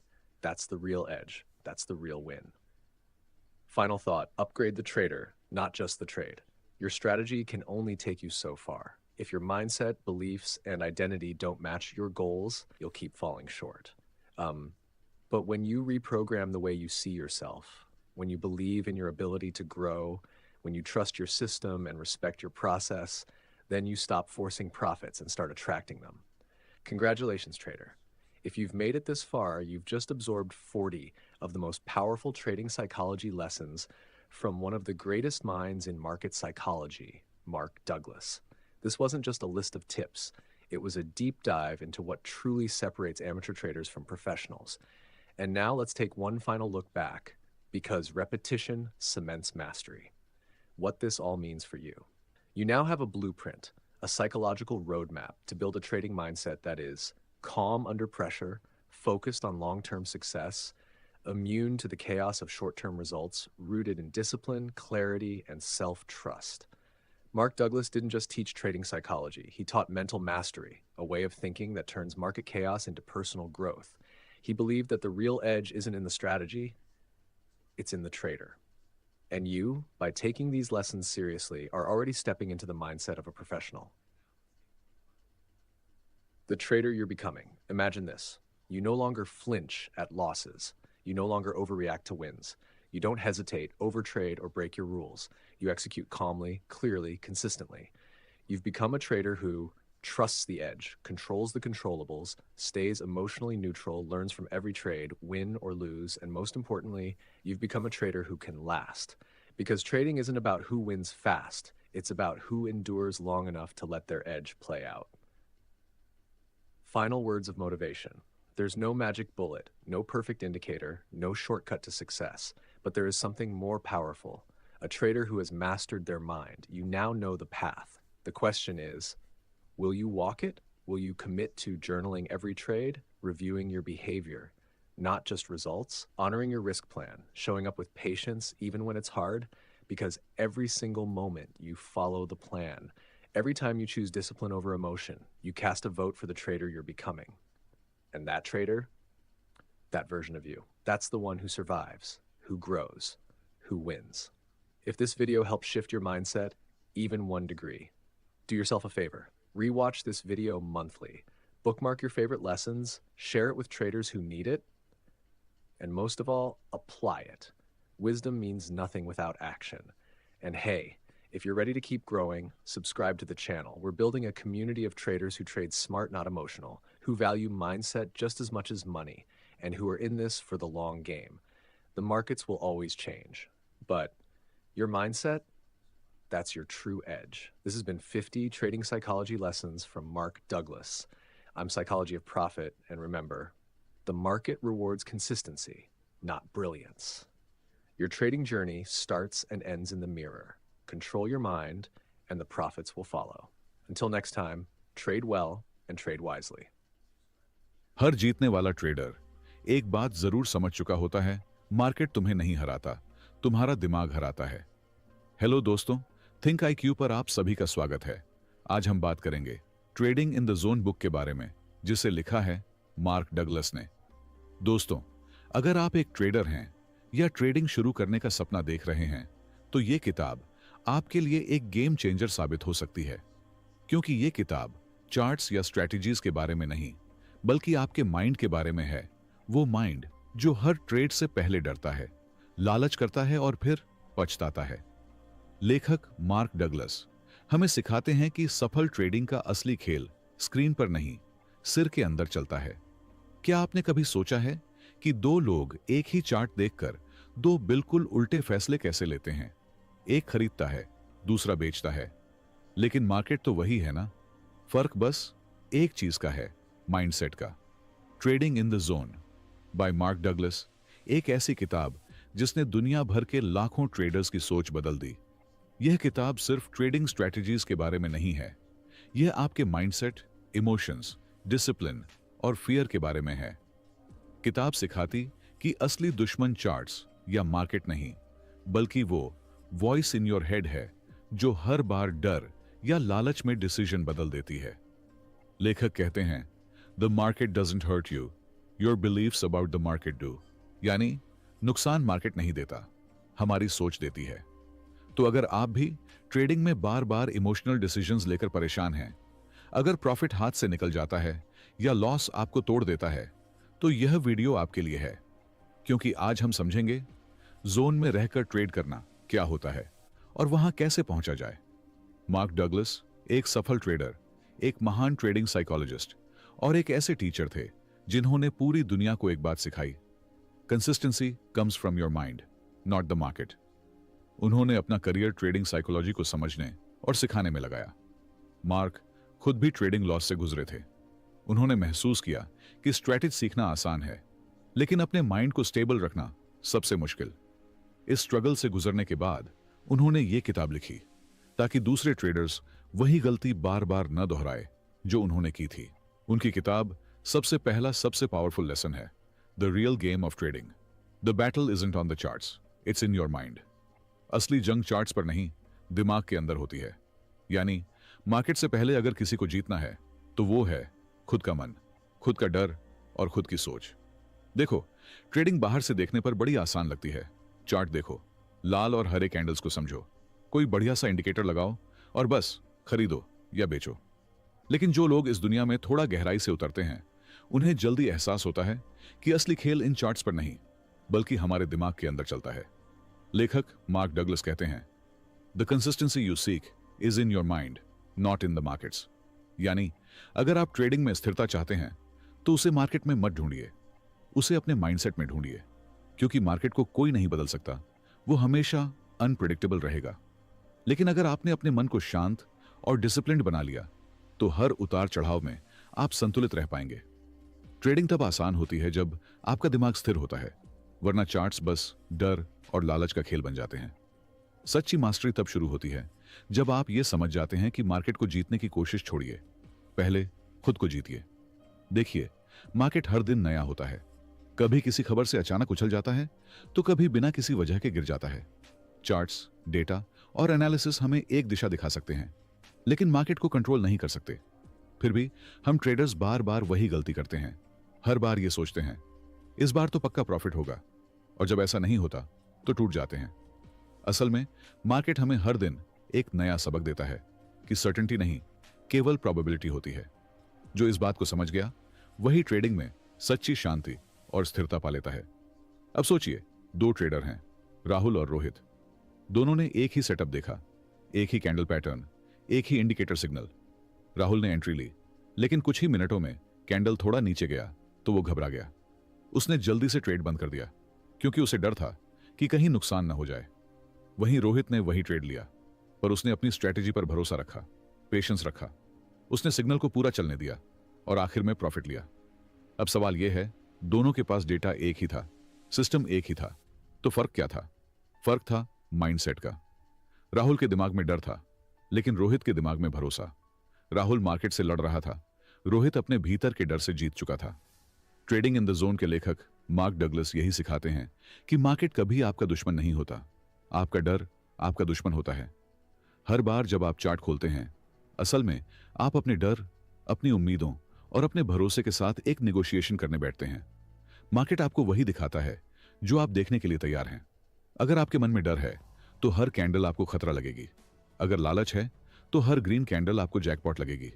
लेकिन अगर आपका mind neutral है, तब आप chart को वैसा देखेंगे जैसा वो है, न कि जैसा आप चाहते हैं। देखो, समझो इस बात को, ट्रेडिंग एक मेंटल गेम है। जैसे कोई खिलाड़ी मैदान में उतरने से पहले अपने माइंड को स्टडी करता है, वैसे ही ट्रेडर को हर ट्रेड से पहले अपने इमोशंस स्टडी करने होते हैं। एक अच्छा ट्रेड सिर्फ एनालिसिस से नहीं बनता, मेंटल क्लैरिटी से बनता है। लेखक मार्क डगलस ये बताते हैं कि जब तक आप इमोशंस के साथ ट्रेड करते हैं, चाहे वो डर हो या एक्साइटमेंट, आप कंट्रोल खो देते हैं। क्योंकि जैसे ही आप उम्मीद या भय के आधार पर ट्रेड क्लिक करते हैं, उस पल से डिसीजन रैशनल नहीं रहता। और ट्रेडिंग में रैशनैलिटी ही सबसे बड़ा एसेट है। आपने अक्सर सुना होगा, डोंट ट्रेड विद इमोशन, यानी अपने डर, लालच या उम्मीद के इमोशन के साथ ट्रेड मत करो। ट्रेडिंग में सिर्फ दिमाग और सही सोच का इस्तेमाल करो, ताकि डिसीजंस क्लियर और स्टेबल हों। लेकिन असल में इसका मतलब यह नहीं है कि आप इमोशनलेस बन जाएं। इसका मतलब है अपनी भावनाओं को ऑब्जर्व करना सीखो, उन्हें कंट्रोल नहीं बल्कि अंडरस्टैंड करो। क्योंकि जब आप अपने इमोशन को समझते हैं, तभी आप उनसे आजाद होते हैं। मान लीजिए आप गाड़ी चला रहे हैं और सामने लाल बत्ती है। आपको पता है कि अगर आप रुकेंगे तो 30 सेकंड का डिले होगा, लेकिन अगर आप नहीं रुके तो खतरा हो सकता है। अब जो व्यक्ति डिसिप्लिन्ड है वो रुकेगा, शांत रहेगा और आगे बढ़ेगा। लेकिन जो अधीर है वो रिस्क लेगा और शायद खुद को नुकसान पहुंचा बैठेगा। ट्रेडिंग में भी यही फर्क है। जो ट्रेडर डिसिप्लिन्ड है वो शॉर्ट टर्म लॉस को एक्सेप्ट कर सकता है, क्योंकि उसे लॉन्ग टर्म विजन है। पर जो अधीर है वो हर छोटे मूव पर रिएक्ट करता है। वो हर बार स्टॉप लॉस हिट होने पर खुद से सवाल करता है, सिस्टम बदलता है और धीरे धीरे अपने ही कॉन्फिडेंस को खो देता है। मार्क डगलस बार बार यही कहते हैं, मार्केट में कंसिस्टेंसी स्ट्रेटेजी से नहीं, बिलीफ सिस्टम से आती है। अगर आप हर लॉस को फेलियर समझते हैं तो आप मार्केट से डरेंगे। अगर आप हर लॉस को प्रोसेस का हिस्सा मानते हैं तो आप ग्रोथ करेंगे। ट्रेडिंग में सबसे बड़ी स्किल चार्ट्स या इंडिकेटर्स नहीं है, सबसे बड़ी स्किल है न्यूट्रल माइंडसेट। न्यूट्रल मतलब ना ज्यादा डरना, ना ज्यादा उम्मीद रखना। क्योंकि जैसे ही आप किसी एक तरफ झुकते हैं, आपने बैलेंस खो दिया। मार्केट में मास्टर वही है जो हर ट्रेड को बस एक अपॉर्चुनिटी मानता है, न जीता हुआ ईगो के साथ, न हारा हुआ डर के साथ। वो हर बार फ्रेश माइंड से एंट्री करता है, क्योंकि उसे पता है मेरा काम मार्केट को प्रिडिक्ट करना नहीं, खुद को मैनेज करना है। बस यही समझ लीजिए, ट्रेडिंग चार्ट्स का खेल नहीं है, ये अपने माइंड को समझने की यात्रा है। जो खुद को समझ लेता है वो मार्केट को भी समझ लेता है। मार्केट अनप्रिडिक्टेबल रहेगा, लेकिन अगर आप प्रिडिक्टेबल हैं, काम हैं और डिसिप्लिन्ड हैं, तो मार्केट की हर लहर आपको गिराएगी नहीं, बल्कि आगे बढ़ाएगी। Lesson number 2, the 5 fundamental truths of trading. Mark Douglas के अनुसार सफल ट्रेडर बनने के लिए 5 साइकोलॉजिकल ट्रूथ्स को अपनाना जरूरी है। ये ट्रूथ्स सिर्फ ट्रेडिंग रूल्स नहीं, बल्कि आपके माइंड को मास्टर करने के प्रिंसिपल्स हैं। जब हम ट्रेडिंग इन द जोन पढ़ते हैं तो मार्क डगलस का सबसे शक्तिशाली कॉन्सेप्ट सामने आता है, 5 मूलभूत सत्य जिन्हें हर सफल ट्रेडर को अपनाना चाहिए। ये ट्रूथ्स सिर्फ ट्रेडिंग रूल्स नहीं हैं, बल्कि आपके माइंड को रीशेप करने वाले साइकोलॉजिकल प्रिंसिपल्स हैं। और ये ट्रूथ्स तभी समझ में आते हैं जब आप उन्हें अपने रियल लाइफ ट्रेडिंग एक्सपीरियंस से जोड़ते हैं। सबसे पहली बात, anything can happen. Mark Douglas कहते हैं कि मार्केट कभी प्रिडिक्टेबल नहीं होता। चाहे आपने कितना भी रिसर्च किया हो, चार्ट्स और टेक्निकल इंडिकेटर्स परफेक्ट सेट किए हों, मार्केट हमेशा अपनी रूल्स से चलता है, अपने प्रोबेबिलिटी के हिसाब से। अमित नाम का एक ट्रेडर है। उसने पूरी रात जागकर मार्केट का एनालिसिस किया, हर चार्ट डिटेल में देखा, इंडिकेटर्स परफेक्ट सेट किए, सारे सिग्नल्स चेक किए। उसे पूरा भरोसा था कि ट्रेड प्रॉफिटेबल जाएगा। सुबह ट्रेड में एंटर किया, सब कुछ स्मूथ लग रहा था। लेकिन कुछ घंटों बाद अचानक एक अनएक्सपेक्टेड न्यूज आ गई। किसी देश की सरकार ने नए रेगुलेशंस अनाउंस किए और स्टॉक 5% गिर गया। अमित परेशान हो गया। उसे लगा कि उसकी प्लानिंग फेल हो गई। लेकिन मार्क डगलस का पॉइंट यही है, यह फेलियर नहीं है, यह मार्केट की नेचर है। मार्केट सर्टेनिटी पर नहीं चलता, प्रोबेबिलिटी पर चलता है। इसका मतलब यह है कि कभी कभी सही डिसीजन लेने के बावजूद भी आउटकम वैसा नहीं आएगा जैसा आप सोच रहे थे। और यही असली ट्रेडिंग रियलिटी है। इस लेसन की सबसे बड़ी सीख यह है कि आप हर समय आउटकम को कंट्रोल नहीं कर सकते। आप सिर्फ अपना एनालिसिस, अपनी स्ट्रेटजी और अपने असॉइंस कंट्रोल कर सकते हैं। जब आप इस ट्रूथ को एक्सेप्ट कर लेते हैं तो फियर और फ्रस्ट्रेशन कम हो जाती है। आपको पता चलता है कि मार्केट कभी भी प्रिडिक्टेबल नहीं होता, और यही एक्सेप्टेंस आपको काम और डिसिप्लिन ट्रेडर बनाता है। अगर आप हर ट्रेड को सिर्फ आउटकम के हिसाब से जज करें तो छोटी छोटी अनएक्सपेक्टेड मूव्स आपको स्ट्रेस में डाल देंगी। लेकिन जब आप समझ जाते हैं कि एनीथिंग कैन हैपन, तो हर ट्रेड को एक लर्निंग अपॉर्चुनिटी की तरह लेते हैं। आप शांत रहते हैं, अपनी स्ट्रेटजी पर भरोसा करते हैं और लॉन्ग टर्म में कंसिस्टेंट प्रॉफिट्स की तरफ बढ़ते हैं। मार्क डगलस कहते हैं, मार्केट हमेशा अनप्रिडिक्टेबल रहेगा और इसे एक्सेप्ट करना ही पहला स्टेप है मास्टरी की ओर। यह ट्रूथ हर नए और एक्सपीरियंस ट्रेडर के लिए जरूरी है, क्योंकि यही वो माइंडसेट है जो आपको पैनिक ट्रेडिंग और इंपल्सिव डिसीजन से बचाता है। दूसरा ट्रूथ है, you don't need to know what will happen next to make money. बहुत लोग सोचते हैं कि ट्रेडिंग में पैसा कमाने के लिए उन्हें हर अगली कैंडल, हर मूव, हर ट्रेंड को पहले से प्रिडिक्ट करना आना चाहिए। लेकिन मार्क डगलस कहते हैं, प्रॉफिट के लिए प्रिडिक्शन नहीं, बल्कि सिस्टम और डिसिप्लिन जरूरी है। सोचिए इसे ऐसे, एक कैसीनो में डीलर को नहीं पता होता कि अगला प्लेयर जीत रहा है या हार जाएगा। फिर भी हाउस लॉन्ग टर्म में हमेशा जीतता है। क्यों? क्योंकि उनका सिस्टम ऐसा बना है कि रैंडमनेस में भी प्रोबेबिलिटी उनके फेवर में काम करती है।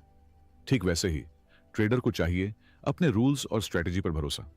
अगर आप अपने सिस्टम को फॉलो करते हैं डिसिप्लिन के साथ, तो शॉर्ट टर्म लॉसेस से डरने की जरूरत नहीं। हर ट्रेड को सिर्फ प्रोबेबिलिटी के हिसाब से देखें।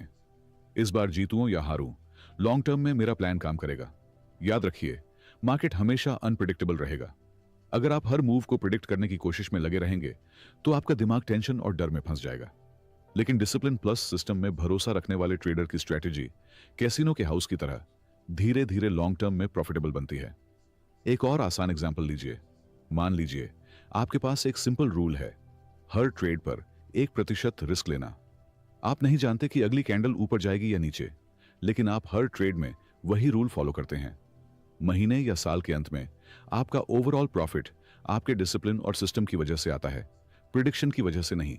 तो लेसन साफ है, प्रिडिक्शन की चिंता छोड़ो, अपने सिस्टम और डिसिप्लिन को मजबूत करो। यही वो सीक्रेट है जो सक्सेसफुल ट्रेडर्स को दूसरों से अलग बनाता है। तीसरा ट्रूथ, रैंडम डिस्ट्रीब्यूशन बीच विन और लॉस। सफल ट्रेडर ये अच्छी तरह जानता है कि हर विनिंग सेटअप हर बार जीतता नहीं है। इसे समझने के लिए एक साधारण एनालॉजी लें, कॉइन टॉस। सोचिए, अगर सिक्का 60% बार सिर दिखाने का चांस देता है, तो कई बार 4-5 टॉस लगातार उल्टा भी आ सकता है। इसका मतलब यह नहीं कि कॉइन खराब है या सिस्टम गलत है, बस यह प्रोबेबिलिटी का हिस्सा है। ट्रेडिंग में भी यही होता है। कभी कभी परफेक्ट सेटअप होने के बावजूद ट्रेड लॉस में चला जाता है। यह फेलियर नहीं है, बल्कि शॉर्ट टर्म रैंडमनेस है। किताब के लेखक मार्क डगलस बताते हैं कि शॉर्ट टर्म रिजल्ट्स इरेलेवेंट हैं, असली मायने रखता है लॉन्ग टर्म कंसिस्टेंसी। एक उदाहरण लेते हैं, सुषमा एक न्यू ट्रेडर 4 बार सही एंट्री लेने के बावजूद लगातार लॉसेस में चली गई। पहले तो उसने पैनिक किया, डर और निराशा में डिसीजंस जल्दी कर दिए। लेकिन अगर उसने ये ट्रूथ पहले समझा होता कि लॉसेस भी ट्रेडिंग का नेचुरल हिस्सा हैं, तो वह जानती कि उसका सिस्टम सही है और सिर्फ पेशेंस रखना जरूरी है। यह लेसन हमें क्या सिखाता है? यह सिखाता है कि इमोशंस को शॉर्ट टर्म रिजल्ट से मत जोड़ो। हर ट्रेड को एक नया अवसर समझो और सिस्टम प्लस डिसिप्लिन पर भरोसा रखो। यही मेंटल एज आपको बाकी ट्रेडर से अलग बनाता है। याद रखिए, मार्केट में रैंडमनेस हमेशा रहेगा, लेकिन वही ट्रेडर जो इसे समझता है और कंसिस्टेंट रहता है, वही लॉन्ग टर्म में जीतता है। चौथा ट्रुथ, एक एज सिर्फ उच्च संभावना है। विनिंग एज का मतलब कभी भी सर्टेनिटी नहीं। यह सिर्फ थोड़ा ज्यादा चांस होता है कि ट्रेड फेवरेबल जाएगा। जैसे क्रिकेट में एक स्किल्ड बैट्समैन हर गेंद पर चौका नहीं मार सकता, लेकिन उसकी एवरेज बेहतर होती है। उसी तरह मार्केट में एज का मतलब है प्रोबेबिलिटी, और प्रोबेबिलिटी ही कंसिस्टेंसी बनाती है। ध्यान रखें, यह ट्रूथ नए ट्रेडर्स के लिए बहुत ही आई ओपनिंग है। ज्यादातर लोग एज को गारंटी समझते हैं और फिर इमोशनल ट्रेडिंग करते हैं। पांचवा truth, every moment in the market is unique. Her trade अलग है। जो आपने पिछले ट्रेड में किया, उसका असर अगले ट्रेड पर नहीं होना चाहिए। लेकिन ज्यादातर ट्रेडर्स अपने पास्ट इमोशंस को साथ लेकर चलते हैं। Revenge trading, fear trading, over confidence, यही चीजें उन्हें हराती हैं। जैसे एक उदाहरण, रवि ने सुबह ट्रेड में प्रॉफिट कमाया। दोपहर में उसने पिछले प्रॉफिट की खुशी में एग्रेसिव हो गया, वही ट्रेड लॉस में चला गया। मार्क डगलस कहते हैं कि यह मिस्टेक माइंड की मिसअंडरस्टैंडिंग है। हर ट्रेड न्यू अपॉर्चुनिटी है और यह तभी काम करेगा जब आप उसे सिर्फ प्रेजेंट में जज करें। तो ये 5 ट्रूथ्स हमें क्या सिखाते हैं? मार्केट कभी प्रिडिक्टेबल नहीं है। प्रिडिक्शन से ज्यादा जरूरी सिस्टम और डिसिप्लिन है। शॉर्ट टर्म लॉस इनएविटेबल है, लॉन्ग टर्म पैटर्न पर भरोसा रखो। एज का मतलब सर्टेनिटी नहीं, प्रोबेबिलिटी है। हर ट्रेड नया है, पास्ट को साथ लेकर मत चलो।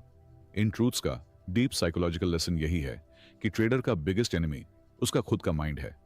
मार्केट को समझने की कोशिश मत करो, खुद को समझो। फियर, ग्रीड, होप और रिग्रेट, ये सब इमोशंस हमें मार्केट में गलती करने पर मजबूर करते हैं। चाहे आप बिगिनर हो या एक्सपीरियंस ट्रेडर, अगर आप इन ट्रूथ्स को अपनाते हो तो आपकी ट्रेडिंग लाइफ ट्रांसफॉर्म हो सकती है। स्ट्रेस कम होगा, फियर कम होगा और कॉन्फिडेंस बढ़ेगा। आप सिर्फ ट्रेड्स एग्जीक्यूट नहीं करेंगे, आप ट्रेडिंग माइंडसेट में जोन में रहना सीखेंगे। छोटी छोटी इमोशनल मिस्टेक्स छोटी लॉस देती हैं और ये जोड़कर बड़े रिग्रेट्स बन जाते हैं।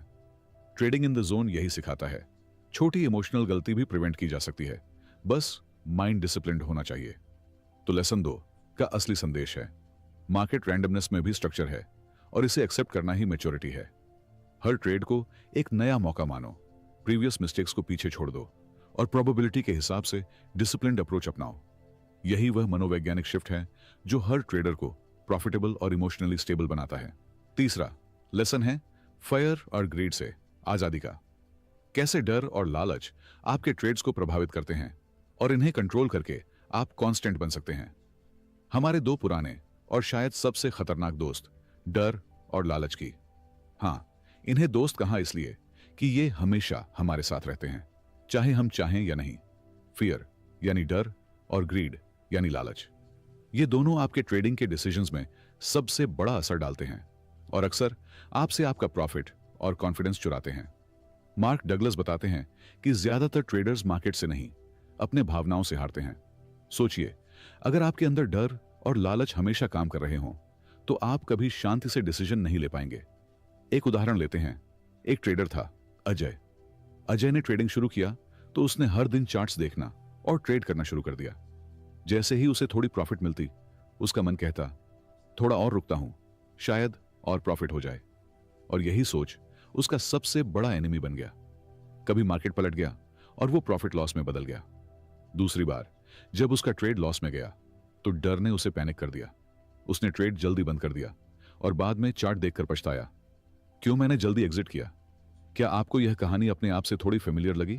हां, यही सब हमारे साथ भी होता है। कभी प्रॉफिट जल्दी बुक करना, कभी लॉस देर से कट करना, यह सब हमारी इमोशंस का खेल है। ट्रेडिंग इन द जोन के लेखक मार्क डगलस बताते हैं, फियर और ग्रीड का इलाज सिर्फ डिसिप्लिन और एक्सेप्टेंस है। आपको एक्सेप्ट करना होगा कि हर ट्रेड सिर्फ एक प्रोबेबिलिटी गेम है, सर्टेनिटी नहीं। मार्केट की अनप्रिडिक्टेबल नेचर को समझना ही पहला कदम है। आप मार्केट को कंट्रोल नहीं कर सकते, सिर्फ अपने रिस्पॉन्स को कर सकते हैं। चलिए थोड़ा और रिलेटेबल एग्जांपल लेते हैं। सोचिए, एक 9 से 5 जॉब वाला व्यक्ति है जिसने वीकेंड में थोड़ा पैसा इन्वेस्ट किया। मार्केट ने अचानक उसकी डायरेक्शन बदली और उसका ट्रेड लॉस में गया। अगर उसने डर से एग्जिट किया तो उसने अपॉर्चुनिटी भी खो दी। लेकिन वही व्यक्ति अगर डिसिप्लिन के साथ अपने रूल्स फॉलो करता, रिस्क मैनेज करता, स्टॉप लॉस सेट करता और अपने सिस्टम पर भरोसा करता, तो लॉन्ग टर्म में वो कंसिस्टेंट प्रॉफिट कमाता। यह सिर्फ एक कहानी नहीं, बल्कि हर प्रोफेशनल ट्रेडर की डेली स्ट्रगल की झलक है। और जैसा कि मार्क डगलस कहते हैं, कॉन्फिडेंस नहीं आता है अनुमान से, बल्कि अनुशासन से। यानी ट्रेडिंग में आत्मविश्वास केवल अनुमान लगाने से नहीं, बल्कि सिस्टम और रूल्स का पालन करने से आता है। फियर और ग्रीड से बचने का सबसे प्रैक्टिकल तरीका है न्यूट्रल माइंडसेट डेवलप करना। न्यूट्रल माइंडसेट मतलब आप ट्रेड को पर्सनल मत लो, कोई ईगो मत जोड़ो। प्रॉफिट हो तो खुशी, लॉस हो तो दुख, पर डिसीजन हमेशा स्ट्रक्चर्ड और प्रोसेस बेस्ड। जैसे किसान अपनी फसल के लिए दिन रात मेहनत करता है, लेकिन मौसम पर कंट्रोल नहीं कर सकता। ट्रेडिंग में भी ऐसा ही है। आप अपना एफर्ट और सिस्टम कंट्रोल कर सकते हैं, लेकिन रिजल्ट प्रोबेबिलिस्टिक है। यह एनालॉजी आपको याद रखनी चाहिए। मार्केट में कुछ भी गारंटीड नहीं। एक ट्रेडर स्नेहा, जिसने डिसिप्लिन्ड रूटीन अपनाया, हर ट्रेड के लिए उसने रूल्स बनाए, risk limit, stop loss, entry और एग्जिट पॉइंट्स। जब प्रॉफिट आया उसने ग्रीड को इग्नोर किया, जब लॉस आया उसने फियर को इग्नोर किया। 6 महीने बाद उसने देखा कि उसके कंसिस्टेंट स्मॉल प्रॉफिट्स ने उसके अकाउंट को बड़ा बना दिया। और सबसे खास बात, उसने ट्रेडिंग को इमोशनल रोलर कोस्टर नहीं बनने दिया। इस लेसन का असली मैसेज यही है, ट्रेडर तभी सुरक्षित और सफल होता है जब वो फियर और ग्रीड से आजाद होता है। जब आप इमोशंस को न्यूट्रल रखते हैं, डिसिप्लिन फॉलो करते हैं और मार्केट को प्रोबेबिलिटी पर्सपेक्टिव से देखते हैं, तभी आप ट्रेडिंग में शांत और कॉन्फिडेंट रहते हैं। इसका असली टेकअवे यह है कि फियर और ग्रीड हमारे ट्रेडिंग के असली दुश्मन हैं। जब हम डर और लालच में आ जाते हैं तो हमारे डिसीजंस हमारे हाथ से निकल जाते हैं और प्रॉफिट्स भी।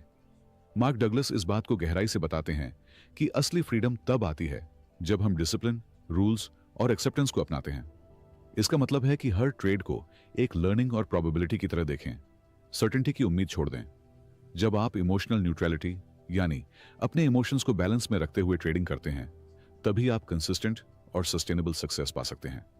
डर और लालच से मुक्त रहकर आप हर ट्रेड को अपने माइंडसेट और स्ट्रेटजी के हिसाब से कामली हैंडल कर सकते हैं और मार्केट के फ्लक्चुएशंस आपको परेशान नहीं करते। असल में यह लेसन हमें सिखाता है कि ट्रेडिंग सिर्फ चार्ट्स और नंबर्स का खेल नहीं है, बल्कि हमारी साइकोलॉजी का खेल है। जितना डिसिप्लिन और इमोशनल कंट्रोल आप दिखाते हैं, उतनी ही आसानी से आप लॉन्ग टर्म में प्रॉफिटेबल रह सकते हैं। फियर और ग्रीड को समझना और उन्हें मैनेज करना, यही मार्क डगलस का सबसे बड़ा इंसाइट है। मार्क डगलस का विजन साफ है। जब आप फियर और ग्रीड को कंट्रोल कर लेते हैं, तब आप ट्रेडिंग की असली शक्ति और मजा महसूस कर पाते हैं। इस लेसन को अपनाने वाले ट्रेडर मार्केट में सिर्फ सर्वाइव नहीं करते, बल्कि इमोशनली फ्री होकर कंसिस्टेंटली जीतते हैं। ट्रेडिंग का असली एनिमी मार्केट नहीं, आपका अनकंट्रोल्ड माइंड है। जब आपका माइंड स्टेबल होगा, आपका निर्णय शांत और स्ट्रक्चर्ड होगा, तभी आप हर ट्रेड में अपने एडवांटेज का इस्तेमाल कर पाएंगे। Lesson 4, thinking in probabilities.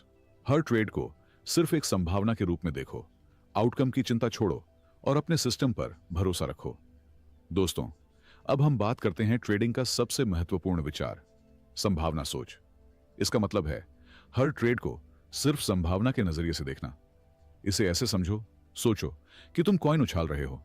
तुम्हें नहीं पता कि हेड्स आएगा या टेल्स, फिर भी तुम खेल का मजा ले सकते हो, क्योंकि तुम जानते हो कि लॉन्ग टर्म में फेयरनेस और चांस काम करेंगे। ठीक इसी तरह ट्रेडिंग में भी हर ट्रेड का रिजल्ट अनसर्टेन होता है, लेकिन लॉन्ग टर्म में सही अप्रोच काम करती है। एक सक्सेसफुल ट्रेडर हर ट्रेड को एक कॉइन टॉस की तरह लेता है। मतलब उसे पता है कि हर ट्रेड में रिस्क है, सर्टेनिटी नहीं, और यही एक्सेप्टेंस ही हमें मानसिक शांति देती है। एक छोटा रियल वर्ल्ड एग्जाम्पल लें। मान लीजिए राहुल नाम का एक ट्रेडर है। उसने 60% विनिंग प्रोबेबिलिटी वाली स्ट्रैटेजी डेवलप की। पहली ट्रेड में उसने प्रॉफिट कमाया, दूसरी ट्रेड में माइनर लॉस हुआ, तीसरी ट्रेड में बड़ा लॉस। अब राहुल पैनिक में आएगा या अगले ट्रेड में कॉन्फिडेंट रहेगा? अगर उसने प्रोबेबिलिटी थिंकिंग अपनाई है तो वह कामली अगले ट्रेड में एंट्री करेगा, क्योंकि उसे पता है लॉन्ग टर्म में सिस्टम काम करेगा, शॉर्ट टर्म फ्लक्चुएशंस नेचुरल हैं। यहां सबसे बड़ी बात यह है कि प्रोबेबिलिटी थिंकिंग केवल स्ट्रेटजी की बात नहीं है, बल्कि साइकोलॉजी की भी है। सोचिए, जब आप हर लॉस को अपने पर्सनल फेलियर की तरह लेते हैं तो फियर और रिग्रेट मन पर हावी हो जाते हैं। पर जब आप जानते हैं कि लॉस भी सिस्टम का हिस्सा है तो आपका माइंड इमोशनली फ्री रहता है। यही फ्रीडम आपको कंसिस्टेंट बनाती है। जब प्लेन में टर्बुलेंस आता है, पायलट पैनिक नहीं करता। क्यों? क्योंकि उसे पता है कि टर्बुलेंस नेचुरल है और उसका ट्रेनिंग सिस्टम पूरी तरह से रिलिएबल है। ठीक इसी तरह ट्रेडर को भी मार्केट के एप्स और डाउन्स में कैल्म है रहना चाहिए। जो ट्रेडर पैनिक करता है वो इंपल्सिव डिसीजंस लेता है, ओवर ट्रेड करता है और अननेसेसरी रिस्क लेता है। प्रोबेबिलिटी थिंकिंग का मतलब यही है, हर ट्रेड को प्रोसेस और सिस्टम के हिसाब से जज करो, आउटकम के हिसाब से नहीं। लॉन्ग टर्म में सही अप्रोच पर भरोसा रखो, शॉर्ट टर्म लॉसेस से घबराओ मत।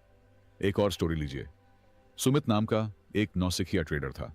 उसने एक दिन सोचा, अगर मैं हर ट्रेड जीतना चाहूंगा तो मैं तो स्ट्रेस में ही रह जाऊंगा।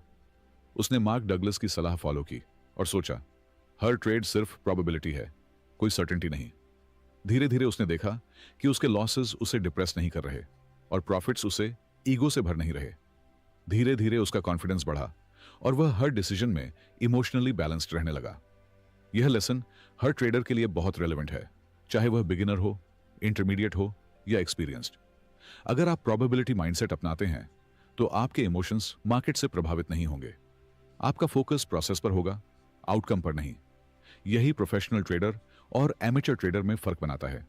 देखो, हमारा ह्यूमन ब्रेन नेचुरल पैटर्न खोजने की कोशिश करता है। हम आउटकम को कंट्रोल करना चाहते हैं, सर्टेजा चाहते हैं। प्रोबेबिलिटी थिंकिंग हमें यह सिखाती है कि मार्केट इनहेरेंटली अनिश्चित है और यह अनसर्टेनिटी डर की जगह कॉन्फिडेंस में बदल सकती है, अगर हम इसे एक्सेप्ट कर लें। और हां, इसे याद रखने का आसान तरीका, हमेशा पूछो अपने आप से कि क्या मैं इस ट्रेड को आउटकम की गारंटी मान रहा हूं या सिर्फ प्रोसेस और प्रोबेबिलिटी की नजर से देख रहा हूं। आंसर, जब प्रोबेबिलिटी पर्सपेक्टिव हो तो आप जोन में आने लगते हैं। माइंड कैलम, इमोशंस न्यूट्रल और डिसीजन रैशनल। दोस्तों, एक कहावत है कि पानी को मत रोको, नदी को बहने दो। ट्रेडिंग में भी यही ट्रूथ है। हर ट्रेड को अपनी नेचुरल फ्लो में रहने दो, खुद की इमोशनल रेजिस्टेंस हटाओ। लॉस आएगा तो सिस्टम पर भरोसा रखो, प्रॉफिट आएगा तो ईगो मत बढ़ाओ। तो समरी यह है कि थिंकिंग इन प्रोबेबिलिटीज केवल ट्रेडिंग का ट्रिक नहीं है। यह एक मानसिक फ्रेमवर्क है जो आपके फियर, ग्रीड और ओवर कॉन्फिडेंस को कंट्रोल करता है। यह माइंडसेट आपको कंसिस्टेंसी देता है, शॉर्ट टर्म लक या आउटकम की चिंता किए बिना। मार्क डगलस का असली संदेश यही है, हर ट्रेड अलग है, हर आउटकम रैंडम है, लेकिन आपका माइंडसेट हमेशा प्रिडिक्टेबल और डिसिप्लिन्ड होना चाहिए। अगर आप इसे अपनाते हैं तो सिर्फ ट्रेडिंग में ही नहीं, बल्कि जीवन के अन्य डिसीजन में भी आप इमोशनली स्टेबल और स्ट्रेटेजिकली स्ट्रांग बनेंगे। शॉर्ट टर्म फेलियर्स डिस्टर्ब नहीं करेंगे और लॉन्ग टर्म सक्सेस नेचुरल बन जाएगी। और याद रखो, प्रोबेबिलिटी थिंकिंग अपनाओ, इमोशंस को कंट्रोल करो और ट्रेडिंग में प्रोफेशनल बनो। यही वह सीक्रेट है जो trading in the zone her trader को सिखाती है। Lesson 5, entering the zone, the master state of mind. हम आते हैं समरी के सबसे एंड और सबसे महत्वपूर्ण लेसन पर। मार्क डगलस की किताब ट्रेडिंग इन द जोन के सबसे महत्वपूर्ण और दिल को छूने वाले हिस्से पर, द जोन। दोस्तों, द जोन कोई मैजिक ट्रिक या सीक्रेट इंडिकेटर नहीं है। यह वो मानसिक अवस्था है जहां ट्रेडर अपने ईगो, फियर, ग्रीड सभी डिस्ट्रैक्शंस को पीछे छोड़ देता है और सिर्फ मार्केट की रियलिटी पर ध्यान देता है। एक ट्रेडर, स्नेहा, स्क्रीन पर चार्ट चल रहे हैं, कैंडल ऊपर नीचे झूल रहे हैं। कुछ लोग इस चॉइस को देखकर पैनिक में एग्जिट कर देते हैं या ओवर कॉन्फिडेंस में इंपल्सिव बाय कर बैठते हैं। लेकिन स्नेहा की आंखों में शांति है, उसकी सांसें स्टीडी हैं, माइंड क्लियर है। उसे लॉस का डर नहीं है, प्रॉफिट का एक्साइटमेंट नहीं, वह बस प्रोसेस पर फोकस कर रही है। जैसा कि मार्क डगलस कहते हैं, in the zone you don't try to win, you just execute perfectly. यानी जोन में आप जीतने की कोशिश नहीं करते, आप केवल अपनी प्लानिंग और एग्जीक्यूशन पर ध्यान देते हैं। यह बिल्कुल वैसा है जैसे किसी अनुभवी म्यूजिशियन ने अपने इंस्ट्रूमेंट को इतना प्रैक्टिस किया हो कि हर नोट अपने आप परफेक्ट निकल जाए, बिना किसी टेंशन के, बिना किसी सोच विचार के। द जोन का सबसे बड़ा सीक्रेट है emotion free trading. Market unpredictable है, कोई भी सेटअप 100% सर्टेन नहीं है। लेकिन जब आप अपने माइंड को स्टेबल रखते हैं, फियर और ग्रीड को न्यूट्रलाइज करते हैं, तो लॉसेस भी एक्सेप्ट करना आसान हो जाता है और प्रॉफिट्स भी अननेसेसरीली एक्साइटिंग नहीं लगते।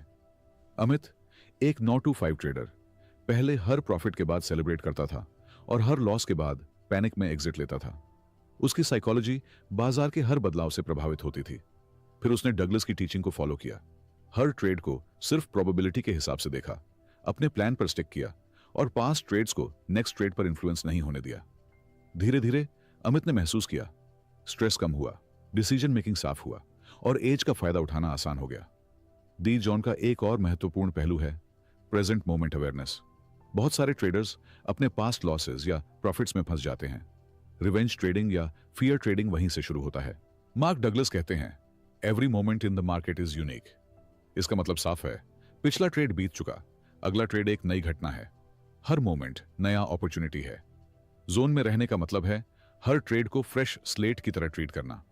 बहुत से लोग सोचते हैं कि ट्रेडिंग सिर्फ स्कैम है या बस लॉस का खेल है, लेकिन सच यही है, ट्रेडिंग आपका दुश्मन नहीं, माइंडसेट ही दुश्मन है। लॉस आएगा, ये नेचुरल है, और इसका मतलब ये नहीं कि मार्केट धोखा दे रहा है। द जोन में रहकर आप लॉसेस को एक्सेप्ट करते हैं, उनसे सीखते हैं और अगले ट्रेड में इमोशनली क्लियर डिसीजन लेते हैं। ट्रेडिंग कभी मैजिक नहीं है, लेकिन प्रोबेबिलिटी और डिसिप्लिन के साथ यह एक स्किल और अपॉर्चुनिटी बन जाता है।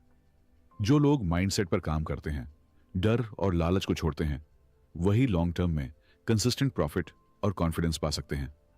अब सोचो, आप सुबह का कप ऑफ कॉफी लेते हैं, चार्ट देखते हैं और आपके माइंड में कोई टेंशन नहीं, कोई फियर नहीं, कोई ग्रीड नहीं, सिर्फ चार्ट्स, सिर्फ नंबर्स और सिर्फ आपकी स्ट्रेटेजी। यही द जोन है। यह मानसिक क्लैरिटी और कॉन्फिडेंस आपको लॉन्ग टर्म कंसिस्टेंसी देती है। अक्सर लोग सोचते हैं स्ट्रेटेजी और इंडिकेटर्स ही सक्सेस की कुंजी हैं, लेकिन लेखक कहते हैं माइंडसेट डिफाइंस योर रिजल्ट्स। आप कितने ईयर्स का एक्सपीरियंस लेकर भी आए, अगर आपका माइंड अनस्टेबल है, फियर और ग्रीड डोमिनेट कर रहे हैं, तो आपके ट्रेड्स रैंडम लगेंगे। लेकिन जोन में वही सिंपल सेटअप, वही एंट्री और एग्जिट कांस्टेंट और प्रॉफिटेबल बन जाती है। पुरानी कहावत है, जब मन शांत होता है तो नदी भी पीछे की ओर बहती दिखती है। ट्रेडिंग में भी यही अप्लाई होता है। काम माइंड में मार्केट के मूवमेंट समझ में आते हैं, प्रोबेबिलिटीज साफ दिखती हैं और आपका एज रियल बनता है। तो दोस्तों, द जोन सिर्फ ट्रेडिंग का स्टेट नहीं है, यह मेंटल मास्टरी का स्टेट है। यह हर ट्रेडर के लिए जरूरी है, चाहे बिगिनर हो या एक्सपीरियंस्ड। जोन में रहकर आप सिर्फ प्रॉफिट्स नहीं कमाते, बल्कि आप अपनी इमोशनल इंटेलिजेंस और डिसिप्लिन भी बढ़ाते हैं। आप मार्केट की रैंडमनेस में भी शांति से निर्णय लेने लगते हैं। मार्क डगलस के अनुसार यह स्टेट तभी आता है जब आप अपनी बिलीफ्स और बायसेस को समझते हैं। जब आप खुद से कहते हैं मार्केट अनप्रेडिक्टेबल है, मैं सिर्फ प्लान को फॉलो करूंगा, रिजल्ट्स को नहीं कंट्रोल करूंगा। यह माइंडसेट हर ट्रेडिंग डिसीजन को एफर्टलेस और कॉन्फिडेंट बना देता है। दोस्तों, द जोन का असली मतलब समझो। पहली बात, फियर और ग्रीड से मुक्त रहना, मतलब न डर से ट्रेड छोड़ो, न लालच में अंधा हो जाओ। दूसरी बात, हर ट्रेड को नए अवसर की तरह देखो। बीते हुए ट्रेड को मत सोचो, हर बार फ्रेश स्टार्ट है। तीसरी बात, पास्ट ट्रेड्स का इमोशनल बैगेज मत लेकर आओ। जो हुआ वो हुआ, अगला ट्रेड उसी पर डिपेंड नहीं करता। चौथी बात, प्रोसेस पर फोकस करो, आउटकम पर नहीं। अपने रूल्स, प्लान और डिसिप्लिन को फॉलो करो, रिजल्ट्स अपने आप आएंगे। और आखिरी, काम, फोकस्ड और डिसिप्लिन रहो। शांत दिमाग, साफ सोच और कंट्रोल तुम्हें द जोन में ले आएगा। यदि आप इस लेसन को अपनी ट्रेडिंग में अडॉप्ट कर लें, तो न केवल आपका प्रॉफिट कर्व स्मूथ होगा, बल्कि आपका स्ट्रेस लेवल कम होगा और ट्रेडिंग आपको मानसिक शांति भी देगा। देखो, याद रखो, द जोन केवल ट्रेडिंग में नहीं, जीवन के हर फैसले में भी मददगार है। काम, फोकस्ड और डिसिप्लिन रहने का यही तरीका है। ट्रेडिंग इन द जोन सिखाती है कि ट्रेडिंग में जीत मार्केट से नहीं, माइंडसेट से मिलती है। मार्केट तुम्हारा दुश्मन नहीं है, बल्कि तुम्हारा मिरर है। वो बस तुम्हारे इमोशंस, फियर्स और बिलीव्स को रिफ्लेक्ट करता है। हर ट्रेड नया है, हर रिजल्ट तुम्हारे लिए एक नया लेसन है। कंसिस्टेंसी सर्टेनिटी से नहीं आती, बल्कि न्यूट्रलिटी से आती है।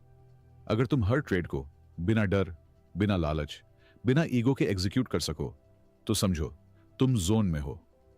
When you truly believe in the randomness of the market, you set yourself free.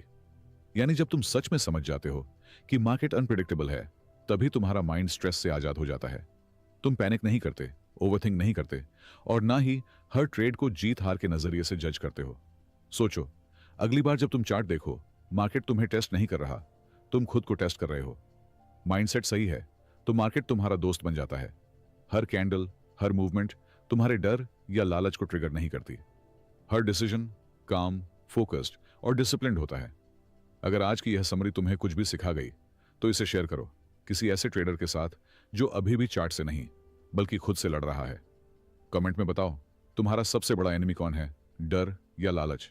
और हां, अगर तुम्हें यह कंटेंट पसंद आया तो लाइक और सब्सक्राइब जरूर करो ताकि हम तुम्हारे लिए और ऐसी हाई क्वालिटी बुक समरीज ला सकें।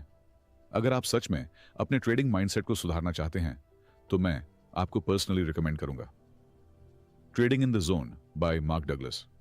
यह किताब सिर्फ स्ट्रेटजीज नहीं बल्कि इमोशंस और माइंडसेट को समझना सिखाती है। ट्रेडिंग में स्थिरता, डिसिप्लिन और कामनेस सीखने के लिए इसे जरूर पढ़ें।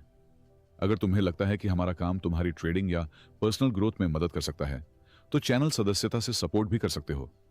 तुम्हारा सपोर्ट हमारा सबसे बड़ा मोटिवेशन है। इसी से हम और मेहनत करके और भी इंपैक्टफुल कंटेंट ला सकते हैं। मार्केट अनप्रेडिक्टेबल है लेकिन तुम्हारा माइंड स्टेबल हो सकता है, और जब माइंड स्टेबल होता है तभी असली फ्रीडम शुरू होती है। ट्रेडिंग सिर्फ पैसा कमाने का खेल नहीं है, यह अपने इमोशंस और माइंडसेट को समझने का रास्ता है। काम रहो, डिसिप्लिन अपनाओ और खुद को जोन में लाओ। याद रखना, हर ट्रेड नया अवसर है, हर लॉस सीखने का मौका है और हर विन सिर्फ बोनस है। दोस्तों, यह थी trading in the zone bye mark Douglas, एक ऐसी किताब जो हर ट्रेडर को भीतर से ट्रांसफॉर्म कर देती है।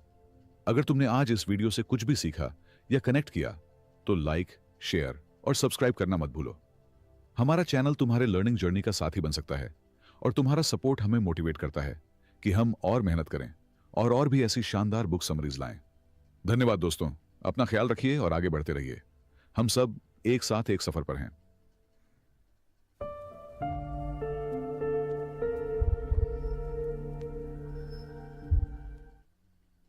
Imagine turning just $1,600 into more than $200 million. Sounds impossible? Not for Richard Dennis, one of the most legendary traders to ever walk the floors of the Chicago Mercantile Exchange. But Dennis didn't just build a fortune. He rewrote the rules of trading by proving that success isn't about talent or luck. It's about psychology, discipline, and having a system you trust. In this video, we'll break down the 10 most powerful mindset lessons from the man behind the iconic turtle trading experiment. Lessons that helped ordinary people become million-dollar traders. Whether you're just starting out or looking to sharpen your edge, what you'll learn today could transform the way you trade forever. Let's dive into the mind of Richard Dennis and unlock what truly separates winners from the rest. What if I told you that you don't need to be born a genius to become a successful trader? You don't need a degree from Harvard or a background on Wall Street. In fact, all you really need is the right mindset, the right system, and a deep commitment to learn. That's not just a motivational slogan. It's the very core of what Richard Dennis believed. And he didn't just believe it, he proved it. Back in the 1980s, Dennis was already a self-made trading legend. He had turned $1,600, yes, $1,600, into over $200 million using a simple but powerful trend-following system. But Richard Dennis didn't want to stop at personal success. He wanted to answer a question that had divided the trading world for decades. Are great traders born or made? His partner, William Eckhard, believed trading talent was innate, something you were either born with or not. But Dennis thought differently. He believed trading was a skill, just like playing the piano, learning chess, or mastering martial arts. And that meant with proper training, anyone could learn to trade, even if they had no financial background, no prior experience, no connections. So in 1983, Dennis launched one of the boldest financial experiments of all time. He placed ads in major newspapers across America with a simple offer. No experience necessary. We will teach you how to trade. Thousands applied. And from that group, Dennis handpicked just a few dozen. They weren't bankers or economists. Some were musicians. One was a blackjack player. Another was a security guard. Ordinary people with an extraordinary opportunity. These individuals would go on to be known as the Turtle Traders. And in just 2 short weeks, Richard Dennis taught them his entire system: how to identify breakouts, how to size their positions, how to cut losses fast, and how to ride winners with discipline. Then he handed them real money, millions in capital, and told them to trade. The result? In less than 5 years, that group of amateurs generated over $100 million in profits. Many went on to become independent trading legends. Dennis had proven his point. You don't have to be born a trader. You can be taught. But this lesson goes deeper than just strategy. What Dennis taught wasn't just charts or systems. He taught his turtles how to think, how to control emotion, how to stick to the plan, even when fear or greed crept in. Because in trading, the real enemy isn't the market. It's often your own psychology. Most people think success in trading comes from having secret knowledge or perfect predictions. But Richard Dennis showed the world something far more valuable. Success comes from consistency, structure, and emotional discipline. That's the difference between gambling and professional trading. So what does this mean for you? It means that you don't need to be special to succeed. You just need to be committed to the process, to be humble enough to learn, and disciplined enough to apply what you've learned every single day. Dennis once said, "You could publish my trading rules in a newspaper and no one would follow them. The key is consistency and discipline." That quote captures the heart of his message. The rules are not magic. The system isn't the hard part. The hard part is you, your behavior, your decisions, your mindset under pressure. The turtle traders weren't superhumans. They simply followed the rules, and they followed them when it was boring, when it was uncomfortable, when it hurt. So if you've ever told yourself, "I'm not smart enough," or "I don't have the background," remember this lesson from Richard Dennis. Trading is teachable, but only if you're willing to be taught. Because in the end, the greatest edge in trading isn't your indicators, isn't your strategy. It's your ability to stay calm, stick to the plan, and show up day after day with discipline. That's what Dennis taught. And that's what still works, even decades later. Imagine standing at the edge of a fast-moving river. You could jump in and fight the current, battling every wave, or you could step into a raft, go with the flow, and let the river carry you forward. That's how Richard Dennis viewed the markets, and this became one of his most powerful lessons. Follow the trend. Don't fight it. Ride it. Richard Dennis didn't become a legend by predicting tops or bottoms. He didn't spend his days trying to forecast the exact turning point of every chart. Instead, he watched. He waited. And when a clear trend emerged, he jumped in with confidence.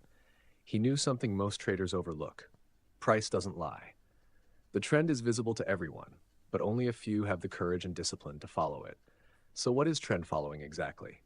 At its core, it's simple. Buy when prices are breaking out and moving higher, sell or short when prices are breaking down and moving lower, and most importantly, don't argue with the market. You're not trying to outsmart it. You're aligning with it. Dennis built his fortune, turning $1,600 into over $200 million by following this exact principle. He didn't care why the market was trending. He only cared that it was trending. And that's the mindset shift many traders never make. They want to understand every news headline, every earnings report, every economic number. But the trend, the price action, it already tells you everything you need to know. When Richard Dennis trained the turtle traders, this was one of the first things he drilled into them. Don't try to catch the top. Don't try to buy the exact bottom. Catch the big middle of the move.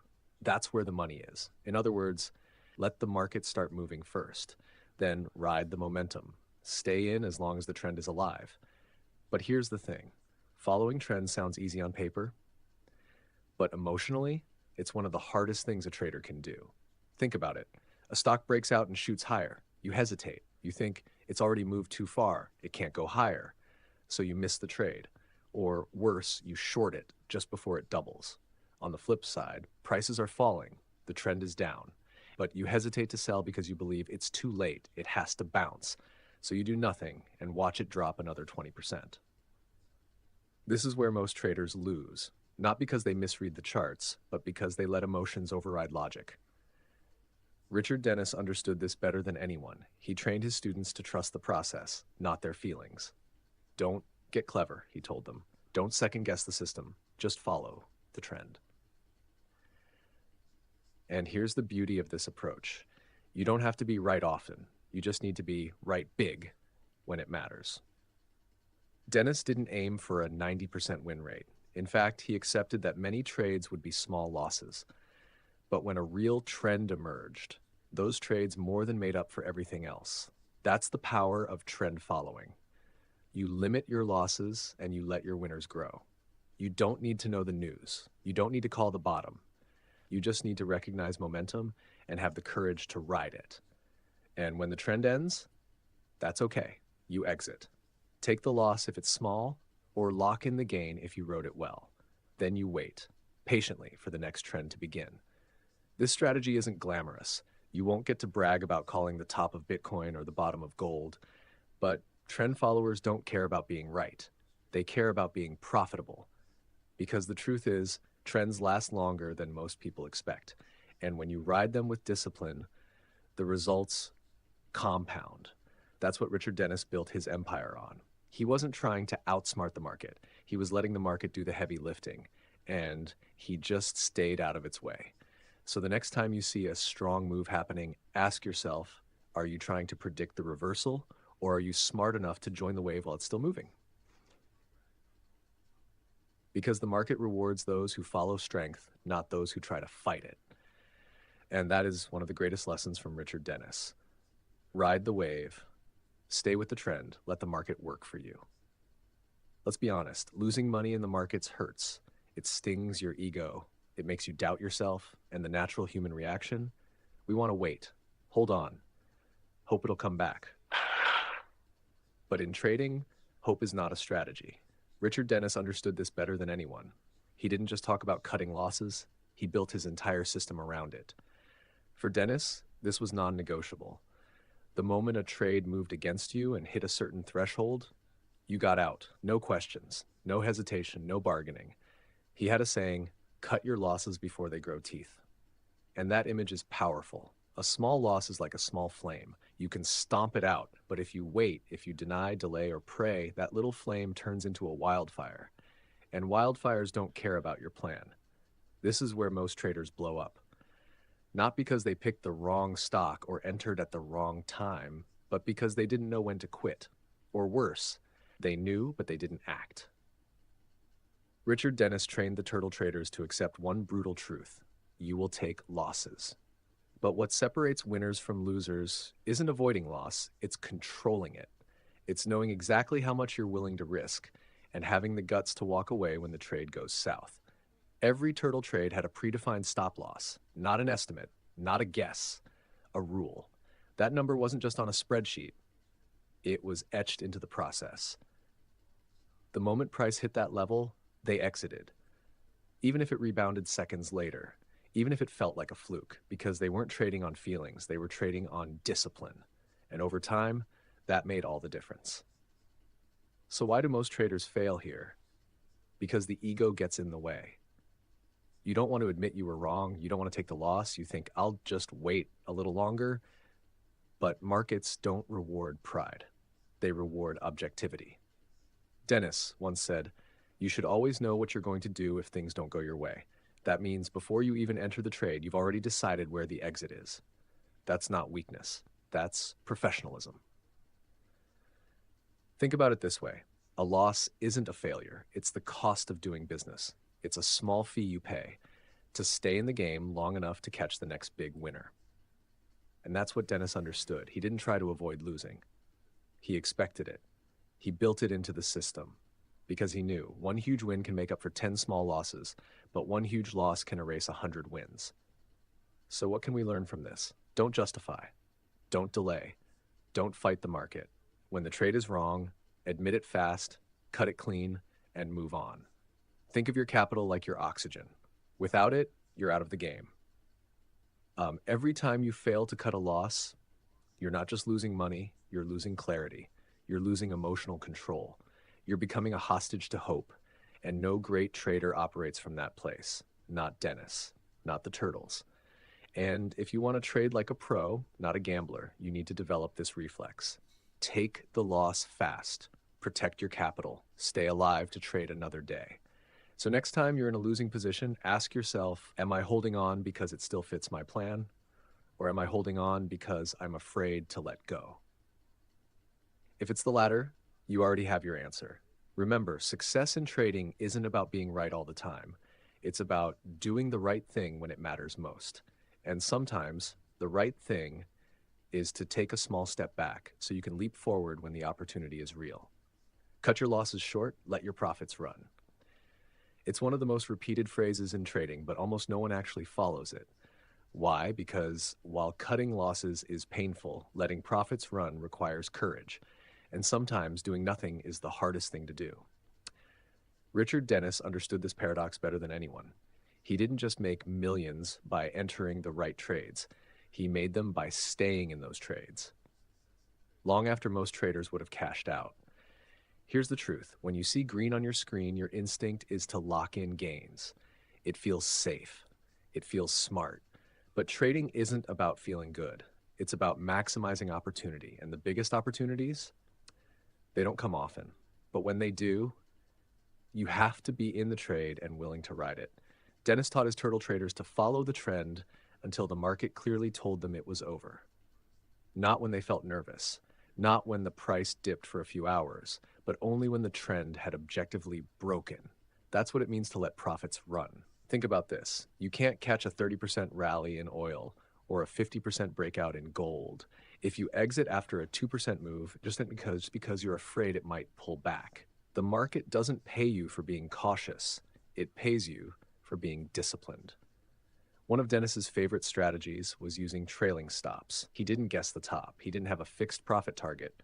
Instead, as the trade moved in his favor, he moved his stop up behind it. That way, if the trend continued, he stayed in, and if it reversed, he exited with profit. Simple, logical, emotion-free. But don't be fooled. This is hard, because as the trade grows, so does your fear. What if it reverses now? Should I take the profit while I have it? What if I give it all back? These thoughts creep in every time. And Dennis knew it. That's why he trained his traders to trust the system, not their feelings. He once said, if you're making money, don't be in a hurry to stop. Let that sink in. Most traders are in a rush to exit winning trades, but the real professionals, they're in a rush to protect their edge and stay in the game. And here's the beautiful part. You don't need to win often. You just need to win big when the time is right. Dennis accepted that most trades would result in small losses or small gains, but every so often, a trade would take off. And when it did, he let it go as far as the market allowed. That's the mindset. Don't kill your winners. Let them breathe. Let them grow. Because one trade, one patient, disciplined, high-conviction trade can make up for 10 small losers. And that's the math that makes a trading system work. But this takes trust. Trust in your process. Trust in your stop loss. And most importantly, trust in your ability to detach emotionally. So how do you develop this skill? Start by reframing how you see profits. Don't view them as something you have to protect. View them as something you have to manage. Your job isn't to grab quick wins. Your job is to execute your edge over time, and that requires patience. Patience to hold, patience to let the trend mature, patience to do nothing while the market is doing the work for you. So the next time you're in a winning trade, ask yourself, am I exiting because the trend is over, or am I exiting because I'm afraid? Because fear is loud, but your system, your process, that's your voice of reason, and that's the voice you need to listen to. Richard Dennis didn't just let profits run because it made money. He did it because it was the logical extension of everything he believed. Trading is teachable. Discipline beats emotion. Systems outperform gut feelings, and profits are the reward for those who have the courage to stay the course. So if you want to trade like a professional, don't just chase trades. Don't just cut your losses. Learn to hold your winners, because sometimes the best move in trading is no move at all. Picture this. You're standing in the middle of a trading floor, bells ringing, prices flashing, markets moving fast, traders shouting, charts going red and green, chaos, noise, pressure. And in the middle of all that madness, one trader sits still, calm, focused, eyes locked on his rules, not the noise. That was Richard Dennis. You see, Dennis didn't believe in trading by instinct. He didn't care about feelings, predictions, or gut calls. For him, trading was a process, not a performance. A good trade wasn't one that made money. A good trade was one that followed the system, win or lose. And this formed one of his core principles. Use a systematic approach every single time. No improvising, no guessing, Just rules, clear, logical, tested. Why was this so important? Because Dennis understood one universal truth about markets. Emotions are the enemy of consistency. Fear will stop you from entering the trade. Greed will make you overstay. Doubt will cloud your judgment. Overconfidence will make you break your own rules. But a real system doesn't care about your feelings. It doesn't hesitate. It doesn't panic. It just does what it was designed to do. Identify opportunities, manage risk, protect, discipline. So what did Dennis's system actually look like? It was built around trend following, but it had specific repeatable rules for every situation. When to enter a trade, how much to risk, where to place a stop loss, when to exit with a profit or a loss. There was no room for maybe, no, I think it'll bounce, no, I feel good about this one. And here's what made it powerful. It worked for everyone, not just for Dennis. Remember, he trained ordinary people during the turtle experiment. They weren't traders. Some had never seen a chart before. But when you give someone a clear, logical system and teach them to follow it with discipline, they can become consistently profitable, just like the pros.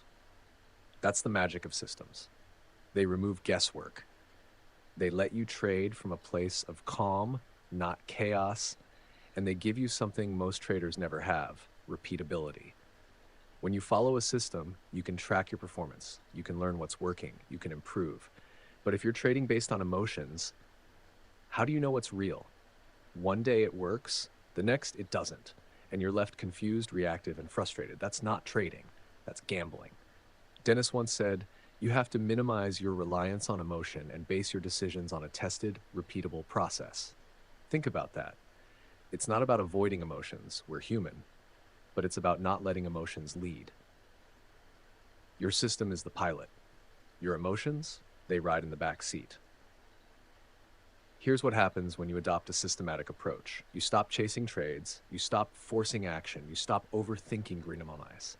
Instead, you just follow your process. Every trade becomes measurable. Every outcome becomes data. And win or lose, you have control. That's powerful. That's freeing. That's professional. Now let's be honest, even with a great system, you'll still have losing trades. Dennis knew that. He didn't aim for perfection. What he wanted and what he taught was consistency. And now, if your system gives you a long-term edge, your job is simple. Follow it every day, especially when it's hard. Because here's the truth. The market is unpredictable, but your behavior, that can be consistent. And that's where your real edge lies. So ask yourself right now, do you have a system? Is it based on logic, not emotion? Do you follow it even when it's uncomfortable? If you answered yes, then congratulations. You're already thinking like Richard Dennis. And that mindset, that discipline, that system-based approach, it's the foundation of real sustainable trading success. Because in the end, feelings fade, charts change, markets shift, but your system, if it's strong, will always give you something solid to stand on.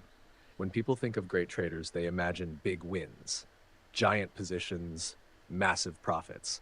But Richard Dennis, he saw things differently. For him, the real power in trading wasn't about how much you could make. It was about how well you could protect yourself when things went wrong. Because here's the brutal truth.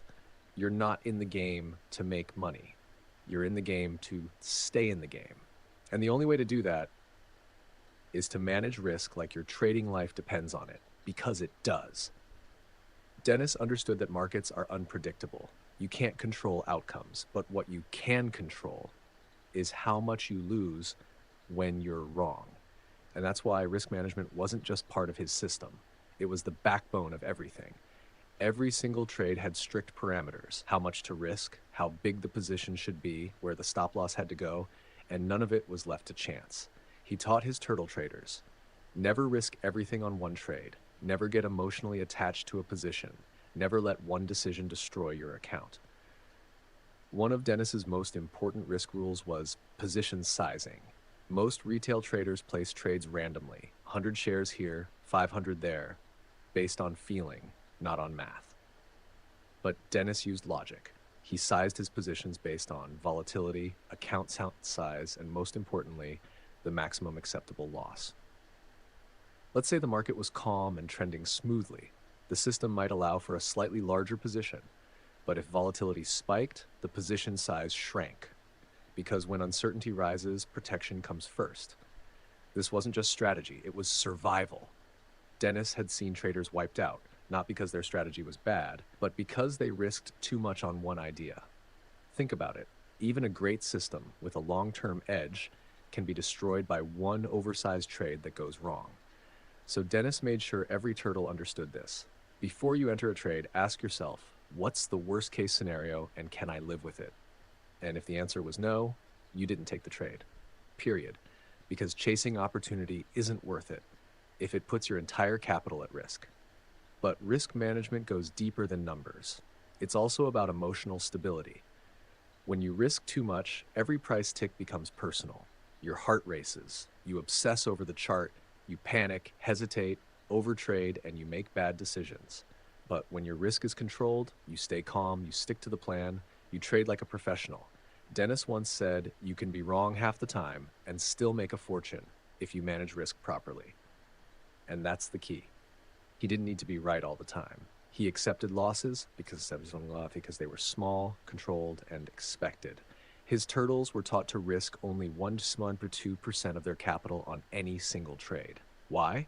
Because even if they lost 5 trades in a row, they'd still have 90% plus of their capital intact. That's staying power. That's what keeps you in the game. And in trading, longevity is everything. If you can survive long enough, the market will eventually hand you opportunities. But if you go broke trying to be right today, you'll never see tomorrow. So what does this mean for you? It means stop focusing only on how much you can make and start focusing on how much you're willing to lose. Before you enter a trade, ask, what's my maximum risk? Does it fit within my rules? If this goes against me, can I walk away emotionally and financially? Because trading isn't about being aggressive. It's about being prepared. It's not about winning every trade. It's about avoiding the one loss that takes you out of the game. Risk management isn't the sexy part of trading. It's not what gets likes on social media, but it's what builds careers. It's what saves portfolios. And it's what Richard Dennis mastered better than almost anyone in history. So the next time you're tempted to go big on a trade, remember this lesson. Amateurs focus on reward. Professionals protect their risk. Be the professional. Play the long game. Stay in the game, because once you lose your capital, nothing else matters. Every single day in the market, a silent war is being fought. Not between bulls and bears, not between retail and institutions, but between discipline and emotion. And the outcome of that battle, it decides whether you win or lose. Richard Dennis knew this war intimately. He saw it, not just in others, but in himself. Because no matter how experienced you are never immune to fear, greed, doubt, or hope. But here's what separated Dennis from the rest. He never let his emotions make the final decision. Discipline always came first. You see, it's easy to follow your system when things are going well, when your trades are green, when everything's moving in your favor. Discipline feels natural. But what happens when things fall apart? When the trade reverses right after you enter? When you get stopped out 3 times in a row? When you're tempted to just skip the stop loss this time? That's when discipline becomes everything. And that's where most traders fail. Not because they don't know what to do, but because they don't do what they know. Dennis taught his turtle traders this essential truth. Your biggest enemy is not the market, it's your own mind. He saw it firsthand during the turtle experiment. He trained people from all walks of life. Some had 0 trading experience, but the ones who succeeded, they weren't the smartest. They were the most disciplined. They didn't argue with the system. They didn't improvise when scared. They didn't break rules just to feel better. They executed precisely, consistently, and without emotion. Because emotion is a trickster. It whispers lies. Just this one time. It'll come back. Don't sell yet. Double the position, you'll recover faster.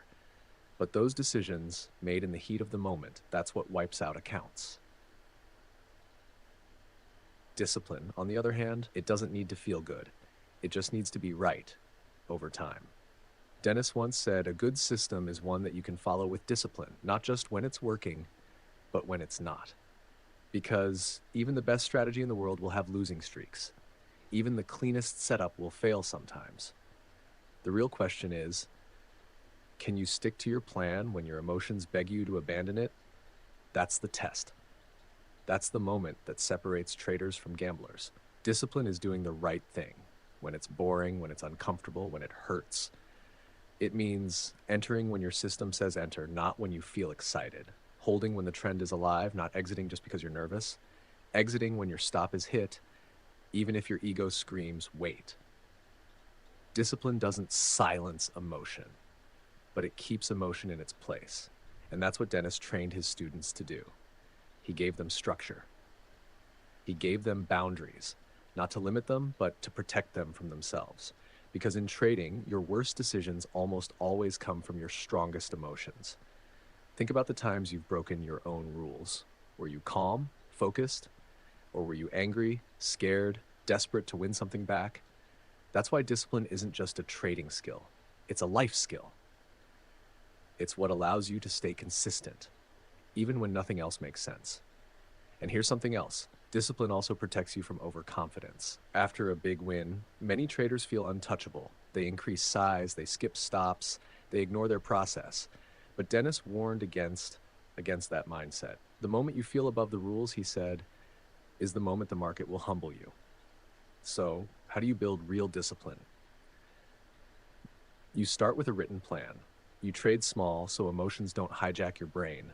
You track every trade and hold yourself accountable. And most of all, you commit to the process, not just the outcome.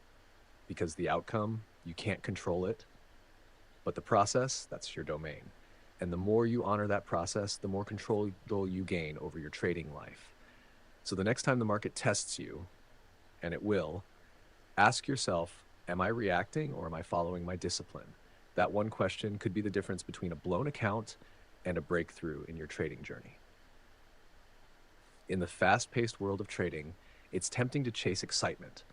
The big win, the lucky breakout, the viral trade that doubles your account overnight. But Richard Dennis knew something most traders forget. Consistency beats intensity every time. Dennis didn't build a $200 million fortune by making one perfect trade. He didn't win by being lucky. He won by showing up with discipline, with patience, with the same process every single day. He understood that trading is a long game. You're not here to get rich tomorrow. You're here to survive, adapt, and grow over months, years, decades. And that kind of success, it doesn't come from being brilliant once. It comes from being reliable always. So what does consistency really mean in trading?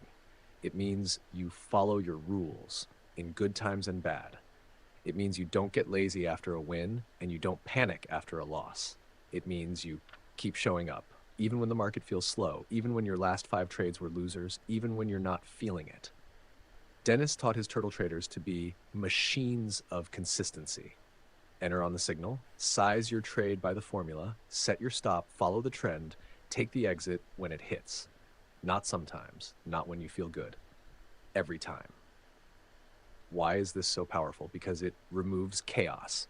Most traders are emotionally all over the place. After a win, they get aggressive. After a loss, they pull back too far. They tweak the system based on emotion, not data. But when you're consistent, your results become trackable. You can spot patterns, you can improve, and most importantly, you stay grounded when the market throws you off balance. Richard Dennis saw this clearly. He often told his students, don't worry about the outcome of any one trade. Focus on executing your process consistently. The profits will take care of themselves. That's what separates professionals from amateurs. Amateurs chase outcomes, professionals chase execution. And here's the thing, consistency isn't glamorous. It doesn't get you applause, it doesn't give you dopamine spikes, but it builds something better than excitement. It builds stability. Stability. Let's use a simple analogy. Think of trading like going to the gym. One killer workout won't change your life, but showing up 3 times a week for 6 months, that will transform everything. It's the same in the markets. One huge trade won't make you a pro. One good month doesn't make a career, but 6 months, 1 year, 3 years of consistent execution, that changes your identity, that rewires your instincts, that makes you unstoppable. So how do you build consistency? Create a clear system, one you can follow. Write your rules down, make them visible, commit to a daily routine. Same time, same process. track your trades, learn from the data, not from feelings, and above all, show up no matter what. Some days you'll feel off, some weeks you'll lose money, but none of that matters if you stay the course, because over time, consistency compounds, and consistency doesn't just help your results. It helps your mindset. You feel more in control, you feel less emotional, you recover faster from setbacks, you trust yourself more. And when you trust yourself, the market can't shake you as easily. Richard Dennis didn't care about being perfect. He cared about being predictable in the best way possible. Predictable in execution, predictable in risk, predictable in following the plan. That's how you last in this business, because luck fades. But consistency, that's what builds legacy. So the next time you're tempted to chase a hot tip, or double your position because you feel good, or skip your routine because you're bored, stop. And remember what Richard Dennis taught. Consistency isn't exciting, but it is everything. The markets never sleep. Charts move, candles form, prices tick up, tick down, and as traders, we often feel like we need to be doing something. Enter a trade, exit, re-enter, switch charts, scan new setups. The temptation to act is constant. But Richard Dennis had a rule, one that sounds simple but is incredibly hard to follow. Don't trade just to trade. Overtrading is one of the biggest silent killers in this business. It drains your capital, it clouds your mind, and worst of all, it slowly erodes your discipline without you even realizing it. Dennis understood something most traders don't. Patience is a position. Sitting out is not weakness. It's strength. It's control. It's knowing that the best traders are selective, not active. During the turtle experiment, he drilled this into his students. Only trade when the setup is there, not when you're bored, not when you're frustrated, not when you want to feel productive. Think of trading like fishing. A skilled fisherman doesn't throw his line every 10 seconds. He waits, he watches, he understands the water, the timing, the behavior of the fish, because throwing the hook nonstop doesn't increase your odds. It just wears you out. It's the same in trading. When you force trades, your edge disappears. When you act without a plan, you're no longer a trader, you're a gambler. And when you're in too many positions, your ability to manage risk drops to zero. Overtrading doesn't just hurt your account, it hurts your confidence. Because when the results are inconsistent, you start to second guess your system, you change things midstream, you start looking for new indicators, new strategies, when in fact, the real problem is you're trading too much. Richard Dennis didn't believe in constant activity. He believed in high probability setups. If the conditions weren't there, he didn't force it, even if it meant sitting out for days, sometimes weeks, because he knew the market always comes back, but your capital won't if you keep wasting it. So why do traders overtrade? It's not about opportunity, it's about emotion, fear of missing out, revenge after a loss, boredom, pressure to do something. But none of those reasons make a trade more valid. They just make you more vulnerable. Dennis taught his turtles to build a system and then wait for the market to come to them. Not the other way around, because a true professional doesn't chase. He positions himself where opportunity is most likely to appear and then waits. Want to avoid overtrading? Here's how. Define your setup clearly. If it's not there, don't trade. Limit the number of trades per day or week. Quantity, quality.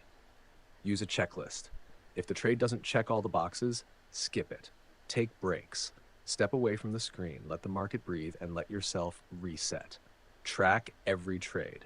When you review your log, you'll spot patterns, including emotional triggers that lead to overtrading. Richard Dennis once said, "You don't have to make money every day. You just have to protect your capital until the opportunity is right." That mindset is what kept him in the game, long after others had burned out. Because here's the truth. Most traders don't fail because their system is broken. They fail because they couldn't sit still.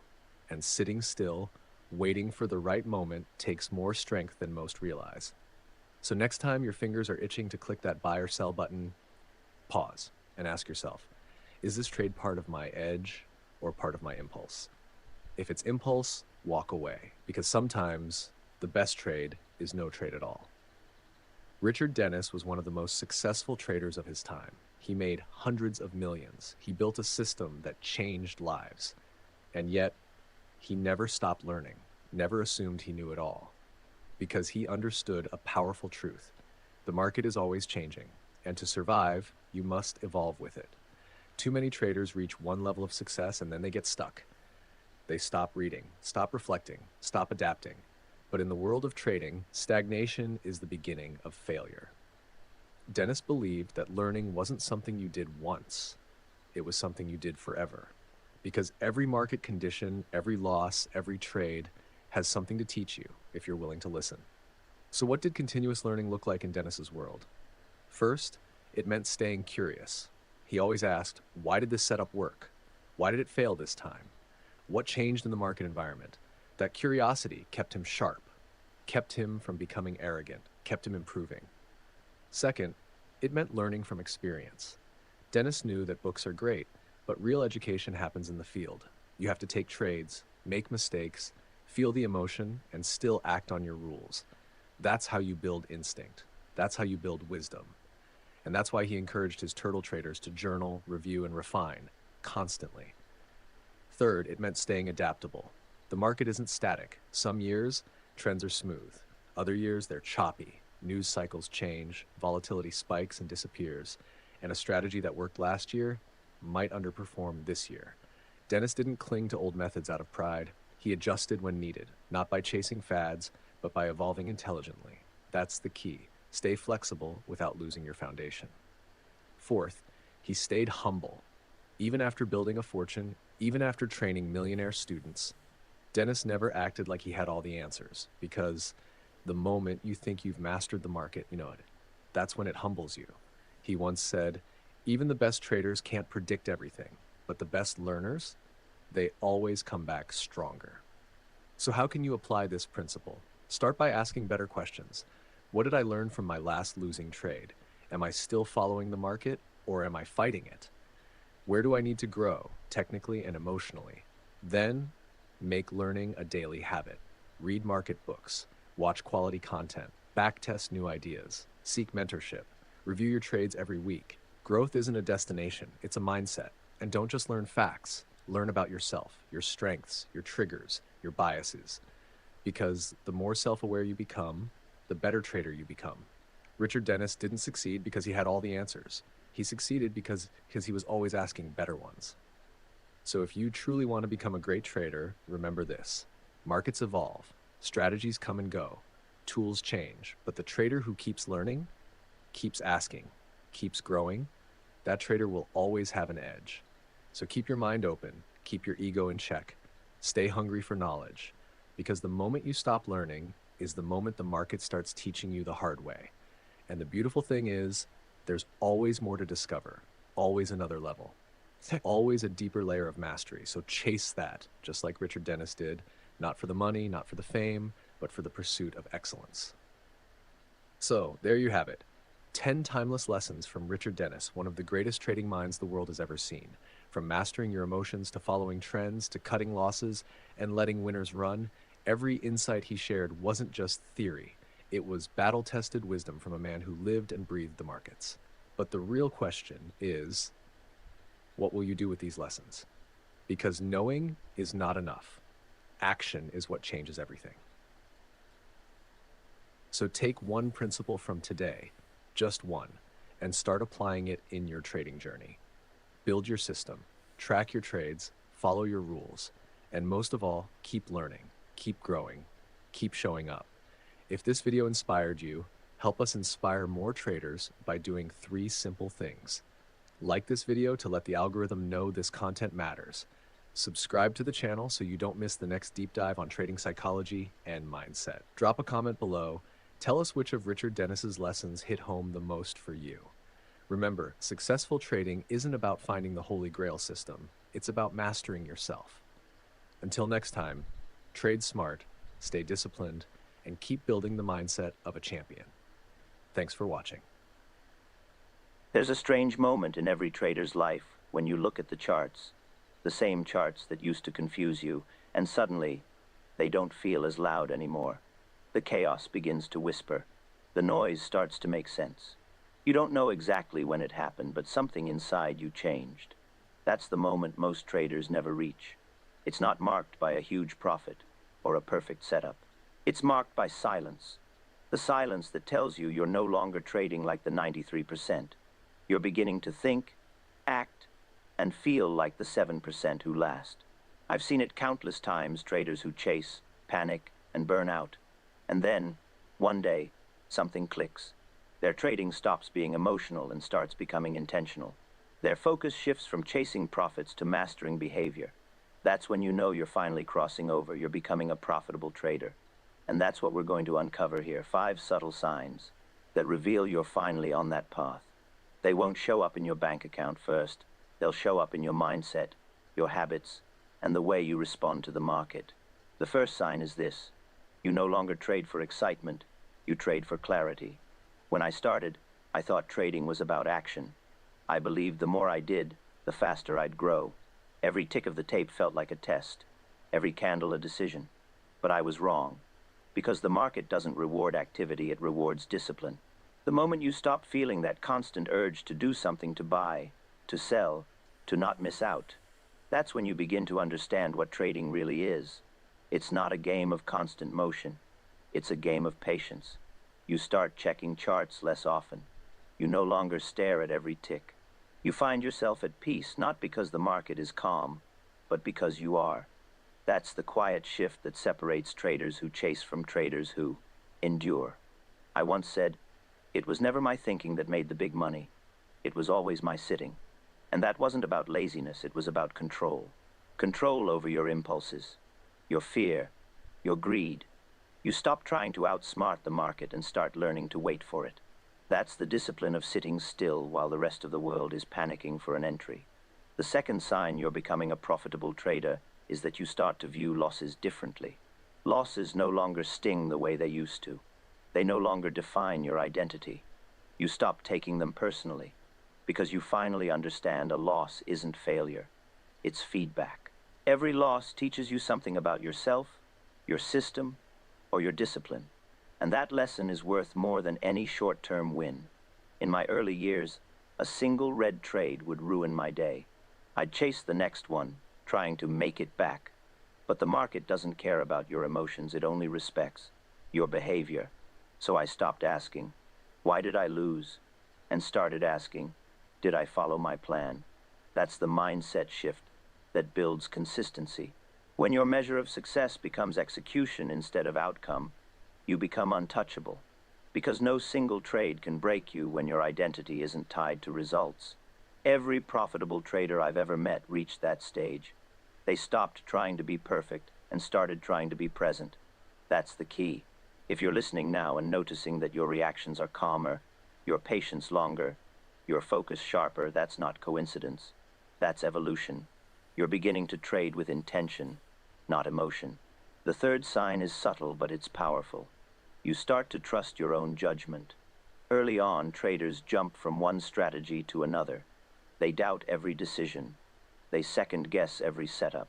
But over time, after enough data, reflection, and pain, you begin to hear your own intuition again. Not emotion, intuition. You've seen the market's tricks enough times that you don't fall for them anymore. You start following your own system even when it's boring, even when it's slow, because you've seen the truth. Boring trading is profitable trading. That's how you know you're getting close. When the thrill fades and clarity replaces excitement. When your best trades feel calm, not chaotic. When your peace of mind means more than a quick profit. That's when you're becoming a real trader. Because the truth is, the market tests everyone. It tests your ego, your patience, your identity. And most people fail not because they lack skill, but because they lack control. So, when you find yourself becoming quieter, more disciplined, less reactive, celebrate that. It's a sign of progress most traders never reach. Before we move on to the next part, I want to ask you something. We've built a community of traders who want to grow, who think deeper, and who refuse to give up. So tell us in the comments, what do you love most about these videos? What's the one thing that helps you the most? And what's the biggest struggle you're facing in your trading journey right now? Your answers help shape the lessons we create next. Because this isn't just my story, it's yours too. And if this message speaks to you, if you see yourself in these words, take a moment to like this video, share it with someone who needs to hear it, and check out the other Livermore stories on this channel like The Secret to Mastering Trading Patience and The Psychology of Holding Trades. Those will help you go even deeper into the mindset that's shaping real traders. Because this journey isn't about one lesson or one sign. It's a process, and we're only getting started. You know you're changing when you stop waking up chasing opportunity and start waking up protecting discipline. That's the fourth sign. It's not as exciting as catching a massive breakout, but it's the foundation of everything that lasts. You begin to understand that every trading day doesn't have to be profitable, but every trading day must be productive. Some days you win, some days you wait, some days you simply watch. And on those quiet days, you realize something profound, that waiting is a position too. The amateurs hate silence. They think the market owes them movement. But the professionals, the ones who've endured every storm, know that silence is the sound of opportunity building. They don't force it. They don't chase it. They prepare for it. That's what discipline looks like when it matures. It becomes calm. You no longer argue with the market. You no longer try to control what you can't. You simply respond when it's time and remain still when it's not. I remember the years when I thought discipline meant restriction, stopping myself from trading, holding back my instincts, suffocating my impulses. But real discipline isn't about restriction, it's about alignment. It's when your mind, your system, and your patience begin to move together like one quiet rhythm. That's the kind of discipline that builds longevity. It's not something you learn overnight, it's something you become. You start to notice you're not exhausted anymore. You're no longer emotionally drained after each session. You don't feel the need to check your profit and loss after every trade. You realize that your self-worth isn't swinging with your equity curve. That's when you know you're starting to trade from peace, not pressure. And from that peace comes clarity. That clarity leads to the fifth sign, one of the most subtle but most powerful indicators of all. You start thinking in probabilities, not outcomes. This is the mindset that separates the gambler from the professional. The gambler looks at every trade as a win or lose situation. The professional looks at every trade as just one of many part of a larger series that defines edge, not emotion. When I was younger, I wanted to be right on every position. I wanted to predict the next big move, to call the top, to time the bottom. But over time, I learned that the goal isn't to be right. It's to make good bets, over and over again. The market doesn't reward the ego. It rewards consistency.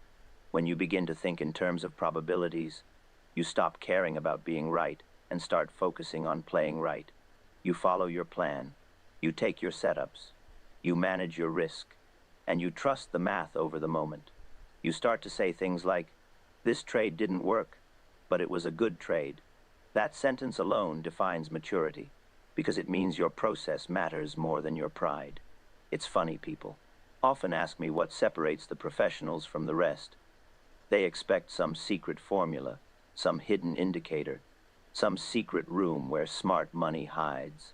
But the truth is, the difference isn't external, it's internal. It's the ability to detach from the outcome, to focus on execution, to stay consistent even when results vary. When you think in probabilities, you stop overreacting. You stop cutting your winners short out of fear. You stop adding to losers out of hope. You become a scientist of your own system. You stop gambling with emotion and start operating with logic. That's when trading becomes quiet. You realize that consistency isn't built on intensity, it's built on repetition, doing the right thing over and over, without needing instant proof that it's working. And that's what most traders can't handle, the delay. They crave instant feedback. But the professional accepts the delay between discipline and reward. That's where real profitability grows. If you've reached that stage where you can take a loss and feel calm, where you can let a setup go without frustration, where you can follow your plan even when it feels uncomfortable, then understand this. You're already living in the mindset that most traders never reach. You're not chasing profits anymore. You're becoming the kind of person who can deserve them. Because the truth is, the market pays those who can wait. It pays those who can endure uncertainty without losing composure. It pays those who can follow their edge through boredom, through doubt, through fear. That's mastery. And that mastery doesn't announce itself. It doesn't show up as fireworks or fortune. It shows up in silence, in the calm you feel when your trade is running and you're not tempted to touch it, in the patience you hold when nothing's moving and you're not forcing it, in the confidence you build when your plan finally feels like second nature. That's when you know the market has stopped being your opponent and started becoming your mirror. It reflects your discipline, your patience, your maturity. It shows you who you've become and who you still need to be. And once you see that, you'll never trade the same way again. You'll stop looking for the next shortcut and start refining the path you've already chosen. You'll stop comparing your journey to others and start mastering your own rhythm. You'll stop fearing the market and start respecting it. That's when trading stops being chaos and becomes art. And if this video is speaking to you, if it's helping you see trading in a new light, take a second to like this video. Share it with someone who needs it. The next part will take us into the deeper lessons that reveal why these signs appear and what they mean for your long-term success. There comes a stage in every trader's journey when you begin to realize something uncomfortable. You are no longer learning the market. The market is learning you. It studies your habits, your fears, your impatience. It knows when you chase. It knows when you flinch. And when it recognizes that you've stopped reacting, when it senses that your emotions no longer betray you, that's when it finally starts to reward you. That's the invisible shift that defines a profitable trader. The market hasn't changed, you have. You've learned to master what most can't even identify, yourself.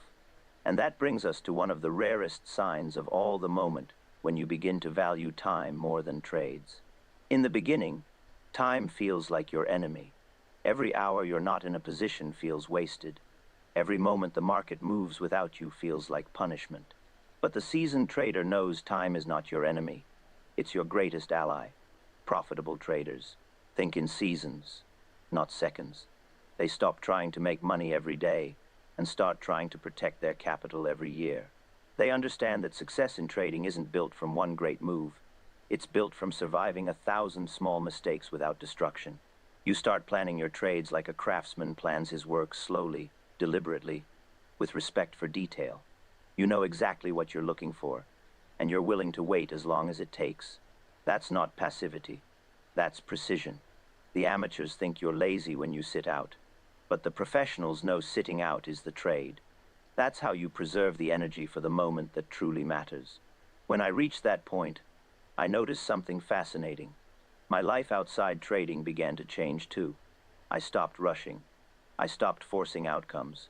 I started trusting patience in everything, not just markets. Because trading, at its core, is a mirror of character. The discipline you build at the chart reflects in every decision you make off it. You see, becoming a profitable trader isn't about learning strategies. It's about building identity. You're not trying to find signals, you're trying to become the kind of person who can follow them. The charts are the same for everyone. What changes is who's reading them. That's why I've always said, a trader's edge isn't in the market. It's in the mind. You can hand two people the same strategy, the same risk management rules, the same tools. One will grow wealthy, the other will burn out. The difference isn't logic. It's emotional endurance, the ability to stay calm while the world tests you. And if you've reached a point where you can sit through drawdowns without panic, where you can endure boredom without forcing trades, where you can accept uncertainty without frustration, then congratulations. You're beginning to live what most only talk about. You're thinking like a professional. You're becoming someone who doesn't need the market to validate them because you already trust your process. There's another powerful sign, and this one's often overlooked. You start to simplify everything.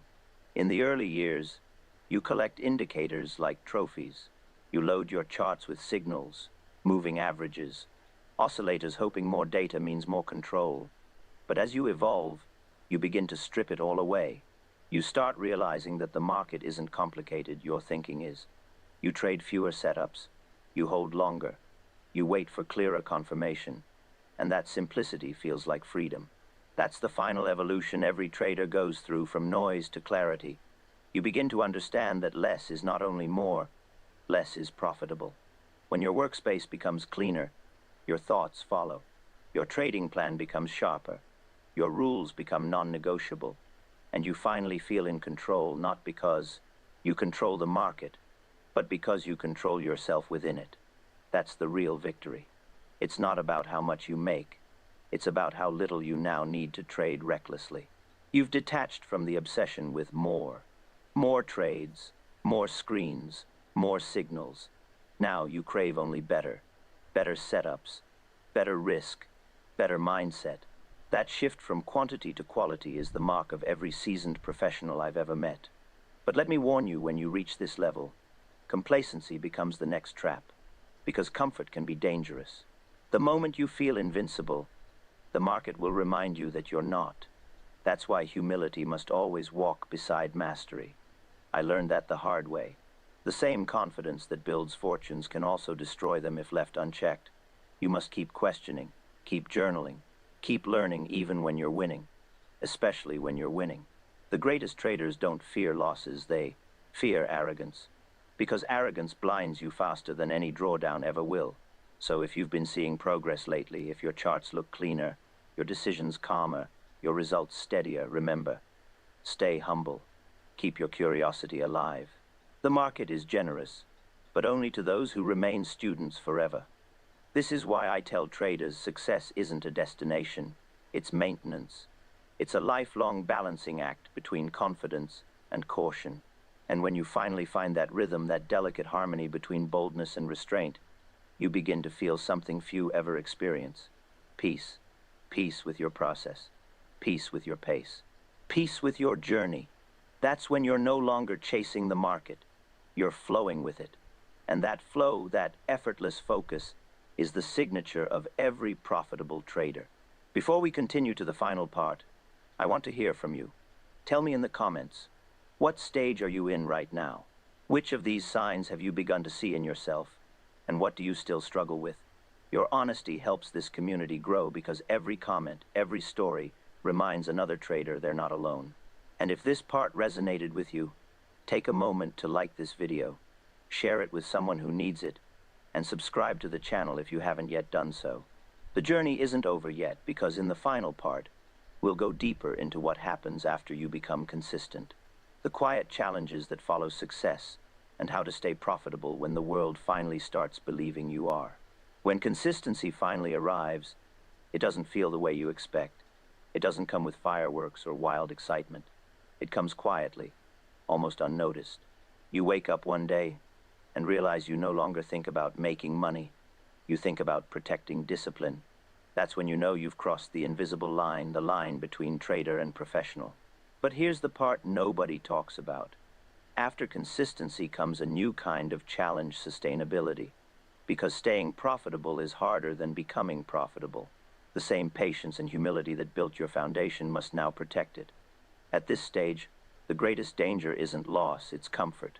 When you start to win regularly, when your confidence grows, that's when the old voice of greed tries to return, whispering, "You've mastered it.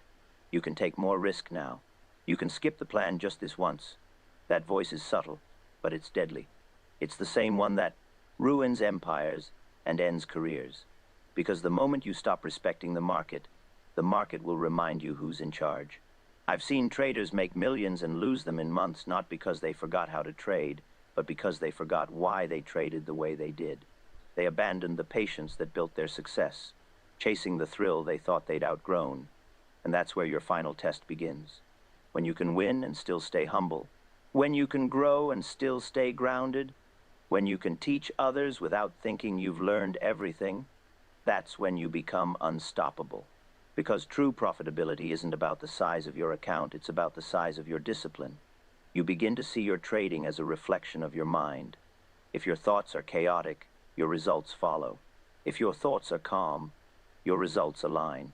And suddenly, every session becomes a form of meditation, not on price, but on patience. This is where trading becomes something bigger than money. It becomes a craft, a mirror, a way of living with awareness. You stop seeing charts as lines and numbers. You start seeing them as behavior, emotion, rhythm. You see panic in red candles, greed in green, fear in the hesitation between them. And in that recognition, You gain a strange power not to control the market, but to control yourself within it. That's what separates the elite from the average. The average trader wants to predict what will happen. The elite trader focuses on how they will respond when it does. That's mastery. You know you've reached it when you start valuing boredom. When the quiet, uneventful days no longer frustrate you, they fulfill you. Because you know boredom is where consistency is built. That's when trading stops feeling like a test and starts feeling like balance. You'll begin to notice that your entire life feels different. You'll stop rushing decisions, stop reacting emotionally, stop craving validation. You'll think slower. You'll feel lighter. Because the same patience that made you a profitable trader will make you a calmer person. That's the hidden gift no one talks about. Trading teaches you more about life than markets. It teaches you detachment, humility, patience, and respect for uncertainty. And when you learn those lessons, you start to live with more intention both inside and outside the charts.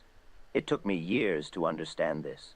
I chased every method, every signal, every secret edge. But in the end, all the market ever asked from me was mastery of myself. When I finally stopped fighting the market and started listening to it, that's when everything changed. And now, if you're here listening, learning, reflecting, then you're already walking that same path. You've begun to transform in ways most traders never will, because most never make it past the noise. But you're starting to hear the rhythm behind it. So remember these 5 signs, not as milestones to chase, but as reflections to recognize. When you trade for clarity instead of excitement, when you stop letting losses define you, when you trust your own judgment and follow your plan, when you think in probabilities, not emotions, and when you find peace in patience instead of thrill, that's when you're becoming a profitable trader. Not someday, not soon, but now. Because profit isn't a number, it's a mindset. It's the maturity to handle both gain and loss with the same calm spirit. It's the awareness to know that your job is not to predict the market, but to participate with discipline. That's what Livermore learned the hard way. And that's what I hope every trader learns the easy way, by listening, reflecting, and applying. So, before we close, I want to ask you something. We've built a space here for traders who think deeper, who see trading as a journey, not a gamble. Tell us in the comments below. What do you love most about these videos? What speaks to you the most about this one? And what's the biggest challenge you're facing right now in your trading? Be honest. Your story could help someone who's still in the storm you just walked through. That's how this community grows, not through numbers, but through shared wisdom.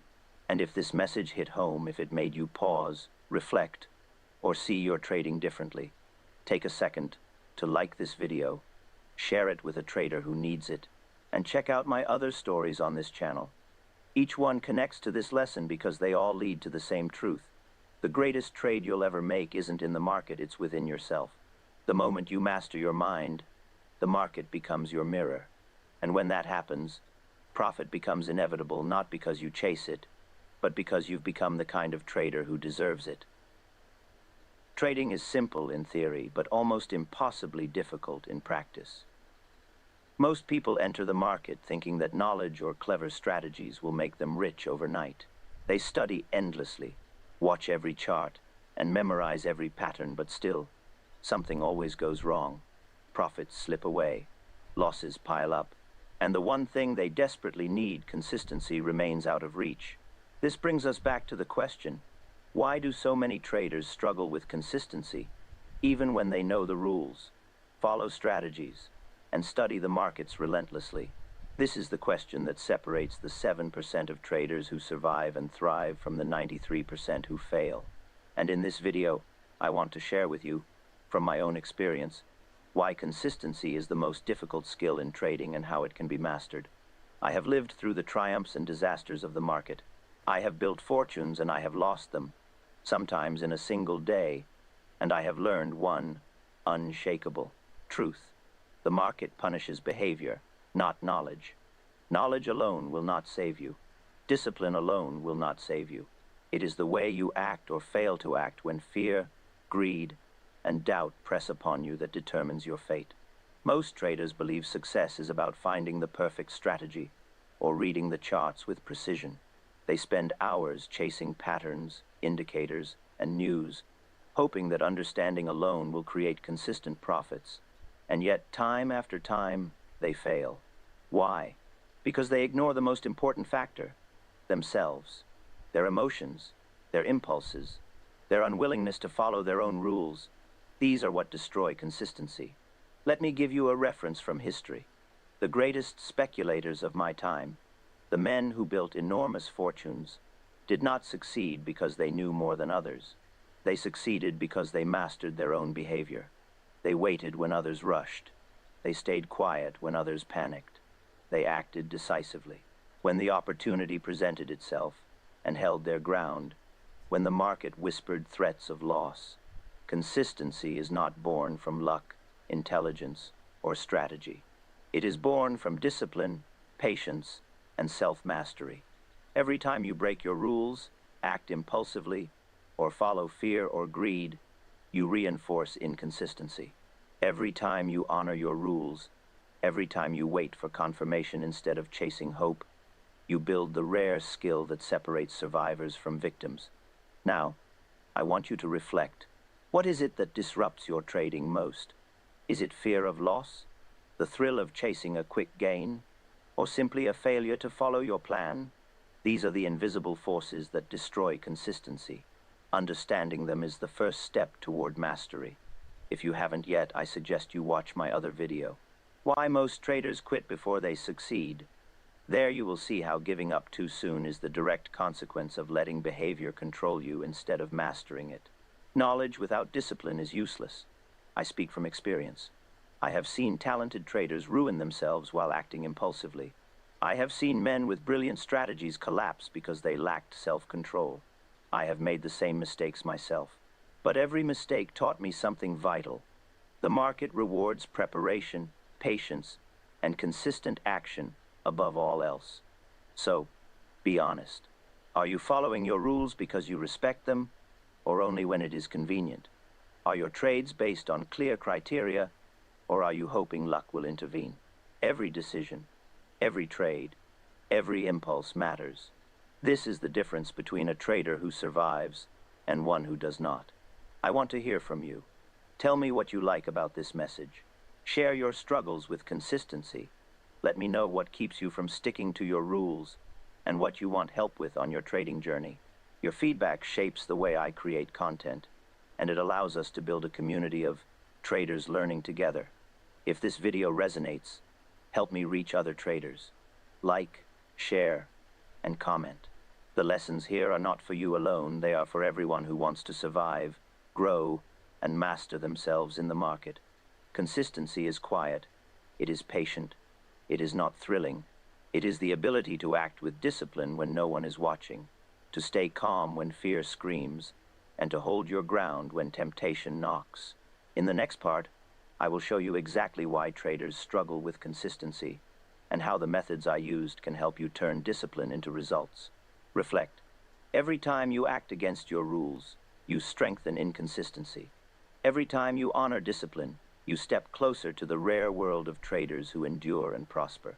Ask yourself, are you a trader controlled by the market, or one who masters it?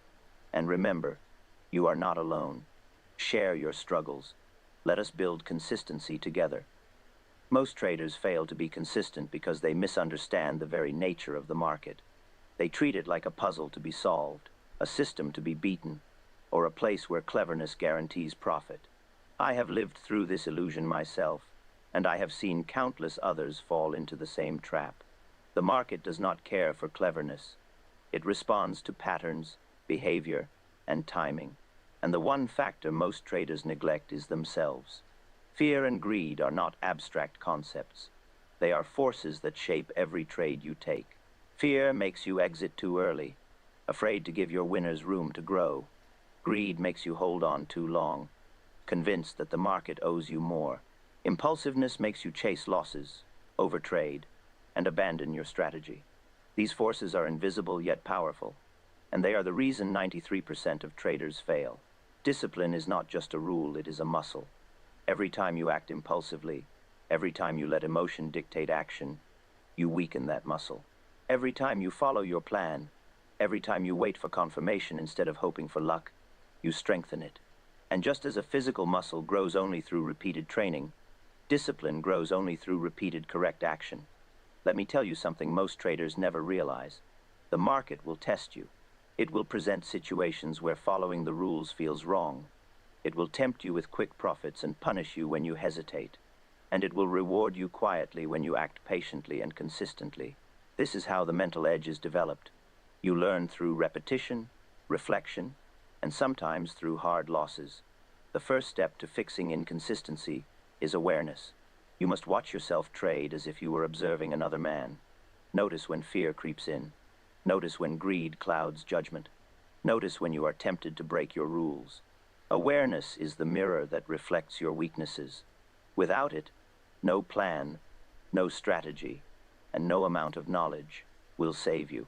Once you are aware, the next step is preparation. A trader who is prepared is never surprised. Preparation does not mean memorizing charts or indicators alone. It means knowing your rules, your limits, and your acceptable risk. It means setting a plan before the market moves, so that when emotion rises, your decisions are guided by reason instead of impulse. Here is something I want every trader to understand. Success is not about perfection. It is about control. You do not need to win every trade. You do not need to be right all the time. You need to be consistent in following your rules. A trader who controls behavior will survive the losses and maximize the wins. A trader who chases impulse will be destroyed, no matter how brilliant they appear. This is where most traders falter. They think consistency is automatic once they have a strategy. It is not. It must be built intentionally. You must monitor every action, every trade, every decision. You must ask yourself, am I acting according to my plan, or am I acting according to fear, greed, or hope? And here is the part many traders miss. Patience is as important as knowledge. Waiting is not inactivity. Waiting is a decision to act only when conditions are right. Most traders confuse action with success. They rush because doing something feels productive. But true productivity in the market comes from waiting for the correct opportunities and executing with discipline. I want you to take a moment and reflect on your own trading. How often do you follow your plan exactly? How often do you let emotion drive your decisions? What patterns of behavior keep repeating, causing inconsistency?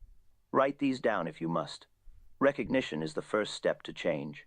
Before moving forward, I want to remind you to watch our other video, Why Most Traders Quit Before They Succeed. Because understanding the mindset of failure is essential to developing consistency. And I want to hear from you. Tell me in the comments what keeps you from following your plan. What part of your trading journey challenges you the most? Sharing these struggles helps us build lessons that serve you better. Finally, remember this. Every time you act impulsively, you reinforce inconsistency. Every time you honor your rules, you strengthen discipline. Every time you wait patiently for the right opportunity, you are training yourself to survive and prosper. If you find this message valuable, help us reach more traders. Like, share, and comment. Every action you take spreads these lessons to someone struggling, someone searching for guidance, someone trying to master themselves in the market. Consistency is not glamorous. It is not exciting. It is quiet, patient, and deliberate. But it is the single factor that separates traders who endure from those who fail. And in the next part, I will show you how to create habits and strategies that make consistency automatic, so that your discipline is not a choice in the heat of the moment, but a natural outcome of preparation and mindset.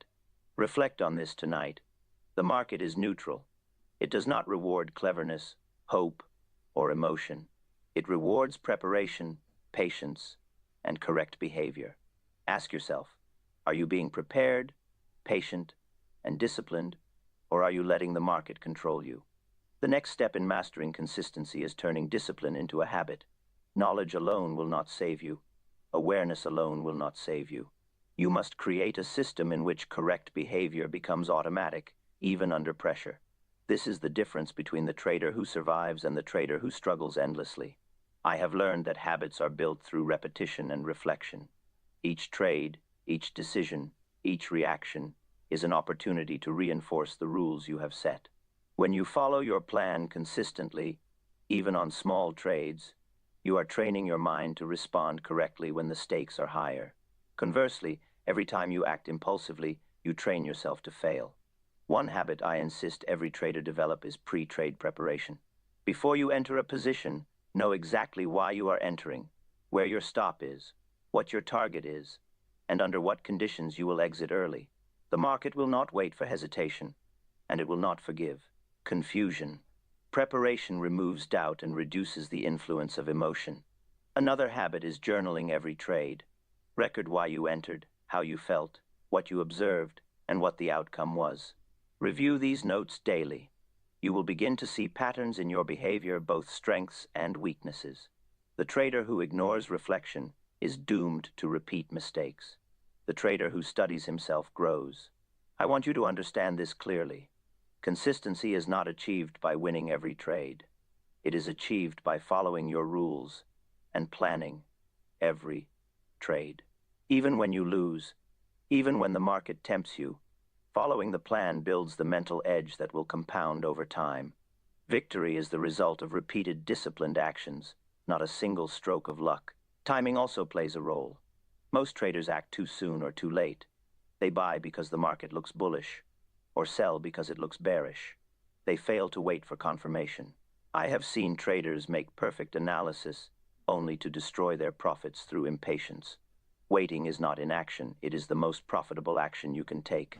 Another critical habit is controlling exposure. Never risk more than you can afford to lose, and never let a single trade control your emotions. Consistent traders understand that survival is the priority. You cannot grow if you are destroyed by one impulsive move. The market will test you endlessly. You must respond with caution and control. I want you to reflect on your current habits. Are your trades premeditated, or are they reactions? Do you review and learn, or do you ignore lessons from losses? Are your rules followed with discipline, or broken when fear or greed whispers? Habit, reflection, and discipline are your allies. Without them, consistency will always remain elusive. If you have been struggling, know this: you are not alone. I have been there. I have lost more than I have gained. I have acted impulsively and learned the hard way, but every mistake taught me something critical. And now, I pass that knowledge to you. The same principles that allowed me to survive and thrive can help you. Before we continue to the final part, I want to remind you to watch our other video, Why Most Traders Quit Before They Succeed. Understanding failure is essential to mastering consistency. And I want to hear from you, what habits are you struggling to maintain? Where do you find yourself acting impulsively? Share it in the comments. Your honesty helps us all grow stronger together. Finally, I urge you to act. Start small, but start now. Follow your rules, journal your trades, prepare meticulously, control your risk, and wait patiently. These small actions compound into the habits that create consistency. Every correct decision is a brick in the foundation of your success. If this message has value for you, help me reach other traders like you. Like this video, share it with someone who struggles, and comment below your biggest challenge in trading. Together, we can learn, grow, and build the discipline that the market demands. Remember, consistency is quiet, deliberate, and patient. It is the habit of correct behavior repeated over and over. It is not exciting, but it is what allows traders to survive, prosper, and master themselves. Take these lessons seriously, implement them daily, and your trading will change forever. Now that we have examined why traders struggle with consistency and how habits, preparation, and discipline can begin to correct it, it is time to bring it all together. The market is impartial. It does not reward hope, guesswork, or emotion. It rewards preparation, patience, and consistent action. And this is where the trader separates himself from the crowd. Remember this: every action you take builds the trader you will become. Every impulsive trade, every emotional reaction, every time you ignore your rules weakens your foundation. Conversely, every disciplined decision, every patient wait, every rule you follow strengthens it. The market does not forgive weakness, but it rewards strength quietly and consistently. Here is the ultimate truth. Consistency is not a single skill. It is the combination of every skill applied with discipline. It is your preparation before the trade, your patience during the trade, and your reflection after the trade. It is your ability to stay calm when others panic, to wait when others rush, and to act decisively when the opportunity appears. The consistent trader does not rely on luck. He relies on process. Let me give you a concrete framework, distilled from my own experience. Pre-trade discipline. Before every trade, know why you are entering, where your stop is, and under what conditions you will exit. Enter with confidence, not hope. Risk control. Never risk more than you can afford to lose. Protect your capital first, profit second. The market will test your limits. Survival is the first step to mastery. Patience. Wait for confirmation. Do not act on impulse or speculation. The right opportunity will appear if you are ready to recognize it. Reflection and journaling. Record every trade, your thoughts, your feelings, and your decisions. Review them daily. Learn from patterns in your behavior. Rule following. Follow your plan with unwavering discipline. Treat every rule as a contract with yourself. Consistency is the habit of honoring that contract, trade after trade. Apply these principles consistently, and your results will follow. Ignore them, and the market will teach you harsh lessons. I have experienced both. I have watched fortunes rise and fall, not because of lack of intelligence, but because of lack of discipline. I have watched promising traders self-destruct because they did not control their own behavior. This is why you must ask yourself every day, are you acting according to your plan, or are you acting according to fear, greed, or hope? Are you building habits that reinforce consistency, or habits that guarantee chaos? The answer determines your success in the market. I want to take a moment to connect with you directly. Tell me in the comments what part of your trading journey challenges you most. What rules do you struggle to follow? Where do you lose patience? Sharing your experiences will not only help you clarify your own mind, but will also help me serve you better and help others who face the same challenges. And if you haven't already, check out our other video, Why Most Traders Quit Before They Succeed. Understanding why traders fail is critical to understanding how to survive and prosper. Together, these lessons will help you develop the mindset of a disciplined, consistent trader. Finally, take action. Start with small steps today. Follow your rules. Prepare before you trade. Control your risk. Journal your actions. Wait patiently for the right opportunities. Repeat this every day. Discipline compounded over time is the foundation of consistent success. If this message has helped you, help others too. Like this video, share it with traders who need guidance, and comment your struggles and questions. Engagement spreads these lessons to those who need them most, and together we can build a community of traders who survive, grow, and thrive. Consistency is not thrilling. It is not glamorous, but it is powerful. It is the quiet strength that allows the trader to endure losses, capitalize on opportunities, and master himself. Apply these principles, and you will find that success in trading is not a matter of luck. It is a matter of discipline, patience, and correct action. Remember, the market is neutral, but your behavior is not. Every decision, every trade, every moment of discipline builds the trader you are becoming. Master yourself, and you will master the market. They lied to you. Every trading book, every guru, every success story. They told you that learning to trade is about strategy, about finding the right indicators, about mastering technical analysis. But that's not what separates the winners from the corpses. I'm Jesse Livermore. I turned $5 into 100 million, then lost it all. Made it back, lost it again. And through 4 bankruptcies and fortunes that would make kings weep, I discovered something they'll never teach you in any course. There are 3 hidden stages. Every trader must survive before a single dollar of consistent profit touches their account. 3 stages that have nothing to do with charts and everything to do with what happens inside your skull when real money is bleeding. Stay with me until the end of this video, and I'll tell you exactly which stage you're in right now and what you must do to escape it.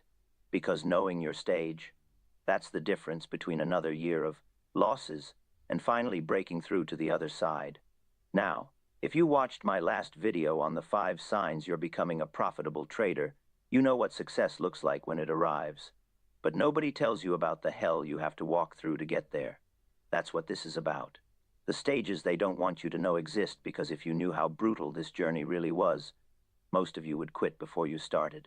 But before we dive in, do me a favor. Hit that subscribe button, smash the like, share this with another trader who's struggling, because they need to hear this.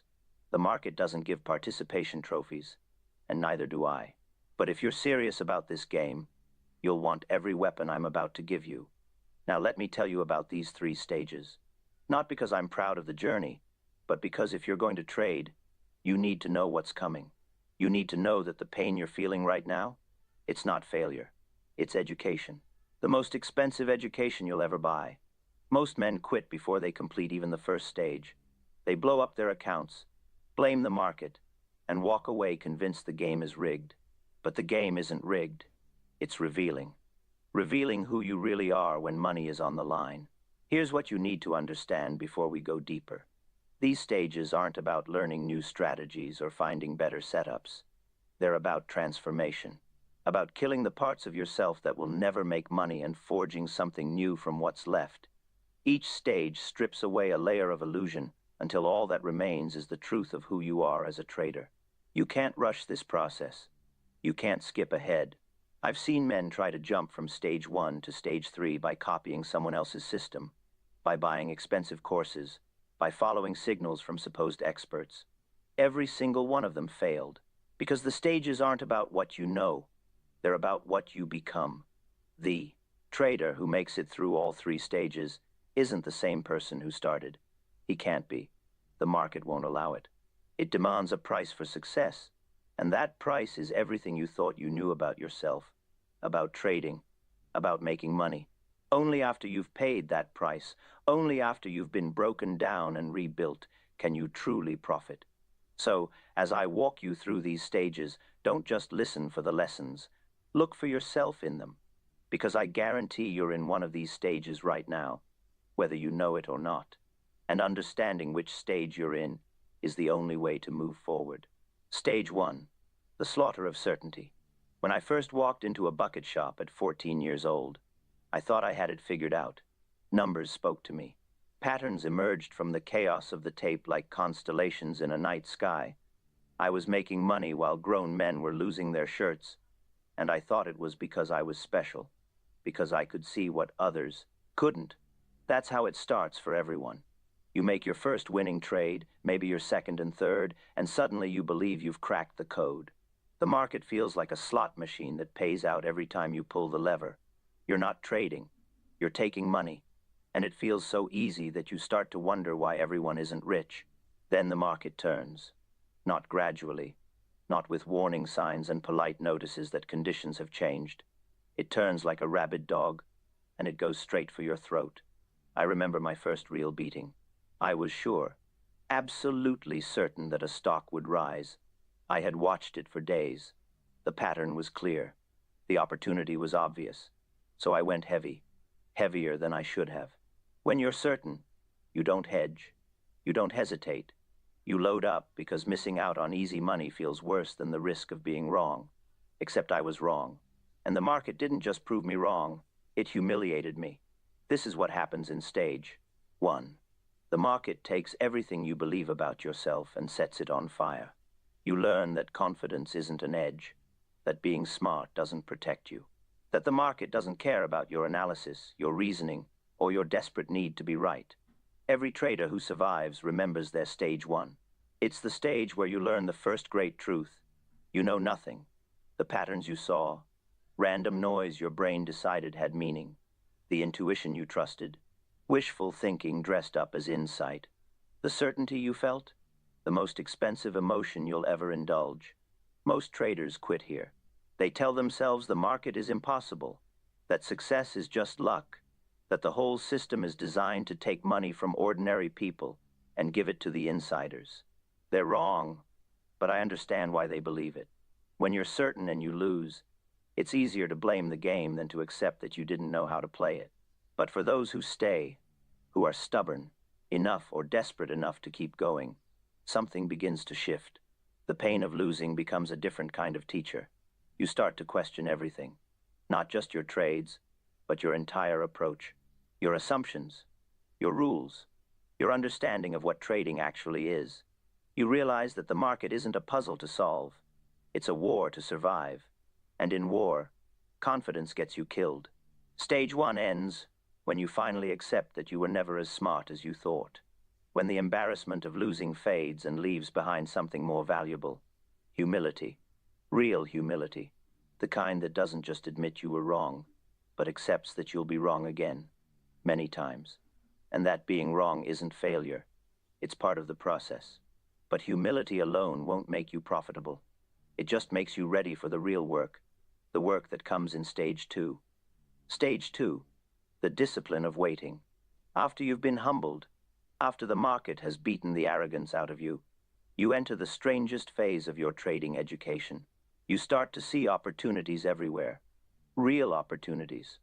The patterns you thought you saw before were fantasies, but now you're seeing the actual structure of how markets move, how they breathe, how they telegraph their intentions to anyone patient enough to watch. And here's the torture of stage 2. You see these opportunities, and you absolutely know, that you shouldn't take most of them. The hardest thing I ever learned wasn't how to read a stock or predict a trend. It was how to sit still, how to watch money being made by others and not jump in, how to let perfect setups pass because the conditions weren't exactly right, how to wait. Before the crash of 1907, I watched the market for months. I could feel something building, something wrong in the way stocks were moving. The smart money was distributing. Insiders were getting out. But the public, they were buying everything in sight, convinced that prosperity would last forever. I knew a collapse was coming. I could taste it. But I waited. Day after day, week after week, I waited. Not because I wasn't confident, but because I had learned something essential. Being right too early is the same as being wrong. Timing isn't everything in trading. It's the only thing. This is what stage 2 teaches you. It strips away your need to be constantly in action. Your need to prove yourself with every tick of the market. Your need to turn every insight into immediate profit. Stage 2 teaches you that the market pays you for patience, not for activity. Most traders who make it past stage 1 fail in stage 2, because this stage doesn't feel like progress. You're not losing money anymore, but you're not making much either. You're sitting on your hands, watching, waiting, letting opportunities pass. It feels passive. It feels like you're wasting time, like you're not really trading, but you are. You're doing the most important work a trader can do. You're learning to wait for your pitch. I used to tell people that I made my money sitting, not thinking, sitting, because the big money isn't made in the trades you take. It's made in the trades you don't take. Every time you pass on a mediocre setup, every time you resist the urge to jump into a position just because you're bored, every time you wait for the perfect alignment of conditions, you're protecting your capital. You're staying alive for the moment when everything lines up and you can go big. The discipline of waiting feels like doing nothing, but it's everything. It's the difference between gamblers and traders. Gamblers need action. They need the rush of having money on the line. Traders need profit, and profit comes from patience. In stage 2, you build your system. Not a system of indicators and technical rules, though those have their place. You build a system of emotional control. You learn to separate what you want to happen from what is happening. You learn to read your own fear and greed with the same clarity you read a stock chart. You learn that your biggest enemy isn't the market or other traders or the insiders. It's you, your impatience, your need to be proven right, your fear of missing out. And slowly, trade by trade, you start to develop something that looks like consistency. You're not crushing the market. You're not making headlines, but you're making money. Small wins that compound, losses that stay small, a slowly rising equity curve that reflects not brilliance but discipline. Stage 2 ends when patience stops feeling like a sacrifice and starts feeling like an edge. When sitting out mediocre setups doesn't trigger anxiety, but confidence. When you realize that you don't need to trade every day to be a trader. You just need to be ready when the market offers you the trade you've been waiting for. But even with humility and discipline, you're still not where you need to be. There's one more stage, the hardest stage.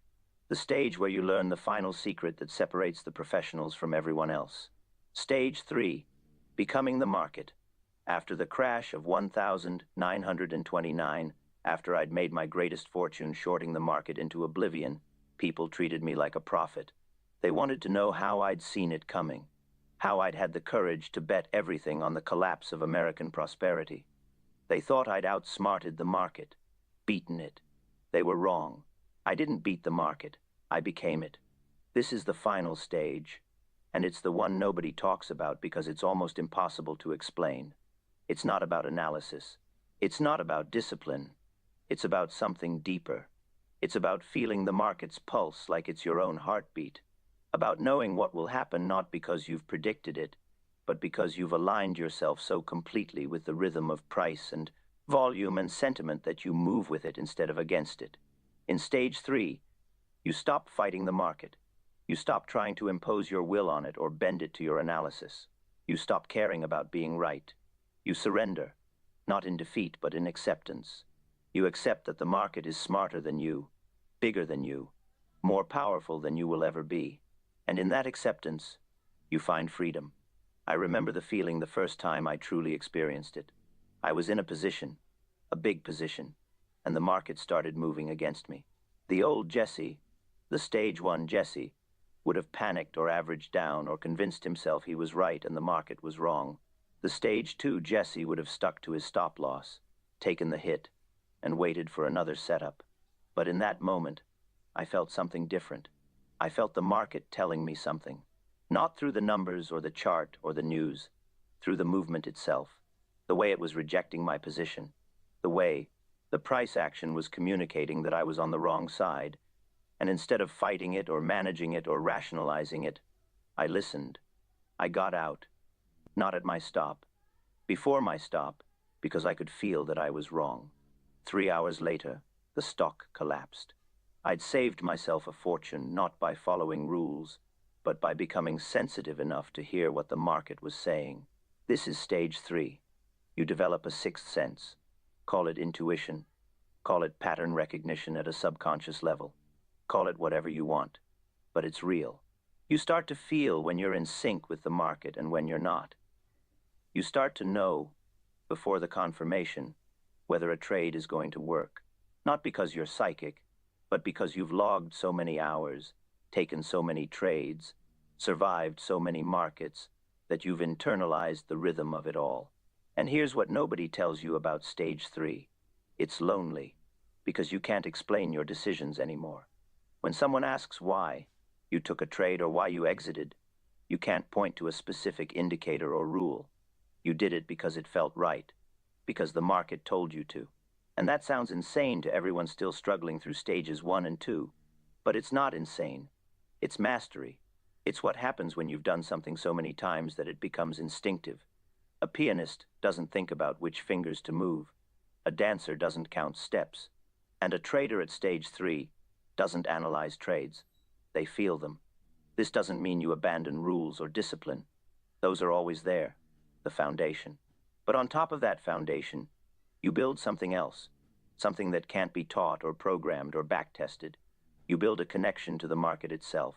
The profitable traders, the ones who last, the ones who make real money over decades, they're all in stage 3. They've been humbled. They've learned patience. And then they've transcended the mechanical process of trading and found flow. They've stopped being separate from the market and become part of it. People used to ask me how I could hold a position through violent swings that would terrify other traders, how I could stay short while everyone around me was going long, how I knew when to pyramid into a winner and when to take profits. I couldn't explain it then, and I can barely explain it now. I just knew. The same way you know when you're falling in love or when someone's lying to you. Some knowledge doesn't come from thought. It comes from somewhere deeper. The truth they don't want you to know. Here's what Wall Street won't tell you. You cannot skip these stages. You cannot read a book or take a course or follow a guru and jump straight to profitability. You have to lose. You have to fail.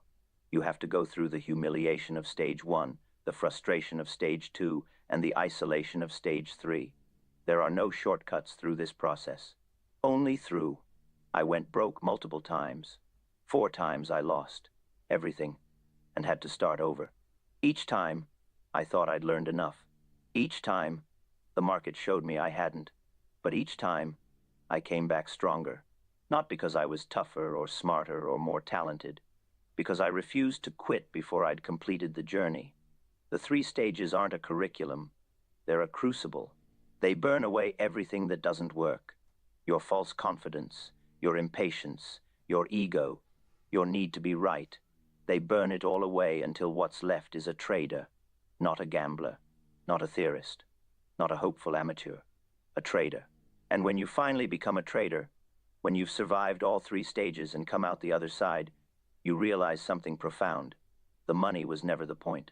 The money is just the score. What you've really gained is something more valuable. You've learned who you are when everything is on the line.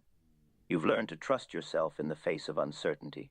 You've learned to make decisions with incomplete information and live with the consequences. Those skills, they're worth more than any fortune. So, if you're losing right now, if you're in stage 1 getting your teeth kicked in, don't quit. The pain is the lesson. Learn it. If you're in stage 2, frustrated because you're not making money fast enough, don't abandon your discipline. The patience you're building is your edge. And if you're somewhere between stages, still trying to figure out where you fit, know this. Every master trader who ever lived walked this exact path. Every single one. The market doesn't care about your dreams or your bills or your timeline. It will take as long as it takes to teach you what you need to know. Your job isn't to rush the process. It's to survive it. To stay in the game long enough to complete all 3 stages. To become the trader you're capable of becoming. I'm Jesse Livermore. I've made millions and lost millions. I've been called the greatest speculator who ever lived, and I've been broke enough to borrow money for food. But through it all, through every win and every loss, I learned the secret that the market whispers to anyone willing to listen. The money doesn't change you. The journey to get it does. And that journey, those 3 brutal stages, they're not obstacles to overcome. They're the transformation itself.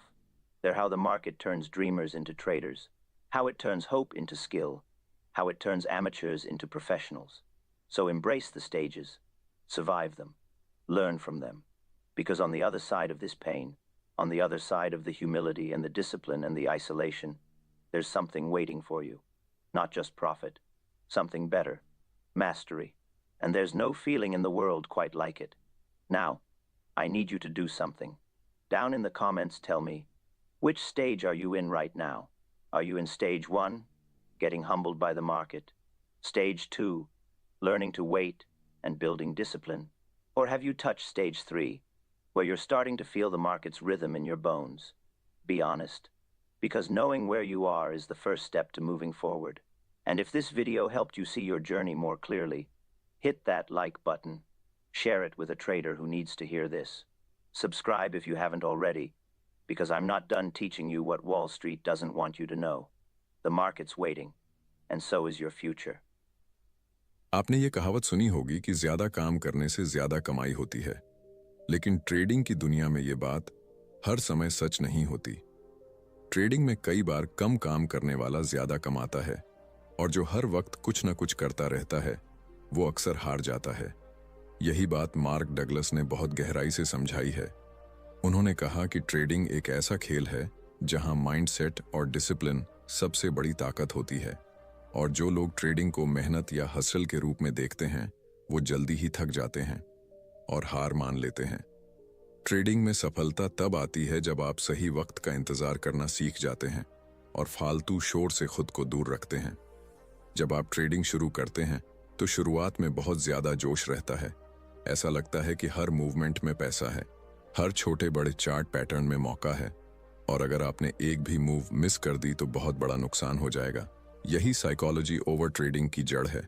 आप हर signal पर कूदने लगते हैं, हर news पर position लेने लगते हैं, हर breakout को कैप्चर करने की कोशिश करते हैं, लेकिन ऐसा करते हुए आप ये भूल जाते हैं कि हर मूव आपके लिए नहीं है और हर ट्रेड आपके सिस्टम के हिसाब से सही नहीं है। ओवर ट्रेडिंग एक ऐसी साइकोलॉजिकल कंडीशन है जो लालच, डर और अधूरी समझ से पैदा होती है। नए ट्रेडर्स को लगता है कि जितना ज्यादा वो ट्रेड करेंगे उतना एक्सपीरियंस मिलेगा, उतना प्रॉफिट बढ़ेगा। लेकिन सच तो ये है कि ज्यादा ट्रेडिंग से क्लैरिटी कम होती है, कंफ्यूजन बढ़ता है और अकाउंट बैलेंस धीरे धीरे नीचे गिरने लगता है। ज्यादा ट्रेड्स मतलब ज्यादा डिसीजंस, और हर डिसीजन एक एनर्जी ड्रेन है। आप चाहे किसी भी स्ट्रैटेजी से ट्रेड करें, लेकिन अगर आप दिन भर ट्रेड करते रहेंगे तो इवेंचुअली आपका फोकस कमजोर हो जाएगा और आप इंपल्सिव ट्रेड्स लेने लगेंगे। मार्क डगलस ने बार बार इस बात को रिपीट किया कि सक्सेसफुल ट्रेडर्स आउटकम के पीछे नहीं भागते, वो प्रोसेस पर भरोसा करते हैं।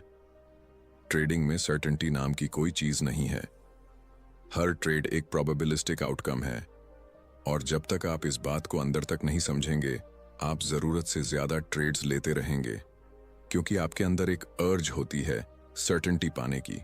आपको लगता है कि अगली ट्रेड जरूर काम करेगी, लेकिन जब आप प्रोसेस ड्रिवन हो जाते हैं तो आप समझते हैं कि हर ट्रेड सिर्फ एक हिस्सा है लॉन्ग टर्म पिक्चर का। कम ट्रेड करने का मतलब ये नहीं कि आप काम चोरी कर रहे हैं या मौके मिस कर रहे हैं।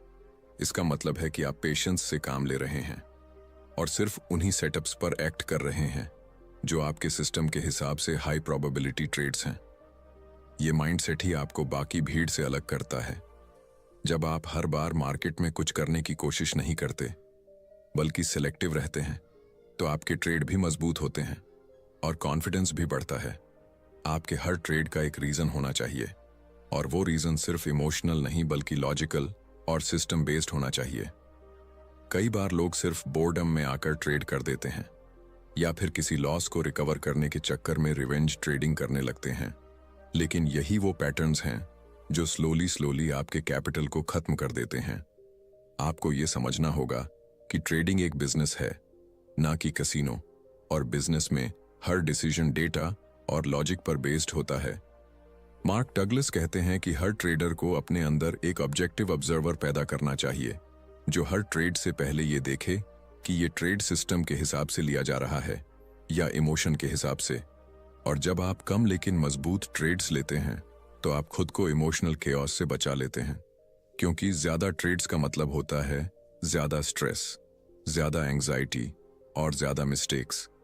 आप सोचिए कि अगर आप हफ्ते में सिर्फ 2 या 3 क्वालिटी ट्रेड्स लें और हर ट्रेड से पहले प्रॉपर प्लानिंग हो, प्रॉपर स्टॉप लॉस हो, रिस्क मैनेजमेंट हो और एग्जीक्यूशन डिसिप्लिन के साथ हो, तो आपकी कंसिस्टेंसी कितनी बेहतर होगी।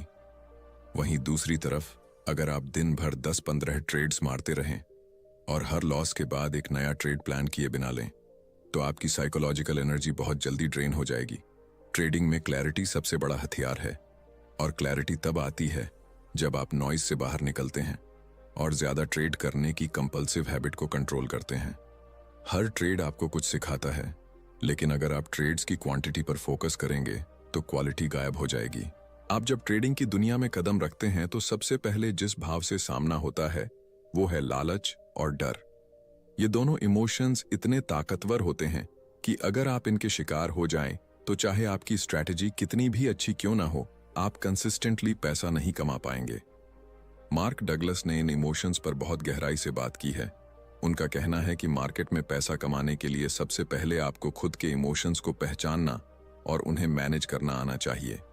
बहुत सारे ट्रेडर्स को फोमो यानी फियर ऑफ मिसिंग आउट होता है।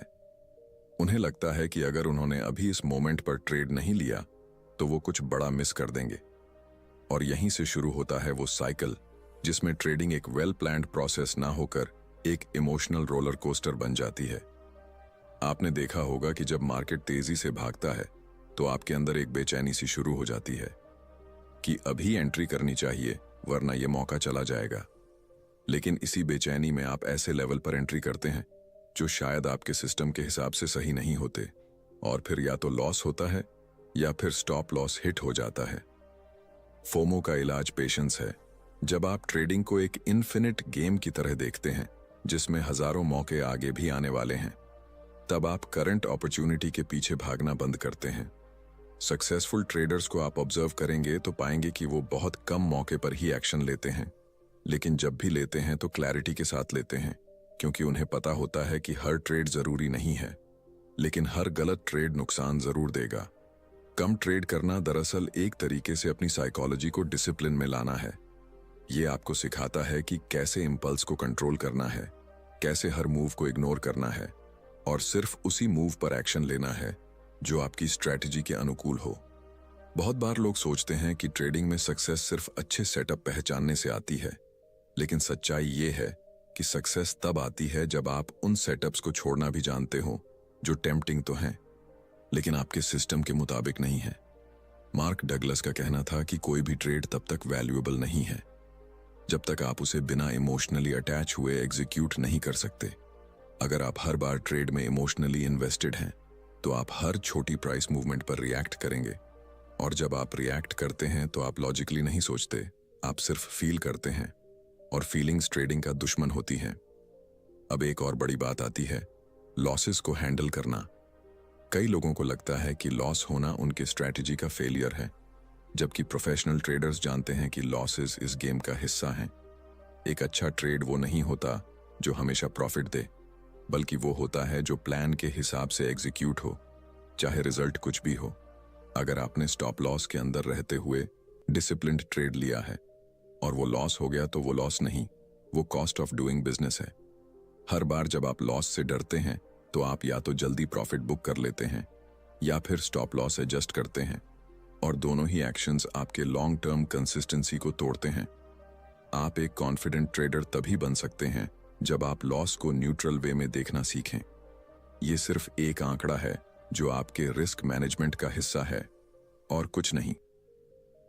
मार्क डगलस का एक बहुत ही फेमस कॉन्सेप्ट है थिंकिंग इन प्रोबेबिलिटीज। इसका मतलब है कि हर ट्रेड को एक प्रोबेबिलिस्टिक आउटकम मानना है, ना कि सर्टेनिटी। आप ये नहीं कह सकते कि ये ट्रेड जरूर चलेगा, आप बस ये कह सकते हैं कि इस सेटअप में 60 या 70% संभावना है सक्सेस की। और यही माइंडसेट आपको काम रखता है, क्योंकि अब आप आउटकम को कंट्रोल करने की कोशिश नहीं करते, बल्कि प्रोसेस पर फोकस करते हैं। कम ट्रेडिंग करने वाला इंसान प्रोबेबिलिस्टिक थिंकर होता है, क्योंकि वो क्वांटिटी के पीछे नहीं भागता, वो क्वालिटी पर ध्यान देता है। और जब क्वालिटी पर ध्यान होता है तो हर ट्रेड एक डेटा पॉइंट बन जाता है जिससे आप सीख सकते हैं। बहुत सारे नए ट्रेडर्स को प्रॉब्लम होती है पेशेंस रखने में, लेकिन पेशेंस डेवलप होता है जब आप अपने सिस्टम पर भरोसा करना सीखते हैं और बार बार ये रियलाइज करते हैं कि मार्केट इन्फिनिट है, अपॉर्चुनिटीज इन्फिनिट हैं, और अगर आज छूट गया तो कल मिलेगा, लेकिन अगर डिसिप्लिन छूट गया तो नुकसान पक्का है। अब एक और पहलू है सेल्फ वर्थ और ट्रेडिंग परफॉर्मेंस का कनेक्शन। ट्रेडिंग की दुनिया में कदम रखते ही हर कोई सबसे पहले एक स्ट्रैटेजी ढूंढने में लग जाता है। लोग सोचते हैं कि अगर कोई परफेक्ट स्ट्रैटेजी मिल जाए जो हर बार काम करे तो सारा काम आसान हो जाएगा। लेकिन मार्क डगलस की बात याद रखिए, उन्होंने कहा था कि परफेक्ट स्ट्रैटेजी एक इल्यूजन है। कोई भी स्ट्रैटेजी हर बार नहीं चलती, क्योंकि मार्केट का नेचर प्रोबेबिलिस्टिक है, यानी हर मूवमेंट रैंडम एलिमेंट से प्रभावित होता है, और इस रैंडमनेस को एक्सेप्ट करना ही मैच्योरिटी की शुरुआत है। बहुत सारे ट्रेडर्स स्ट्रैटेजी हॉपिंग करते रहते हैं, कभी ब्रेकआउट स्ट्रैटेजी, कभी RSI, कभी मूविंग एवरेज, कभी फिबोनाची, और हर बार उन्हें लगता है कि इस बार शायद ये फॉर्मूला काम करेगा। लेकिन कुछ हफ्तों बाद जब लगातार 2-3 लॉसेस होते हैं तो स्ट्रैटेजी बदल दी जाती है, और ये चक्र चलता रहता है। ये सिर्फ स्ट्रैटेजी की कमजोरी नहीं है, ये ट्रेडर के पेशेंस और डिसिप्लिन की परीक्षा है। आप अगर हर बार रिजल्ट देखकर स्ट्रैटेजी बदलते हैं तो इसका मतलब है कि आपको अभी ट्रेडिंग की रियलिटी को समझना बाकी है। स्ट्रैटेजी कोई मैजिक ट्रिक नहीं होती, वो सिर्फ एक फ्रेमवर्क होता है जो आपको डिसिप्लिन्ड तरीके से मार्केट में डिसीजन लेने में मदद करता है। एक अच्छी स्ट्रैटेजी वही होती है जिसे आप बार बार एक जैसे कंडीशंस में सेम प्रोसेस के साथ एग्जीक्यूट कर पाएं और फिर भी मेंटली न्यूट्रल रह सकें, चाहे रिजल्ट प्रॉफिट हो या लॉस। क्योंकि जैसा मार्क डगलस कहते हैं, आप मार्केट को कंट्रोल नहीं कर सकते, आप सिर्फ खुद को कंट्रोल कर सकते हैं। कम ट्रेड करने का मतलब है आप सिर्फ उन्हीं कंडीशंस पर एंट्री करते हैं जो आपके प्री डिफाइंड सिस्टम में आती हैं, ना कि हर बार जब प्राइस हिलता है तब जंप मारते हैं। ये जो काल्म और कैलकुलेटेड अप्रोच होती है वही प्रोफेशनलिज्म की निशानी है। इमेजिन कीजिए, अगर एक सर्जन हर छोटे पेन पर सर्जरी करने लगे तो क्या होगा।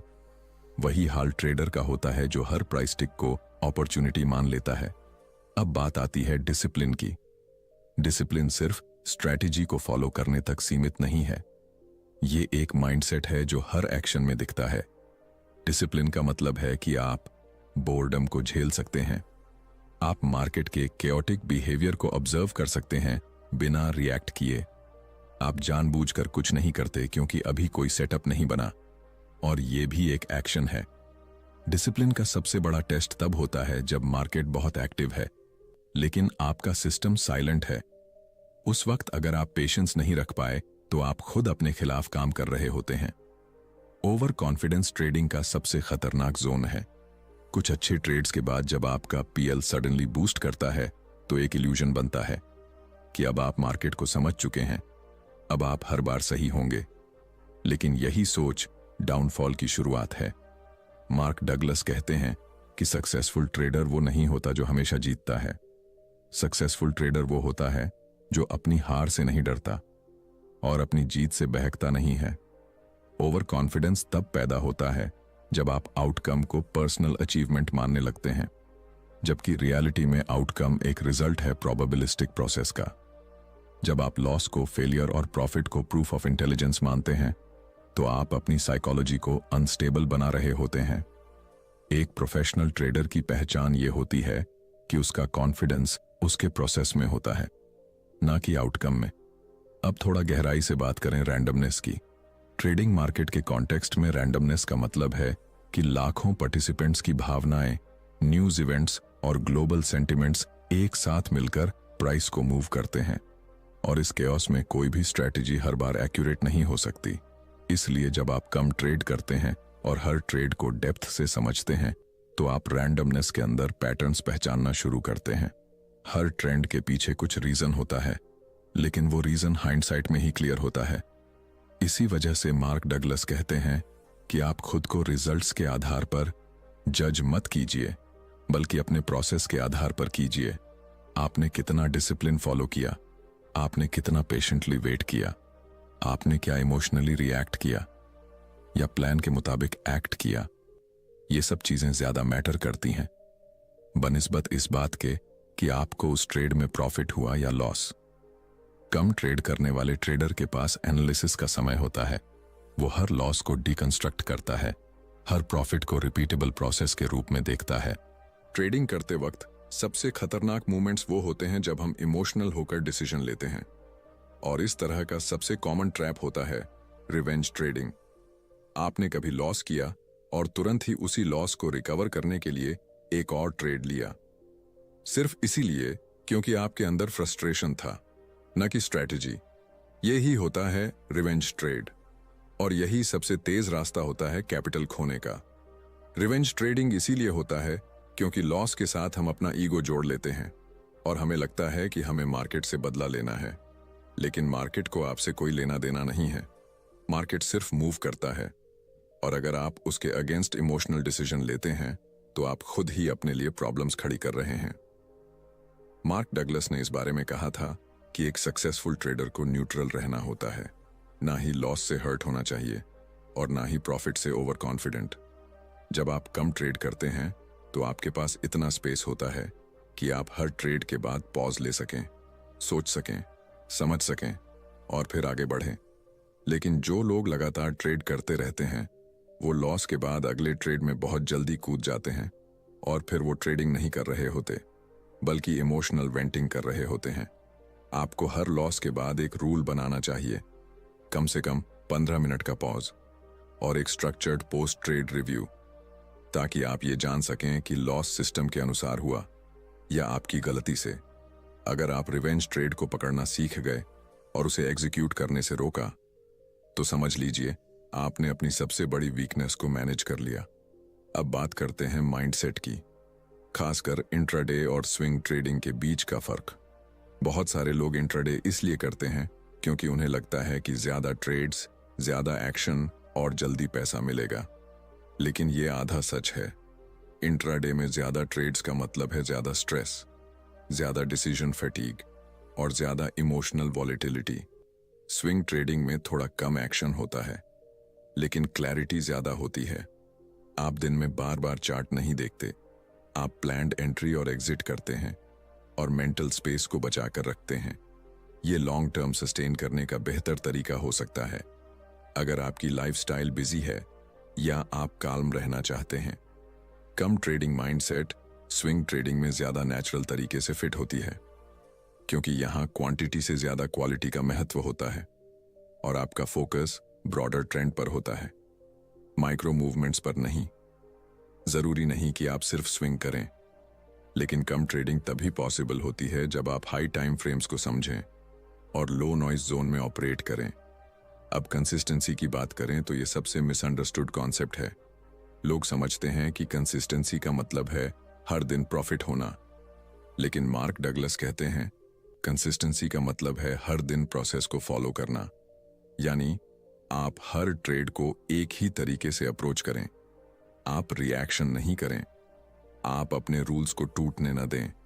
कंसिस्टेंसी तब आती है जब आप अपने रूल्स को सेक्रेड मानते हैं, आप डिसिप्लिन को प्रॉफिट से बड़ा समझते हैं और आप एक्सेप्ट करते हैं कि लॉस भी जर्नी का हिस्सा है।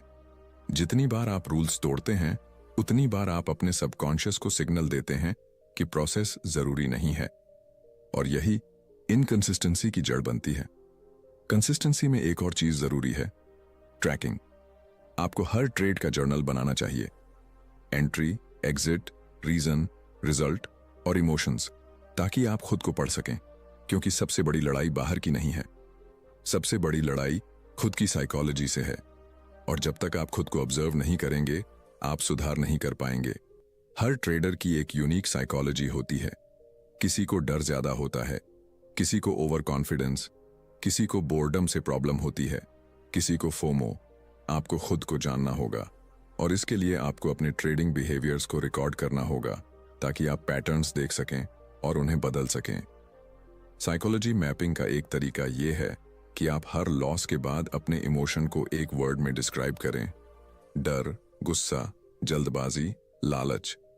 फिर उस इमोशन को एनालाइज करें कि वो क्यों आया, किस थॉट ने उसे ट्रिगर किया और अगली बार उससे कैसे बचा जा सकता है। ये एक सेल्फ कोचिंग प्रक्रिया है जो आपको एक प्रोफेशनल माइंडसेट की ओर ले जाती है। अब बात करते हैं आइडेंटिटी की।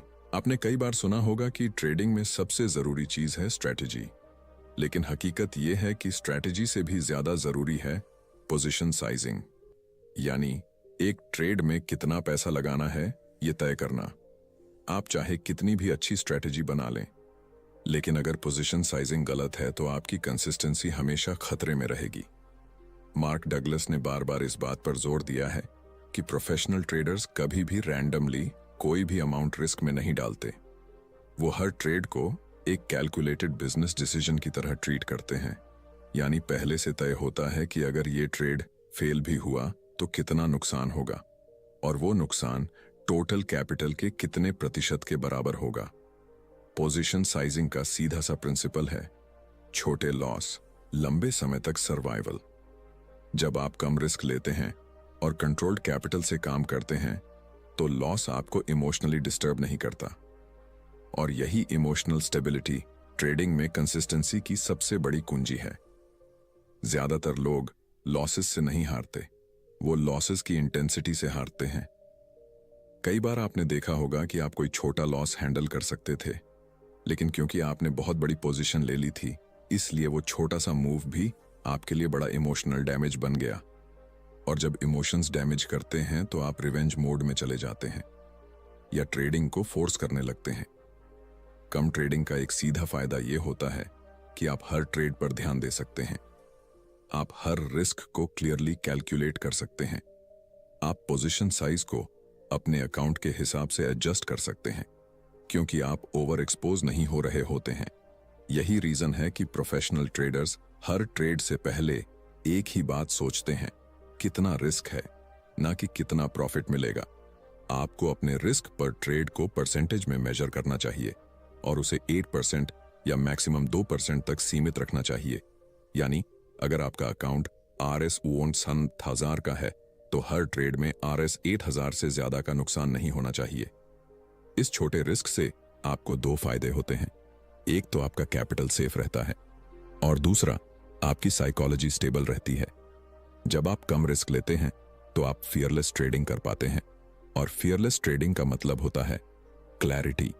आप कॉन्फिडेंट होते हैं क्योंकि आप जानते हैं कि even if trade fails, damage controllable है और यही कॉन्फिडेंस आपको डिसिप्लिन फॉलो करने में मदद करता है।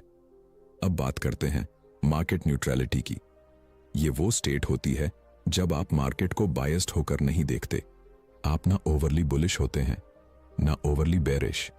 आप सिर्फ डेटा और सेटअप को देखते हैं। आप प्राइस एक्शन को इंटरप्रेट करते हैं और डिसीजन लेते हैं, ना कि ओपिनियन बनाते हैं। ज्यादातर लोग लॉस इसलिए करते हैं क्योंकि उनका ओपिनियन ट्रेड पर हावी होता है।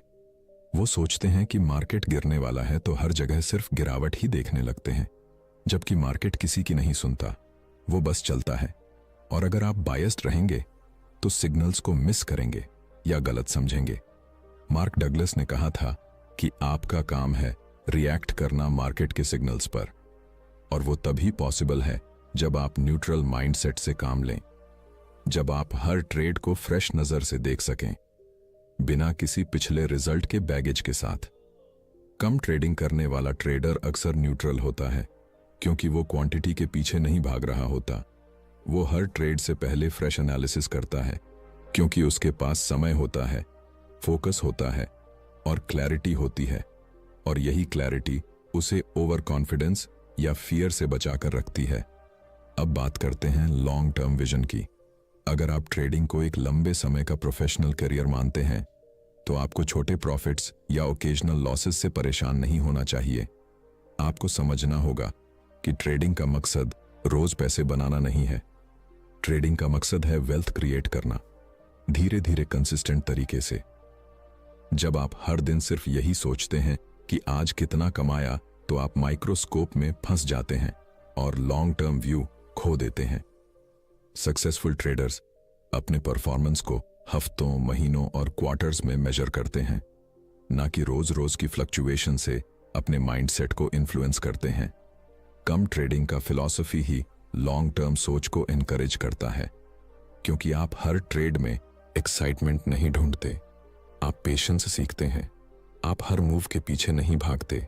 जब आप किसी ट्रेड में एंट्री लेते हैं तो उस समय आपके मन में कई चीजें चलती हैं। उम्मीद, डर, थोड़ा एक्साइटमेंट और कभी-कभी ईगो कि ये ट्रेड तो चलकर ही रहेगा। लेकिन एक प्रोफेशनल ट्रेडर वो होता है जो एंट्री लेने के बाद इन सभी इमोशंस से डिटैच हो जाता है। वो जानता है कि आउटकम उसके कंट्रोल में नहीं है, लेकिन उसका एग्जीक्यूशन पूरी तरह उसके कंट्रोल में है। मार्क डगलस ने सबसे ज्यादा जोर इसी बात पर दिया कि आउटकम के साथ अटैचमेंट आपको हर बार इमोशनली ड्रेन करेगा। आपको हर बार रिजल्ट से आइडेंटिटी जोड़ने की आदत पड़ेगी और यही आपकी ग्रोथ को रोक देगा। एक मैच्योर ट्रेडर आउटकम से डिटैच्ड होता है। वो हर ट्रेड को एक पार्ट ऑफ द प्रोसेस मानता है, ना कि ईगो का मसला। वो लॉस होने पर गुस्सा नहीं करता और प्रॉफिट होने पर ज्यादा उड़ता नहीं। वो बस ऑब्जर्व करता है, एनालाइज करता है और आगे बढ़ता है। कम ट्रेडिंग आपको यही स्किल डेवलप करने का मौका देता है। जब आप हर रोज 10-15 ट्रेड नहीं ले रहे होते, बल्कि 2-3 सेलेक्टिव ट्रेड ही ले रहे होते हैं, तो आपके पास हर ट्रेड को न्यूट्रल नजर से देखने का समय होता है। आप ऑब्जर्व करते हैं कि क्या आपने अपने रूल्स को फॉलो किया, क्या एंट्री क्लियर थी, क्या स्टॉप लॉस लॉजिकल था और क्या आपने एग्जीक्यूशन डिसिप्लिन के साथ किया। ये ऑब्जर्वेशन ही धीरे धीरे सेल्फ ट्रस्ट बनाता है। जब आप बार बार सेम प्रोसेस से काम करते हैं और आउटकम चाहे जो हो, आप ऑब्जर्व करते हैं कि आपने सही किया है, तो एक इंटरनल कॉन्फिडेंस बिल्ड होता है। यही कॉन्फिडेंस आपको फ्यूचर ट्रेड्स में ओवरथिंकिंग से बचाता है, क्योंकि आप जानते हैं कि आपने प्रोसेस फॉलो किया है और यही असली जीत होती है। अब बात करते हैं इंट्यूशन और रूल्स के संतुलन की। बहुत से लोग कहते हैं कि उन्हें लगता है कि मार्केट अब गिरेगा या अब भागेगा, लेकिन इंट्यूशन तभी काम करता है जब उसके पीछे गहरा अनुभव और ऑब्जर्वेशन हो। बिना फाउंडेशन के इंट्यूशन सिर्फ गेस होता है, लेकिन अगर आप लंबे समय से डिसिप्लिन ट्रेडिंग कर रहे हैं, अगर आपने पैटर्न्स को ध्यान से ऑब्जर्व किया है और आप बायस के बिना सोच सकते हैं, तो धीरे धीरे आपकी इंट्यूशन डेवलप्ड हो जाती है। लेकिन इंट्यूशन को रूल ब्रेकर नहीं बनाना चाहिए। इंट्यूशन को एक अतिरिक्त सिग्नल की तरह ट्रीट करें, ना कि मेन डिसीजन मेकर। अगर आपके रूल्स कुछ कह रहे हैं और इंट्यूशन कुछ और, तो पॉज करें, देखें कि क्या दोनों में अलाइनमेंट है और फिर डिसाइड करें। मार्क डगलस ने इंट्यूशन को लॉजिकल ऑब्जर्वेशन का रिफाइंड फॉर्म कहा है, यानी जो चीजें आपके सबकॉन्शियस ने बार बार देखी हैं उन्हें वो फास्ट रिकॉग्नाइज कर लेता है और आपको एक इनर सिग्नल देता है। लेकिन ये तभी सेफ है जब आपका प्रोसेस क्लियर हो, वरना इंट्यूशन के नाम पर इंपल्सिवनेस आ जाएगी। कम ट्रेडिंग से इंट्यूशन भी मजबूत होता है, क्योंकि आप हर ट्रेड पर ध्यान देते हैं, हर ट्रेड को डीपली ऑब्जर्व करते हैं, और वही रिपीटेड ऑब्जर्वेशन सबकॉन्शियस में बैठकर इंट्यूशन बनती है। लेकिन याद रखिए, इंट्यूशन कभी भी डिसिप्लिन का सब्स्टिट्यूट नहीं है, वो सिर्फ एक मददगार है, ना कि मास्टर। अब सबसे महत्वपूर्ण बात, ट्रेडिंग में असली आज़ादी क्या है? क्या ये पैसे कमाना है या हर दिन स्क्रीन पर बैठना? नहीं, ट्रेडिंग में असली आज़ादी है peace of mind, freedom from financial fear, और वो कामनेस जो तब आती है जब आप जानते हैं कि आप अपनी लाइफ के ड्राइवर हैं, जब आप कम ट्रेड करते हैं, डिसिप्लिन से काम करते हैं, रिस्क कंट्रोल में रखते हैं और प्रोसेस ड्रिवन रहते हैं। तो आप हर लॉस से डरते नहीं हैं और हर प्रॉफिट से बहकते नहीं हैं। आप एक न्यूट्रल स्पेस में रहते हैं, जहां से आप ना सिर्फ पैसा कमा सकते हैं बल्कि इनर सेटिस्फैक्शन भी हासिल कर सकते हैं। मार्केट एक बैटलफील्ड नहीं है, ये एक मिरर है। ये आपको रोज दिखाता है कि आप अंदर से कैसे हैं। अगर आप शांत हैं, फोकस्ड हैं, डिसिप्लिन्ड हैं, तो आप प्रॉफिट भी लेंगे और ग्रोथ भी पाएंगे। लेकिन अगर आप अंदर से रेस्टलेस हैं, डर और लालच से भरे हैं, तो कोई स्ट्रैटेजी काम नहीं करेगी। कम ट्रेडिंग से आप खुद से जुड़ते हैं, आप अपनी साइकोलॉजी को समझते हैं, आप ऑब्जर्व करते हैं कि आपको क्या ट्रिगर करता है, क्या डिस्ट्रैक्ट करता है और कब आप सबसे अच्छा परफॉर्म करते हैं। ये अवेयरनेस ही असली ताकत है। मार्क डगलस की फिलॉसफी का अंतिम सार यही है कि ट्रेडिंग के जरिए आप खुद को जानिए। If you struggle with knowing whether a trend is likely to continue or reverse, this is the video for you, because in this video, I'm sharing a 100% mechanical way to know whether a trend is likely to continue or you're about to get that reversal, helping you stay on the right side of the market. So if you're new here, my name is Justin Bennett, founder of Daily Price Action, Forex trader since 2007, full-time trader since 2011. All right, so in this video, we are talking about SMC market structure. Okay, so for some of you, this could be familiar. For others, this is going to be brand new. Now, for those of you where this is brand new, I want to start with some basic concepts here. And even if you know SMC, even if you know SMC market structure and you're familiar with it, I urge you to pay attention here, even through this part, because you might learn something new. Okay, so looking at this blank chart, right? Let's start here, because before we get into an actual chart, I want to explain what defines a market uptrend, downtrend, and consolidation, and also those key terms that we need to know in order to put this method into practice. So the very first thing, let's go ahead and draw out some very simple lines here. Okay, so we're going to draw, first of all, an uptrend up here. So higher highs and higher lows. Most of us are very familiar with that.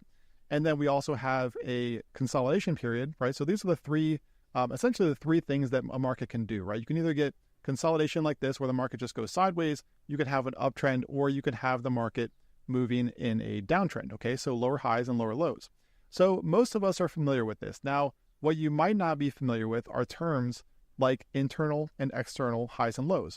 So let's discuss that for a moment before we get into a couple of SMC terms that you need to know. So the first one is going to be the fact that in any given time frame, you're going to have internal time frames. Now, with the exception, obviously, of the 1 minute chart, although you could even make the case that the 1 minute chart has the 1 second chart if your platform has it. But really, for most time frames, you are going to have internal time frames. Okay, so in other words, you are going to have a case where you have these external highs and lows. So if we assume for a moment that this is an hourly time frame, okay, so these highs and lows are on the hourly chart. So within this, what you're going to have is you're going to have lower time frame highs and lows along the way. Okay, so it's going to look something like this, right? Really choppy and very kind of almost erratic, right? Within this trend. So what this is showing you here is these internal highs and lows right here fit within this hourly trend. Remember, this is our hourly trend. So this right here, these highs and lows could be something like a 5-minute. Okay, so you're going to have these internal highs and lows along the way. So these are all internal, and these up here that you see are external. Okay, so in terms of market structure, this is really, really critical. In terms of market structure, you always want to pay attention to the external highs and lows. So all of this through here, if this is an hourly time frame, all you're looking at are these hourly highs and lows. We don't really care about what's happening here in the middle. Okay, so the only thing that's going to give us a directional bias on the hourly time frame are those highs and lows that are occurring on the hourly time frame, not the 5-minute, not the 15-minute. Okay, so that's the very first thing to understand. The same thing goes for a downtrend and even consolidation. You have external highs and lows, and you have those internal highs and lows as well. Okay, so you have something like this here, within this trend. So if this is an hourly chart, you have highs and lows that develop through here. Something like this, obviously a little bit messy, but just getting my point across here, where you have these highs and lows on the hourly, and then you've got these internal highs and lows. So this internal structure within this external structure. The only thing we care about in terms of market structure when we're looking at SMC is going to be these external highs and lows. Okay, so another way to say that is if you are on an hourly time frame, and this is a question that I get a lot, where if you're on the hourly time frame, everybody says, well, what about the 15-minute? What about the 5-minute? How do we account for all these different time frames? Because you could essentially have a market, and you do have a market in this case that is in an uptrend on the hourly. However, on the 5-minute, it could be in a downtrend, right, within this leg. So people ask, well, how do you account for all of that? And my answer is always pick a lane, pick a time frame, and use that time frame and forget everything else. Now, you could have multiple time frames, and in fact, you probably should, and I do, with regard to identifying a directional bias and then also refining your entries.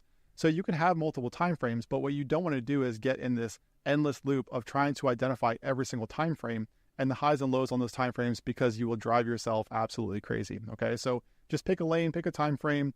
In my opinion, the hourly is a great place to start because it's going to give you a couple of opportunities every week, but it's not such a low time frame where you're going to get a lot of noise. And that's the second thing I want to talk about here, is that if you try to identify something like this, right, the highs and lows on a 5-minute time frame, what you're going to notice is that you're going to have a lot of noise. Okay, you're going to have a lot of noise to the point where it becomes difficult to try to define what the market is doing at any given time. So I think the hourly, maybe a 30-minute time frame is a great place. The 4-hour is also a great place, although you're going to get less opportunities if you're on the 4-hour or daily time frames. Okay, so we've talked about the three things that markets can do. They can either trend higher, trend lower, or consolidate, right? And we've also discussed external highs and lows versus internal highs and lows. We want to use these external highs and lows. Now, another thing we need to discuss here before we get into an actual chart is going to be two SMC terms called the break of structure and change of character. Okay, so let's bring up the text tool here and write these out so you guys can become really familiar with it. So we have break of structure, and this is going to be abbreviated as BOS. Okay, so we have break of structure, and the second one is going to be a change of character. Okay, so next is going to be change of character, and this is abbreviated by CHOCH. All right. So we have break of structure, change of character. Now, if you're not familiar with SMC, this might sound a little bit odd because if you first hear break of structure, what you're thinking is that is a break of a trend. Okay. In other words, you have a structure being an uptrend and it's a break. However, that is not the case. So a break of structure here is actually a trend continuation. Okay. So break of structure is trend continuation. The idea being that when you have the market actually breaking a high, so in this case, we have this uptrend on the hourly, you have the market breaking that high. This is the break of structure right here. So break of structure meaning that within this uptrend, you have the market consolidating back here, and then you have the break of structure and that continuation. Okay. So break of structure equals a trend continuation. So therefore we can say that a change of character is a trend reversal.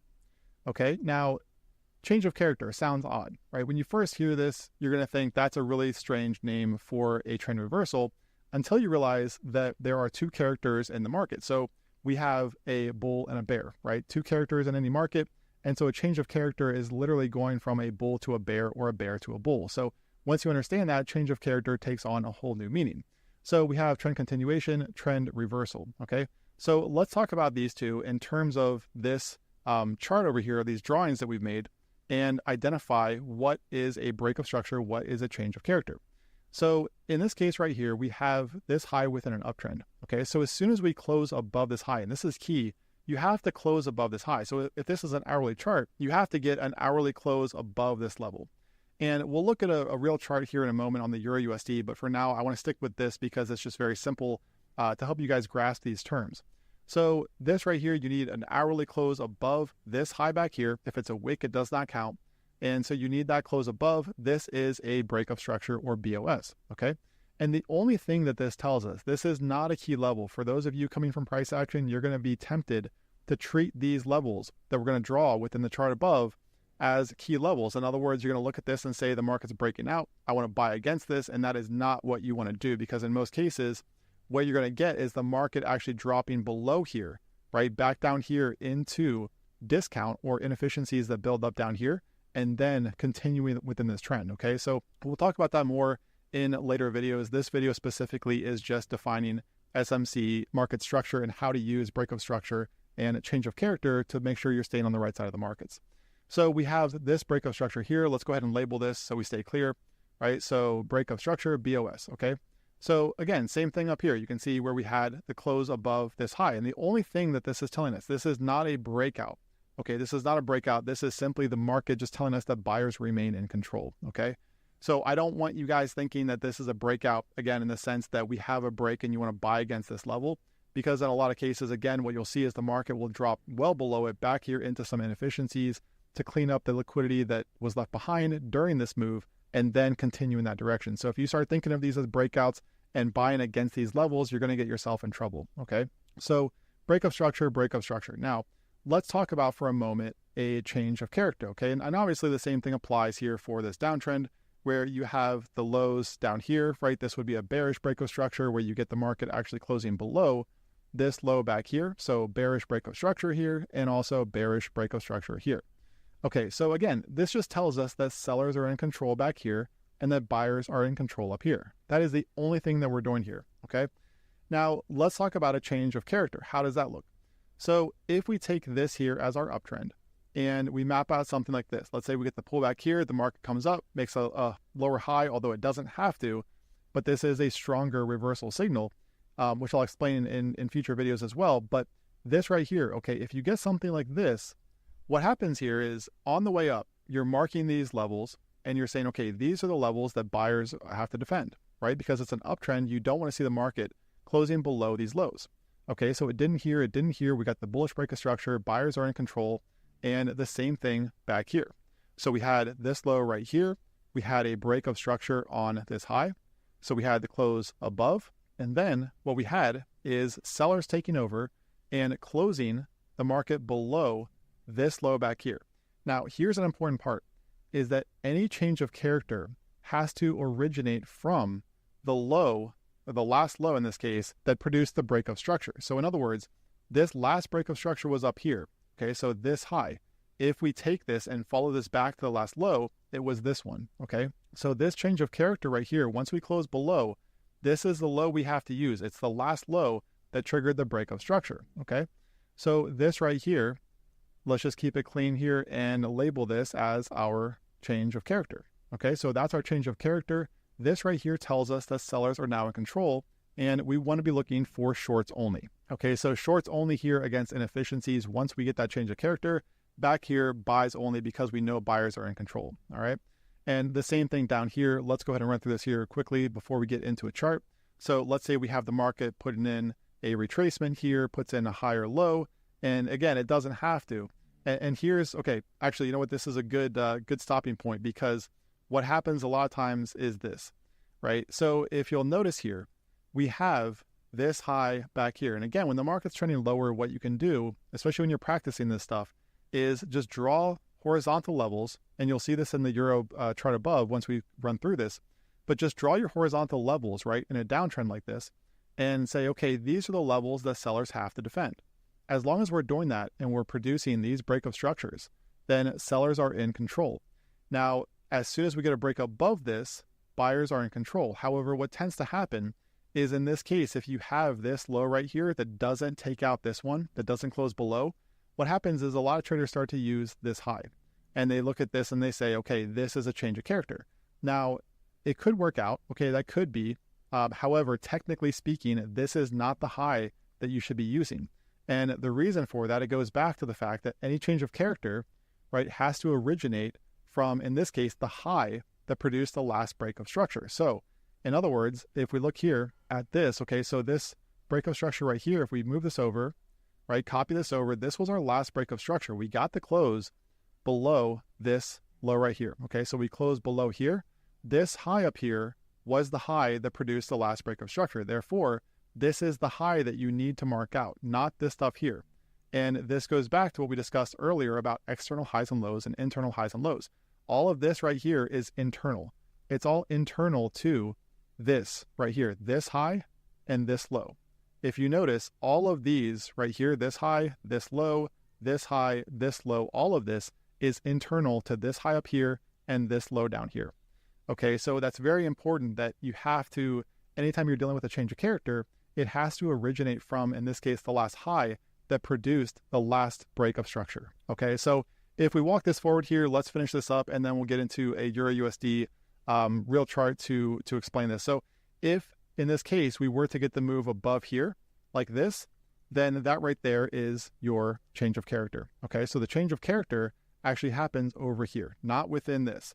So this right here now becomes our change of character. Okay, because you could have, in this case, you could have had the market do this and you think that this high right here is the change of character and the market's flipping bullish, and then it could have just continued lower. Okay, so it's very important to confirm this with these external highs and lows and not the internal highs and lows. Okay, so let's go ahead and move on now and look at a real example here, a real chart on the Euro USD. We're going to use the hourly time frame just because I do think it's a great time frame to use, especially if you're learning this stuff, because the issue is if you drop too low of a time frame, then you're going to get a lot of noise. It's going to be difficult to determine what those external highs and lows are. So even this right here, and by the way, I'm not cherry picking this. This is literally the last couple of months of the Euro USD price action. So you could do this on any chart, any time frame, it works. But again, I do suggest that when you're learning this stuff, to kind of stick to the hourly or above. You could drop to the 30-minute or even 15, but again, the lower you go, the more noise you're going to have in the chart. Okay, so let's go ahead and play this forward now. And as we do this, I'm going to go ahead and mark out these highs and lows. So here we have a downtrend clearly, right? We have a downtrend here in the Euro USD. So during this time frame, what we would do is we would go ahead and just look at these highs and lows to determine, right, when we have the break of structure or the change of character. So in this case here, you can see that we do have a break of structure off of this low down here. So off of this low, we have a break of structure, right? And this is a bearish break of structure because we are in a downtrend. Okay, so this is the high up here that has to be defended. Now, as soon as we get a break of structure, okay, so this is great now that we're real time here because you can see we had the break of structure that closed below that confirmed that sellers remain in control. Now, at this time too, what you can do when you're learning this stuff is you can go ahead and draw out a horizontal line off of this high up here now. And the reason for this is because this is the move right here. This is the high that triggered this break of structure, okay, the downside. So if we play this forward now, let's see what we get here, okay? So the euro is coming up now and testing that high. And what you can see right there, guys, this is really important because this right here, this close above, is a change of character, okay? So again, we have the last high that produced the last break of structure, okay? So if we have this low down here that produced the break of structure, we follow this back to the last high. It's this one right here. And if you'll notice too, this isn't just a fluke or getting lucky in this case, because if you'll notice during this downtrend, what you can see here is that we had a series of lower highs and lower lows. Okay, so the market never did this before. If you'll notice, all of these highs up here are lower highs. This right here is really the first higher high within this downtrend. Okay, so this right here, the close above, is our change of character. Okay, so let's go ahead and label that to keep things straight here. So change of character here, I'm going to remove this for now, keep things clean. Okay, so that is our change of character. Now at this point, we know that within this downtrend, buyers are starting to take control. The key word there is starting though, because there are no guarantees in the market ever, even if you have, full confirmation.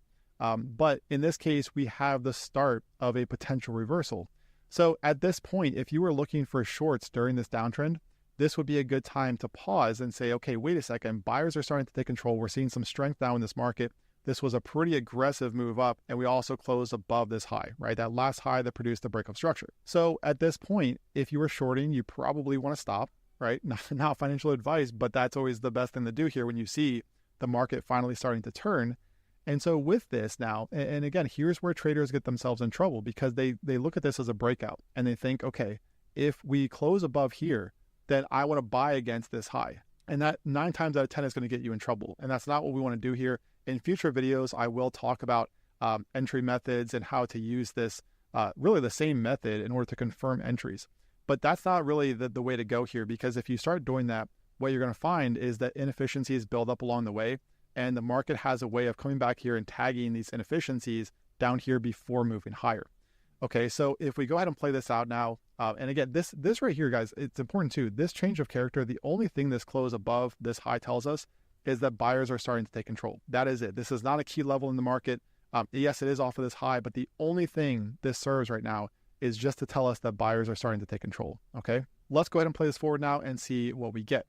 So here we have the market dropping down here, and this is what I mean. We're dropping down there into those sell side inefficiencies that developed along this move. Okay, so now we have the move back up here, and before we get there, I'm also going to draw a level off of this high, okay, because this now becomes the high that the market has to break out in order to give us that first higher high. We've had the change of character back here, but we want to see that, that confirmation that buyers are truly taking control. Okay, and if you'll notice here, we move up and test the level a couple of times, don't break through, and this right here, this wick does not count. Okay, the wick does not count because we're on the hourly time frame. This was an hourly wick. We did not close a candle above this. Okay, so let's go ahead and keep moving forward. Okay, and on that candle right there, what you can see here is that we finally got the close above. Okay, so we got the close above here. So this now is a break of structure. Okay, because now we're bullish, right? We have the change of character back here, break of structure once we close above. So this right here too, as soon as we get this close, what we can do is go back to the last low that produced this. So we had the close above up here. This was the low that produced that break. Okay, so this is the low now that you want to see the market hold above. You do not want to see the euro closing an hourly candle below this low here. Okay, so if we now map this out, so this is our low now that we've had the break of structure that buyers have to defend. Okay, so we have the break of structure. Let's play this forward and see what we get. Okay, so moving forward, you can see we're kind of consolidating here a little bit. We did drop below that break of structure, but again, these are not key levels. All this is serving is just to tell us that the market is, in an uptrend, buyers are in control. Now, once we had this too, I should have mapped this out earlier, but once we had that break of structure, this becomes our new high, right? So this is now the new high that buyers have to break above. And what you'll notice back here is that we did not close above it here. We wicked above. We didn't quite close above here. We did close above through here. So once we have this, once again, buyers are in control. That's the only thing this is telling us. It is not a key level. In future videos, I'll get into areas of interest, how to define those, and also where to enter into trends like this, okay? So break of structure right there.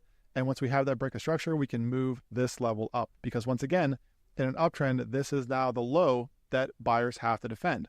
And the reason we know that it's this low is because, again, this was our new break of structure here. If we move back from this, okay, this was the last low. So this is the low that buyers have to defend now. So moving forward, let's see what we get. Okay, so we're pulling back now into inefficiencies down here, right? And now that we've had a pullback, right, this high up here becomes the level to watch. Okay, now what defines a pullback for me is I want to see at least a few candles pulling back. I mean, ideally, you want to see a few candles in a row pulling back on the hourly. So in other words, you want to see at least, 3 or 4, ideally even like 5. And here we had 4 red candles right here on the hourly pulling back. So once I have that, I know that this is now kind of my high to watch within this trend where we could get an additional break of structure or we could get a reversal materializing from this, okay? But that becomes the high now to watch for the Euro USD. All right, so moving forward, we're just consolidating, going sideways. We don't have a break of structure. And now what you'll notice is that we have this big sell-off here from the Euro. Now, here's a great point as well, because all of this sideways consolidation, the thing to remember is that the low that produced the last break of structure, so the last BOS was this right here, okay? So this area through here, once we closed above, that was the last break of structure within this uptrend. Okay, so if we track back to the last low, now you could technically use this one. However, what you'll notice is that we only had 1, 2 candles pulling back. So for me, that's a little bit too shallow. It's a little too shallow for me to call this the low that buyers have to defend. Okay, although in this case, it would have worked out because you would have had a change of character over here, and then you can see we got a lower high. But for me, if I'm trading this real time, just full transparency, I'm looking at this low down here. Because again, this pullback isn't quite enough. It's a little too shallow for me to use this low. I'm looking at this low right here that produced this breakup structure, okay? So this is the low that buyers have to defend. They failed over here. You can even see where we got the bounce right here on this candle, but they failed right here, making this a bearish change of character. Okay, so we flipped from bullish to bearish. So if we label this here as a change of character, this is where sellers start to take over, because notice back here, we did wick above it just barely. Okay, on this candle right here, we wicked above, we didn't close above. So this was the high, we wicked above, we got a lower high, we broke down, breaking this low over here, giving us that change of character, okay? So if we play this forward now, let's see what we get here from the euro, okay? So we have the change of character. We know that sellers are starting to take control or regain control, really. And so if we move this forward, you can see where, and again, if you had treated this as a key level and you were trying to short against this, you would have gotten yourself in trouble, because this right here probably would have stopped you out. And so that's not what we want to do. All this is serving, the only purpose of this is to tell us that sellers are taking control, okay? So playing this forward, you can see we got a continuation. Now, once we had this move up, okay, what you'll notice here is that we had 1, 2, 3, 4 candles, 1, 2, 3, okay, candles on the bullish side. So this right here serves as our retracement.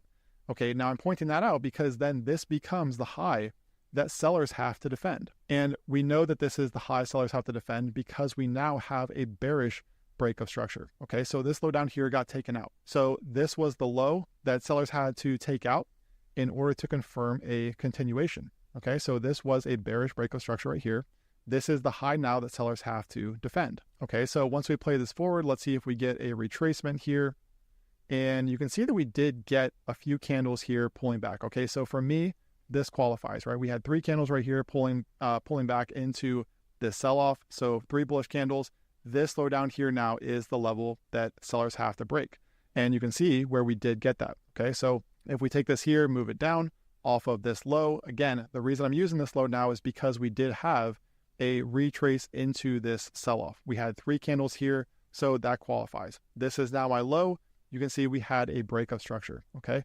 So once we have that, all we do is we take this high up here, we move it down off of this high. Now, here's where it gets a little bit tricky, because you could say, okay, well, it could be this high right here because this produced the break of structure, or this one up here. Personally, I like to keep it conservative. I like to say that, you know what, if buyers are going to take control again, I want to see them take out this high, not necessarily this one, okay? So that now is the high that sellers have to defend, and we now have a new break of structure, giving us the indication that sellers remain in control, okay? So again, during this entire time, following this right here, this change of character back here, this told us that we wanted to start looking for shorts on strength, okay? So shorts through here, obviously back here when the market was in an uptrend, we wanted to be looking for buys only. So this just helps you stay on the right side of the market. And you'll see here as I play this forward that we do get, the continuation down here. And then we have, let's see, a pullback here. That qualifies as a pullback right there because, again, on the hourly time frame, we have multiple green candles here in a row, okay? So that means that this low now becomes the level sellers have to take out for a break of structure, and they do. So we take this here, copy this down, off of this low, we have a new break of structure. Again, sellers remain in control. Now that we have this here, we can take this level up here and drag it off of this high. Again, I'm using the conservative level here, which is this high up here, not this one. And that can matter in some cases, guys, because you could get the market actually, closing above here, but not closing above here. So I would have to see buyers take out this high back here now that we've had that bearish break of structure to really confirm that buyers are regaining control. Okay, so playing this forward, you can see where we got the move up. And this right here, we have 1, 2, not quite what I need. However, if you'll notice back here, we did have a few green candles. Now, we pretty much went sideways there, but that could still be a significant low there for the euro. And it would be enough that in real time, I would plot a level off of this one here, just because, things are getting pretty tight here for the euro.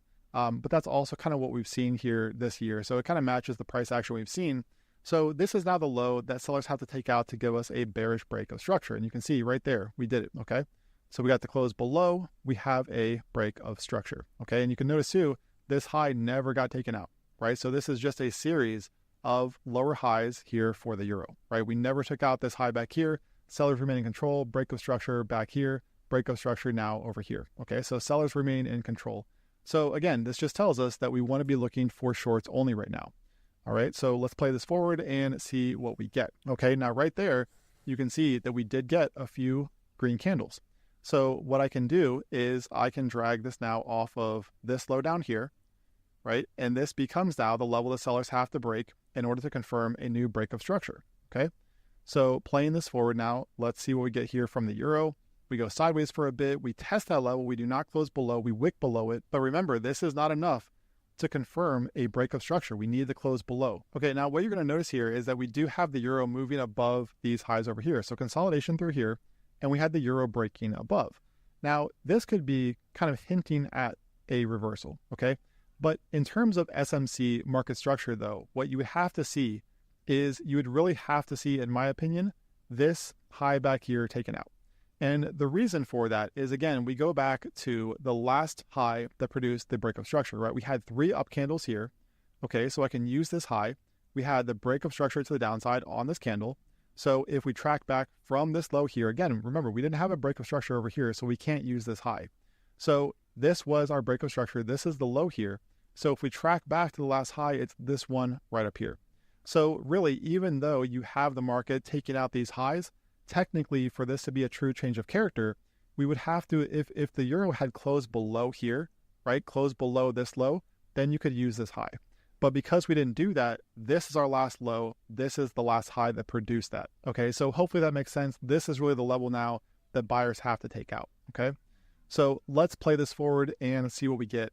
And you can see we are rallying up here toward the level, and right there we did close above. Okay, so even this right here, even this small close above, you can see this is right off of that high. Even this close above right here tells us that buyers are now in control. So this tells us right here that we are now looking for buys, because this tells us that buyers are regaining control. So this becomes our change of character, right? And this down here was never a break of structure because we did not close below. Okay, so bullish change of character right there, telling us that buyers are starting to take control. And let's play this forward and see what we get. Now, in this case, we really, probably didn't get much of a pullback if I remember correctly. And this does happen sometimes where, and I'll talk about this in future videos, but when you get a market doing this, 8 times out of 10, maybe 9 times out of 10 even, you get the market pulling back here into areas like this before moving higher. Okay, and I remember this actually at the time, I was looking for buys down here against this area of interest, and we just didn't get it in this case, and that does happen from time to time. But the point here is that this right here, okay, identifying this kind of market structure here and identifying our change of character, break of structure, all of that off these highs and lows, this right here would have told us that we're no longer looking for shorts. Okay, we're no longer looking for shorts. And just think about how, how much trouble that could keep you out of, right? If we take a look here and go back and just look at what we've done so far, you can see that this back here, okay, so let's map this out. This back here was the bullish change of character right here. So this meant that we were looking for buys, right? Look at where this occurs within this downtrend. Now over here, we had the bearish change of character over here, right? So from uptrend over here to downtrend, right? So change of character from here. Again, change of character from right over here. We confirm it right here. So bearish this entire time and then bullish over here, okay? So you can kind of see, guys, how this is incredibly significant and can really help you stay on the right side of the market. And if we play this forward, you'll notice that the market does go into an uptrend from here, okay? So higher highs and higher lows. It does get kind of choppy, but again, if you were a buyer and you were looking for buys here, then you would be on the right side of the market following this bullish change of character, okay? So you can do this at any market. It works at any market on any time frame. But again, I really do advise to stick with the hourly, maybe 4-hour time frame. You could drop down to the 30-minute time frame, but I really would not try to do this on the 5-minute. Stay on those somewhat higher time frames when you're starting out, because it's going to provide less noise on the chart and just make it easier to go through this. So if you enjoyed this content, subscribe to the channel. Also smash that like button, because I have a lot more SMC content like this coming out every single week. What if I told you the market was never built to make you rich? Not for you, not for me, not for the millions who sit in front of screens each morning hoping today is the day everything changes. No, it was built to reward patience and punish emotion.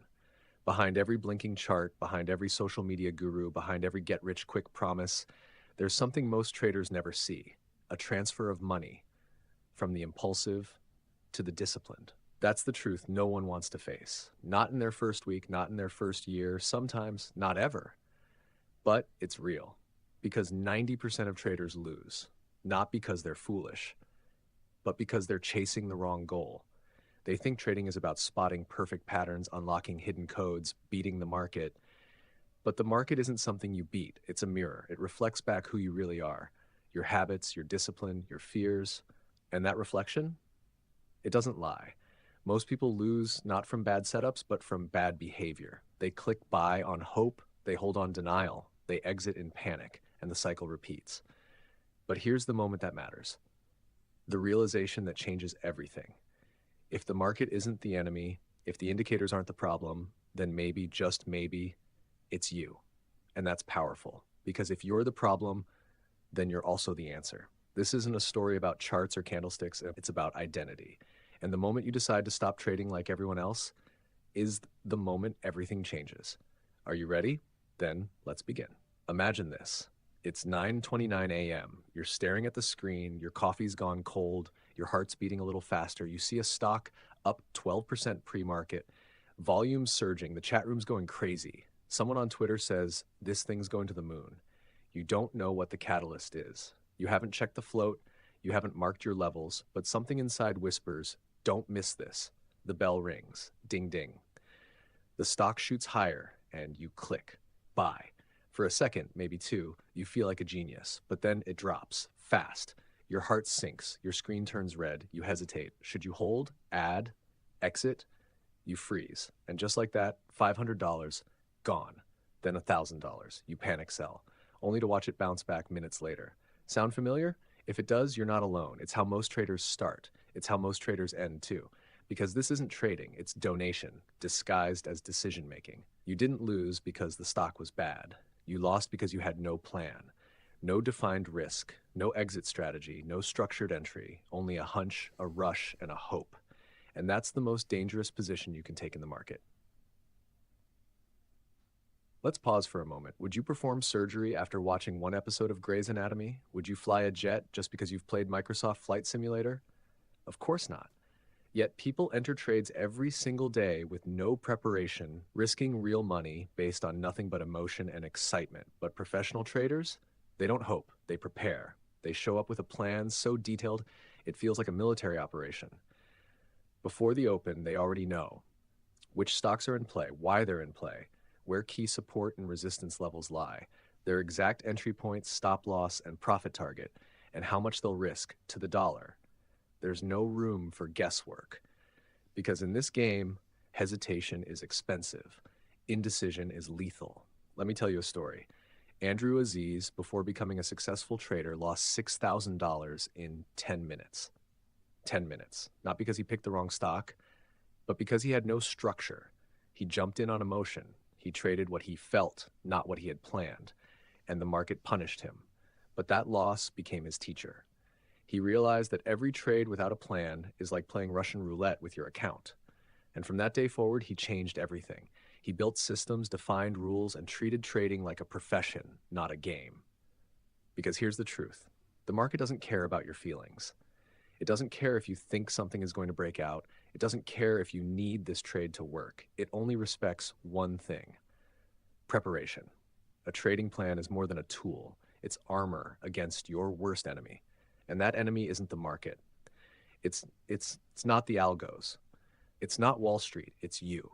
When the chart moves fast, when your palms start sweating, when your heart starts racing, you won't make logical decisions. You'll make emotional ones, unless you've already decided everything in advance. So ask yourself these 3 questions before every trade. Do I know my exact entry, stop, and target? Have I calculated my position size based on risk, not desire? Am I trading a clear plan or chasing a feeling? If you can't say yes to all 3, you're not trading, you're hoping. And hope in the market is just another word for loss. Let's break this down even further. A proper plan includes setup criteria. What conditions must be met before entry? Entry trigger, the specific price or candle pattern that signals your move. Stop loss level, where you admit you're wrong. No questions. Profit target S, where you'll take gains. No greed, no guessing. Position size, based on account size and defined risk. Pre-trade checklist, emotional state, market context, and news awareness. It sounds boring, it sounds robotic, but that's the point. Great traders are boring because they do the same thing the same way every day. They've taken the chaos and replaced it with clarity, and clarity breeds confidence. So instead of reacting, they respond. Instead of panicking, they follow protocol. Instead of praying, they execute. And that's what separates the professionals from the gamblers, because anyone can get lucky once, but only the prepared can win consistently. And in this business, consistency isn't optional, it's survival. So if you take one thing from this chapter, let it be this. Don't click buy without a plan, ever. Because every unplanned trade is a lesson waiting to cost you money. But every planned trade, win or lose, is a step toward mastery. The market respects one thing above all else, discipline. And discipline begins the moment you choose to plan your trades and trade your plan. Let me tell you a secret. The market isn't rigged against you. Your broker isn't out to get you. There's no conspiracy stealing your trades. The truth? Your brain is the real enemy. Every time you put real money on the line, your body doesn't just see numbers, it feels danger. Literal biological danger. Because when you risk a trade, your brain doesn't say, let's execute this rational plan. It says, this might kill us. Sounds dramatic, right? But science backs it up. Studies show that losing money triggers the same brain regions as physical pain. The same area is activated when you stub your toe or get punched in the face. That's why your hands sweat. That's why your breathing gets shallow. That's why you second guess the plan you were so confident in just 10 minutes ago. This isn't weakness. It's biology. Your ancestors ran from lions. You're trying to sit still while your account balance flashes red. And that's the catch. Trading isn't just about logic. It's about overriding instincts that once kept us alive, but now cost us money. Let me paint a picture. A trader sees a setup. It's not perfect, but it's close enough. He enters. The stock immediately drops. Nothing major, just a pullback. But the brain screams, danger, get out. His plan says hold. His ego says wait. His fear says run. So what does he do? He doubles down to average down, because if it bounces, he'll make it back faster. But it doesn't bounce. It drops more. And now panic sets in. He exits at max pain, swears he'll never do it again. Then tomorrow, he repeats the same mistake. Sound familiar? That's not a strategy issue. That's a human issue. The market is a feedback machine. It reflects back every flaw we carry, the need to be right, the fear of missing out, the inability to accept small losses, the addiction to being in the game, and it punishes all of them over and over and over again. But here's the shift. Professional traders don't feel differently. They don't have some magical absence of emotion. They just respond differently. Andrew Aziz still feels fear. He just pauses, breathes, and checks his plan. He doesn't react, he reflects. He still feels greed, but he doesn't chase. He reminds himself, pigs get slaughtered. He still feels revenge after a loss, but he doesn't double down. He walks away, because the space between emotion and action, that's where professionalism lives, and building that space, that's the real work of becoming a trader. So here's a tool you can start using now. Rate your emotional state. Before each trade, on a scale from 1 to 10, fear, greed, anger, excitement, if any of them are above a 7, don't trade, because the market will still be here tomorrow, but your capital might not if you trade while tilted.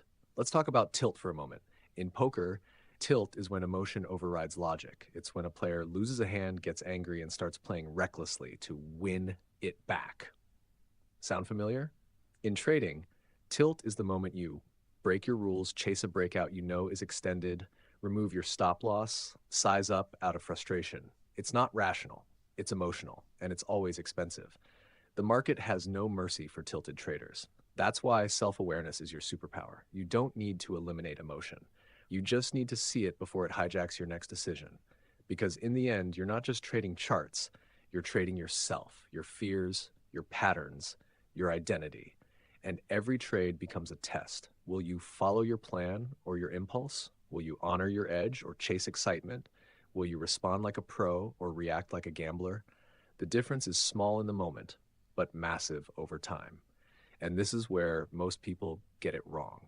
They think the key to success is more technical knowledge, more indicators, more strategies, more signals.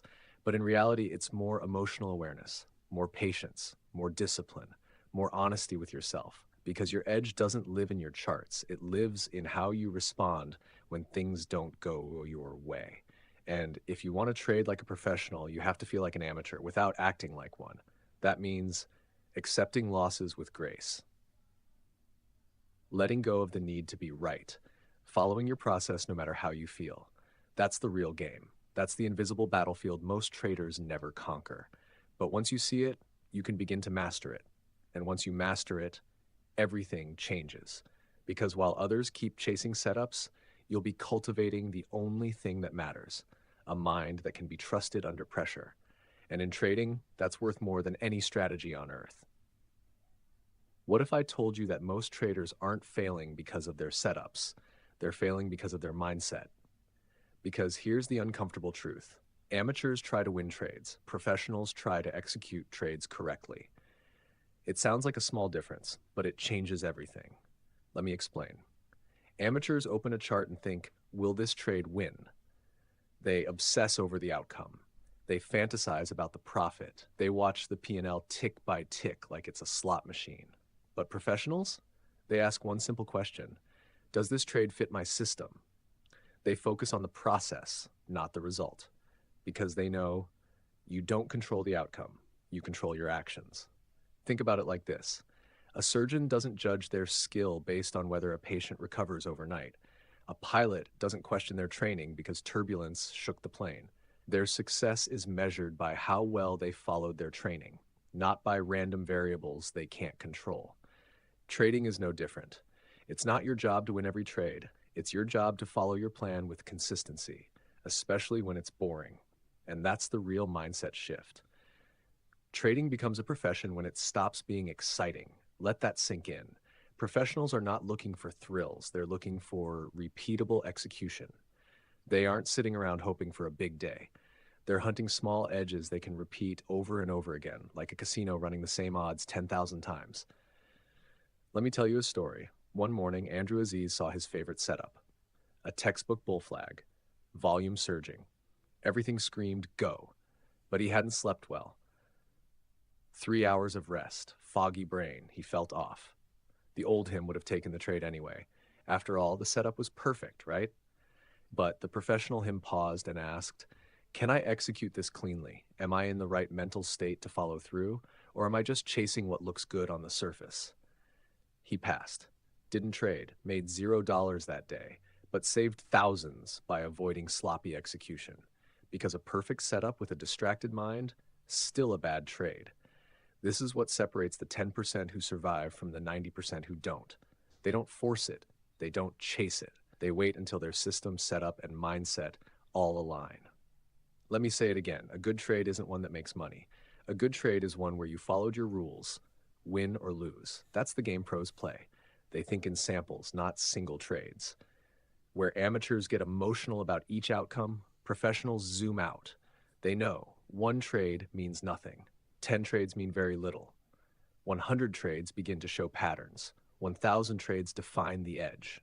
Let me give you an example. The amateur wins a big trade and feels unstoppable. Next day, they size up, break their rules, blow it all. The pro wins a big trade and feels nothing. They log the entry, review the setup, and prepare for the next one, like nothing happened. It's not apathy, it's emotional discipline. They've trained themselves to treat wins and losses the same, as data points, not identity. Because the moment you start tying your self-worth to your P&L, you've lost. You're no longer executing a system, you're gambling for validation. And that's when the spiral begins. You win and you feel invincible, you lose and you feel worthless. You chase, overtrade, and panic. Then you burn out. It's the emotional roller coaster that destroys traders faster than any strategy ever will. That's why pros build routines. They trade like machines. Same scan, same setup, same risk, same hours, day after day, week after week, month after month. Not because they're robots, but because routine is the antidote to emotion. They don't wake up and feel like trading. They wake up and prepare to trade regardless of mood. It becomes a rhythm, a flow, a professional cadence. And in that consistency lies their freedom. Because the market doesn't reward intensity, it rewards reliability. So ask yourself this, are you chasing wins, or are you mastering execution? Are you reacting emotionally to every trade, or are you sticking to your edge like your future depends on it? Because it does. And here's the paradox. The better you get at detaching from results, the better your results become. When you stop needing the win, you start winning more. When you stop chasing perfection, you start executing with precision. And that's when the shift happens. You're no longer a person who does trades. You've become a trader, not because of what you know, but because of how you think. That's the transformation that matters most. Everyone wants the shortcut. They ask, what's the best strategy? What's the secret setup that prints money? What indicator do pros use? But here's the real answer no one wants to hear. You don't need more strategies. You need to master one. Just one. Because one strategy executed with clarity, repetition, and discipline is far more powerful than 10 strategies you barely understand. Let me say that again. One strategy, 1,000 reps, unshakable confidence. That's how pros are built, but most traders don't want that. They want novelty, excitement. They want to be entertained. So they try Orbi for a week, then switch to VWAP reversals. Then they jump to MACD crossovers, then they go back to Fibonacci. And after 10, 20, 30 trades that don't work, they say, this strategy sucks. And off they go, chasing the next shiny setup. But the strategy wasn't the problem. Their commitment was. You don't become a sniper by switching rifles every week. You become a sniper by firing the same weapon in training over and over until your body knows it better than your brain. Trading is no different. Let's take Andrew Aziz as an example.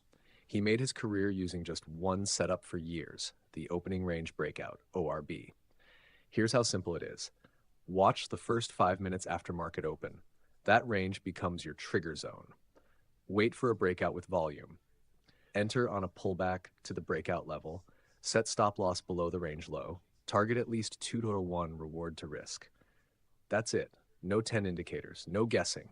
No overthinking. But here's what made it powerful. He didn't just use the ORB. He studied it, refined it, committed to it, fully. He didn't quit after 10 failed trades. He didn't abandon it after a red day. He executed it hundreds of times, and with each rep, something changed. He noticed which breakouts failed quickly. He learned how volume shifts the dynamic. He understood when to size up and when to stay small. He could feel the setup, not just spot it. After 100 trades, he had intuition. After 500, he had mastery. After 1,000, he had something few traders ever build: unconscious competence. That's when your fingers click before your thoughts do. That's when your body executes and your mind just observes. That's when you trade from flow, not fear. And that level, it only comes from repetition. But most traders don't get there. They abandon strategy after strategy, never committing long enough to master anything. And so they drift from method to method, always searching, never anchoring. The truth? You don't need more tools. You need to go deeper with fewer. Let me ask you something. Would you trust a pilot who's trained on 10 planes for 5 hours each, or one who's flown the same plane for 5,000 hours? Exactly. You'd trust the one who's seen it all, the turbulence, the engine hiccups, the landing and crosswinds. Same with trading. You don't need a high win rate strategy. You need one setup that you know inside out. One you've back-tested on 100+ charts, simulated on a demo account for a month, traded small size with discipline, reviewed obsessively with journal notes. That's where consistency is born. That's how edge becomes income. And here's the real magic. A mastered setup doesn't just make you money, it frees your mind. Because once the mechanics are automatic, you stop overthinking entries, you stop second guessing, you stop wasting mental energy on what doesn't matter. Now you can focus on execution. Now you can control your emotions. Now you can scale up safely. But here's where you must be careful. Even a mastered strategy fails if you change it every time. If your stop loss moves just this once, if you skip waiting for confirmation just this time, if you double your size because this one feels right, you've broken the loop. And the strategy is no longer yours. It's chaos in disguise. So here's the challenge. Choose one strategy, commit to 100 simulations, journal every trade, log every emotion, review every mistake, and don't touch another strategy until this one is automatic, because mastery isn't sexy. It's boring repetition with fierce intention, but that's where transformation lives. While everyone else is chasing the next indicator, you'll be building something far more valuable. Consistency through identity, confidence through process, freedom through execution. And in the end, that's what trading is all about. Not more tools, not more noise, not more guesses, just one edge, repeated until it's effortless. One strategy, one system, one path, 1,000 reps. Let the amateurs chase excitement. You're building a foundation that lasts. Let's talk about something most traders ignore. Until it's too late. not entries, not indicators, not secret strategies. Risk management. Yeah, I know. It sounds boring, like the fine print at the bottom of a trading book. But here's the truth no one tells you. Risk management isn't the boring part of trading. It's the only part that actually makes money. You could have the perfect strategy, flawless entries, beautiful setups, but without risk management, you're just a gambler with better vocabulary. Because here's what separates professionals from the rest. They don't think in terms of how much they can make. They think in terms of how much they're willing to lose. Let that sink in. Every trade starts with one question. What's my risk? Not how much can I win? Not what if it keeps going? Not can I double my account this week? No, just this. If I'm wrong, and I will be wrong, how much will it cost me? That's the mindset of survival. And in trading, survival is profitability's first requirement. Let's make this real. Andrew Aziz doesn't risk more than 1% of his account per trade, ever. That means if he has a $10,000 account, he risks $100 per trade. If his stop loss is $1 away from his entry, he takes 100 shares. Simple math. No guessing, no emotion. Risk with stop distance equals position size. It's not fancy, but it works. And it saves him over and over again. Now let's look at the amateur. They say, I'll buy 1,000 shares. Looks good. They don't check stop loss distance. They don't calculate position sizing. They trade based on feel. And when it goes against them, they freeze. They hold. They hope. They average down. And what could have been a $100 loss becomes $1,000 in minutes. They didn't break their strategy. They broke their discipline. That's why most traders don't blow up from a bad system. They blow up from bad risk habits. But here's the good news. When you predefine your risk, everything changes. You feel calmer. You make better decisions. You stop overtrading. Why? Because you know, win or lose, your downside is controlled. That's power. That's freedom. That's how professionals think. Let's talk numbers. If you risk 1% per trade, you can be wrong 5 times in a row and still only be down 5%. One good trade with a 2-to-1 reward to risk brings you back. Now let's flip it. You lose 10% on one trade because you didn't use a stop. Now you need 11% just to get back to even. And if you lose 20%, you need 25% to recover.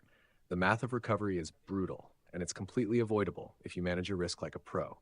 Here's what real traders use. Max risk per trade, 0.5 to 1% of account. Max loss per day, 2 to 3%. Daily circuit breaker, when that limit's hit, you stop trading. Period. No exceptions. They don't try to make it back. They don't take one more shot. They shut it down and come back tomorrow. Because the goal is not to win today. The goal is to still be in the game next week, next month, next year. And when you respect the rules, the market starts to respect you. Here's the mindset shift. Losses are not failures, they are expenses. Controlled, calculated, expected. Just like rent, just like tools, just like fuel for a business. You don't cry over a $100 planned loss. You log it, you learn, you move on. Because you're not just trading, you're running a trading business. And businesses don't survive on hope. They survive on numbers.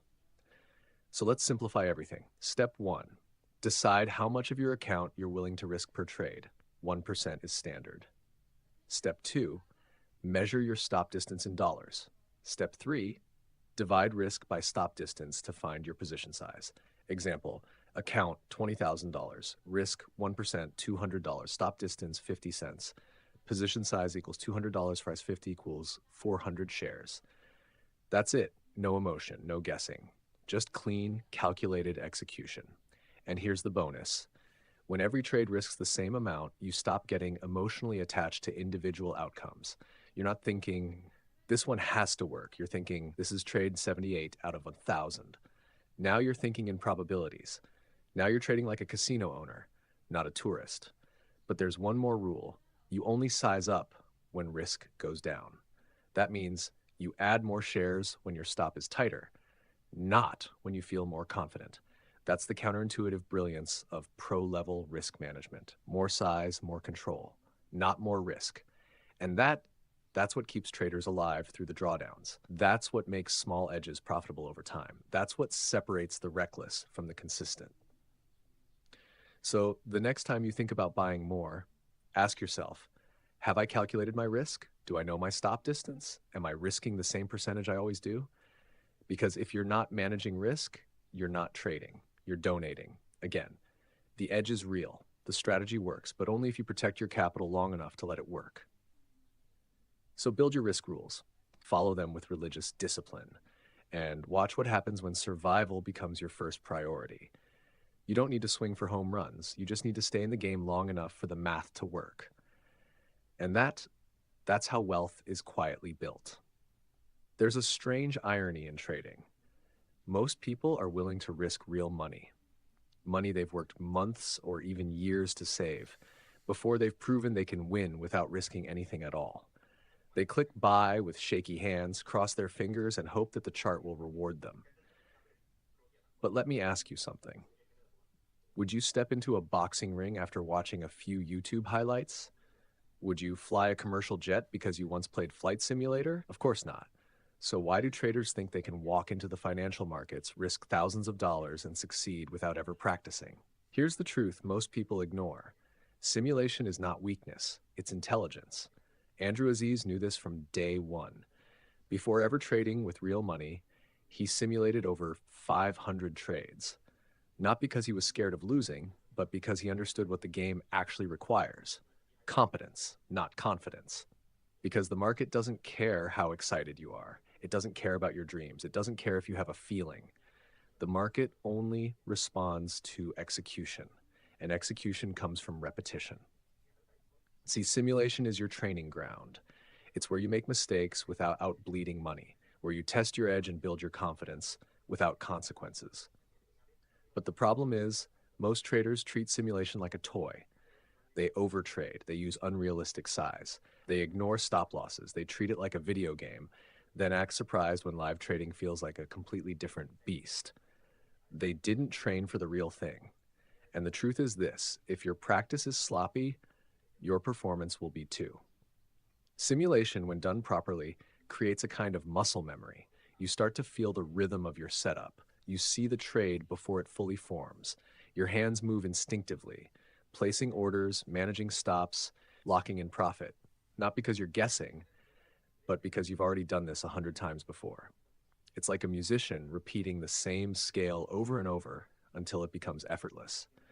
Or a pilot rehearsing emergency landings in a flight simulator until muscle memory takes over. That's what you're building here. Not just knowledge, but automatic competence. And something powerful happens after enough repetition. You stop hesitating. You stop panicking. You stop making decisions based on emotion because you've already experienced the scenario in a controlled environment. You've been stopped out before. You've chased entries and paid the price. You've exited too early, too late, too scared, too confident. And because you felt all of that in simulation, where it costs nothing, you no longer flinch when it happens in real life. That's what happened to one of Andrew's students. She spent 3 months trading in a simulator. Every day, she treated it like it was real. Same account size, same routine, same emotional awareness. She journaled everything. And when she finally switched to live trading, she was ready. Not because the market had changed, but because she had. She didn't panic. She didn't hesitate. She simply executed because it wasn't new anymore. It was just trade number 501. That's the beauty of simulation. It removes the fear of the unknown, and it transforms pressure into familiarity. But the moment you treat it like a shortcut, the moment you rush through it, thinking it's something to get past instead of something to commit to, you sabotage your foundation before you even start. Trading isn't about skipping steps, it's about mastering them.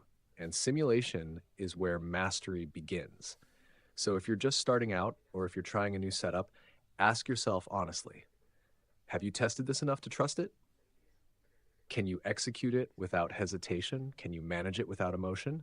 If the answer is no, the solution isn't more real money. It's more reps, more study, more practice, because the market will still be there tomorrow. But your capital, your psychology, they might not be, if you jump in before you're ready. You don't need to prove yourself with cash. You need to prove yourself with consistency. And consistency is born from repetition without risk. So take the time. Simulate until it's boring. Trade until it's automatic. Build the foundation that will carry you through the storms ahead. Because this isn't a sprint. It's not about quick wins. It's about preparing for the long haul with discipline, with patience, and with the kind of training that never lies. You can fake confidence, but you can't fake practice. And when the bell rings tomorrow morning, the market won't ask how badly you want it. It'll ask if you've trained for it. There's a truth in trading that almost no one talks about. It's not exciting, it doesn't sell courses, and it won't make you popular on social media. But it's the truth that every consistent trader lives by. Success in trading is boring. Let me say that again. The road to real, sustainable, life-changing profits is paved not with adrenaline and chaos, but with discipline and routine. But most people don't want that. They come into trading looking for excitement. They crave action. They want to feel alive. And for a while, the market gives them exactly that. The rush of a fast breakout, the thrill of doubling their money on a single trade, the euphoria of catching the perfect reversal. But that rush, it always comes with a price, because what starts as excitement quickly becomes addiction, and addiction leads to inconsistency, and inconsistency is death in this game. Andrew Aziz figured this out the hard way. When he first started, he chased action. He jumped into every mover. He overtraded, oversized, overestimated himself. He won big and lost even bigger. But one day, something clicked. He realized the traders who lasted, the ones with 7-figure accounts and 10-year track records, they weren't the most exciting people in the room. They were the most predictable. Same wake-up time, same scanners, same strategies, same rules, same exit plan, day after day, week after week. They didn't chase drama. They followed structure. Aziz began to mimic them. He built a routine so consistent it felt like meditation. Wake at 5:30, scan the market, plan the trade, execute with focus, shut it down by 11 a.m. No all-day stress, no revenge trades, no FOMO, just clean execution and quiet profit. And that's when everything changed. His account started to grow, slowly at first, then exponentially. His confidence solidified. His emotions leveled out, because he finally stopped treating trading like a thrill ride and started treating it like a business. Here's the paradox. The more boring your trading becomes, the more exciting your life can be. Because when your process is stable, your results become stable. And when your results are stable, you gain something most traders never find: freedom. Not just financial freedom, but psychological freedom. Freedom from stress, from noise, from chaos. But to get there, you have to embrace the monotony. You have to fall in love with the daily grind, opening the same charts, marking the same levels, waiting for the same setup, managing the same risk. You have to be okay with not being entertained, because the amateurs, they'd rather lose dramatically than win quietly. They want fireworks, they want stories. But the professionals, they want results. They want consistency over excitement, clarity over chaos, process over prediction. So here's the hard question. Are you trading to be entertained, or are you trading to be free? Because you can't have both. If you want freedom, the kind that compounds day after day, month after month, until your account starts to buy you time, location, and peace, then you have to commit to boredom. Because real success isn't about hitting a home run. It's about hitting singles every single day. It's about showing up when it's hard, sticking to the plan when it's tempting to deviate, taking the small win instead of gambling for the big one. And yes, it's boring. But you know what else is boring? Compound interest, sleep, healthy habits, consistency. And yet those are the things that build empires. So if your trading days are starting to feel predictable, if there's no drama, no adrenaline, no surprises, congratulations. That means you're doing it right. That means you're on the path. Because professional trading isn't supposed to thrill you. It's supposed to reward you, not for how smart you are or how risky you can be, but for how consistently you can follow your edge. And when you truly accept that, you stop chasing highs, you stop fearing losses, and you start becoming the kind of trader who doesn't need to guess anymore, because you've done this so many times. It's no longer a gamble. It's a rhythm, a system, a quiet, powerful force you control. So forget the flashy screenshots, forget the hype, forget the drama. Real traders trade with discipline. And discipline, my friend, that's the most profitable asset you'll ever own. Every trader has one. That day. The day you look at your account and it's redder than you thought possible. A bad trade turned worse. A small mistake snowballed. A moment of hesitation followed by panic, followed by revenge. And before you even know what happened, You've erased a week, a month, sometimes a year of progress. It's the day where your confidence cracks, your plan gets thrown out the window, and your emotions take the wheel. It's the day that separates amateurs from professionals, because every trader takes losses, even the best, even the disciplined, even the ones who followed their rules. But what happens after the red day? That's where the real difference is made. Andrew Aziz has taken those hits, max loss days, gut punch trades, the kind that leave your stomach in knots. But he didn't blow up. He didn't spiral. He didn't try to make it back. Why? Because he had a recovery protocol, a clear step-by-step process to regain control. Not control of the market, because that's impossible. Control of himself. It starts with one hard rule.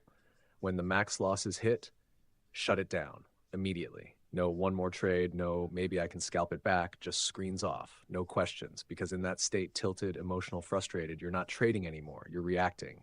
And the market, it punishes reaction. So as he stops cold, then he moves, literally. A walk, a workout, a swim. He knows that red days don't just sit in your account, they sit in your body. Your nervous system gets flooded, stress hormones, adrenaline, fight or flight responses. And if you don't physically process that energy, you carry it into tomorrow. You bring it into the next trade. And suddenly you're trading not to win, but to recover your ego. That's how red days become red weeks. That's how good traders disappear. So after movement, Aziz reflects, not emotionally, not with self-judgment, just with data. He asks 3 simple questions. What went wrong? What went right? What will I do differently next time?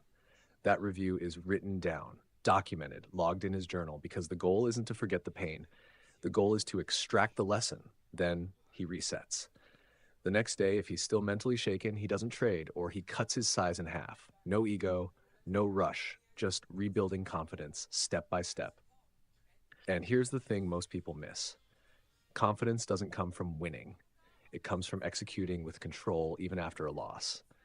Because if you can stick to your plan when your emotions are screaming, when your account is bruised, when everything inside you wants to take shortcuts, that's when you become a real trader.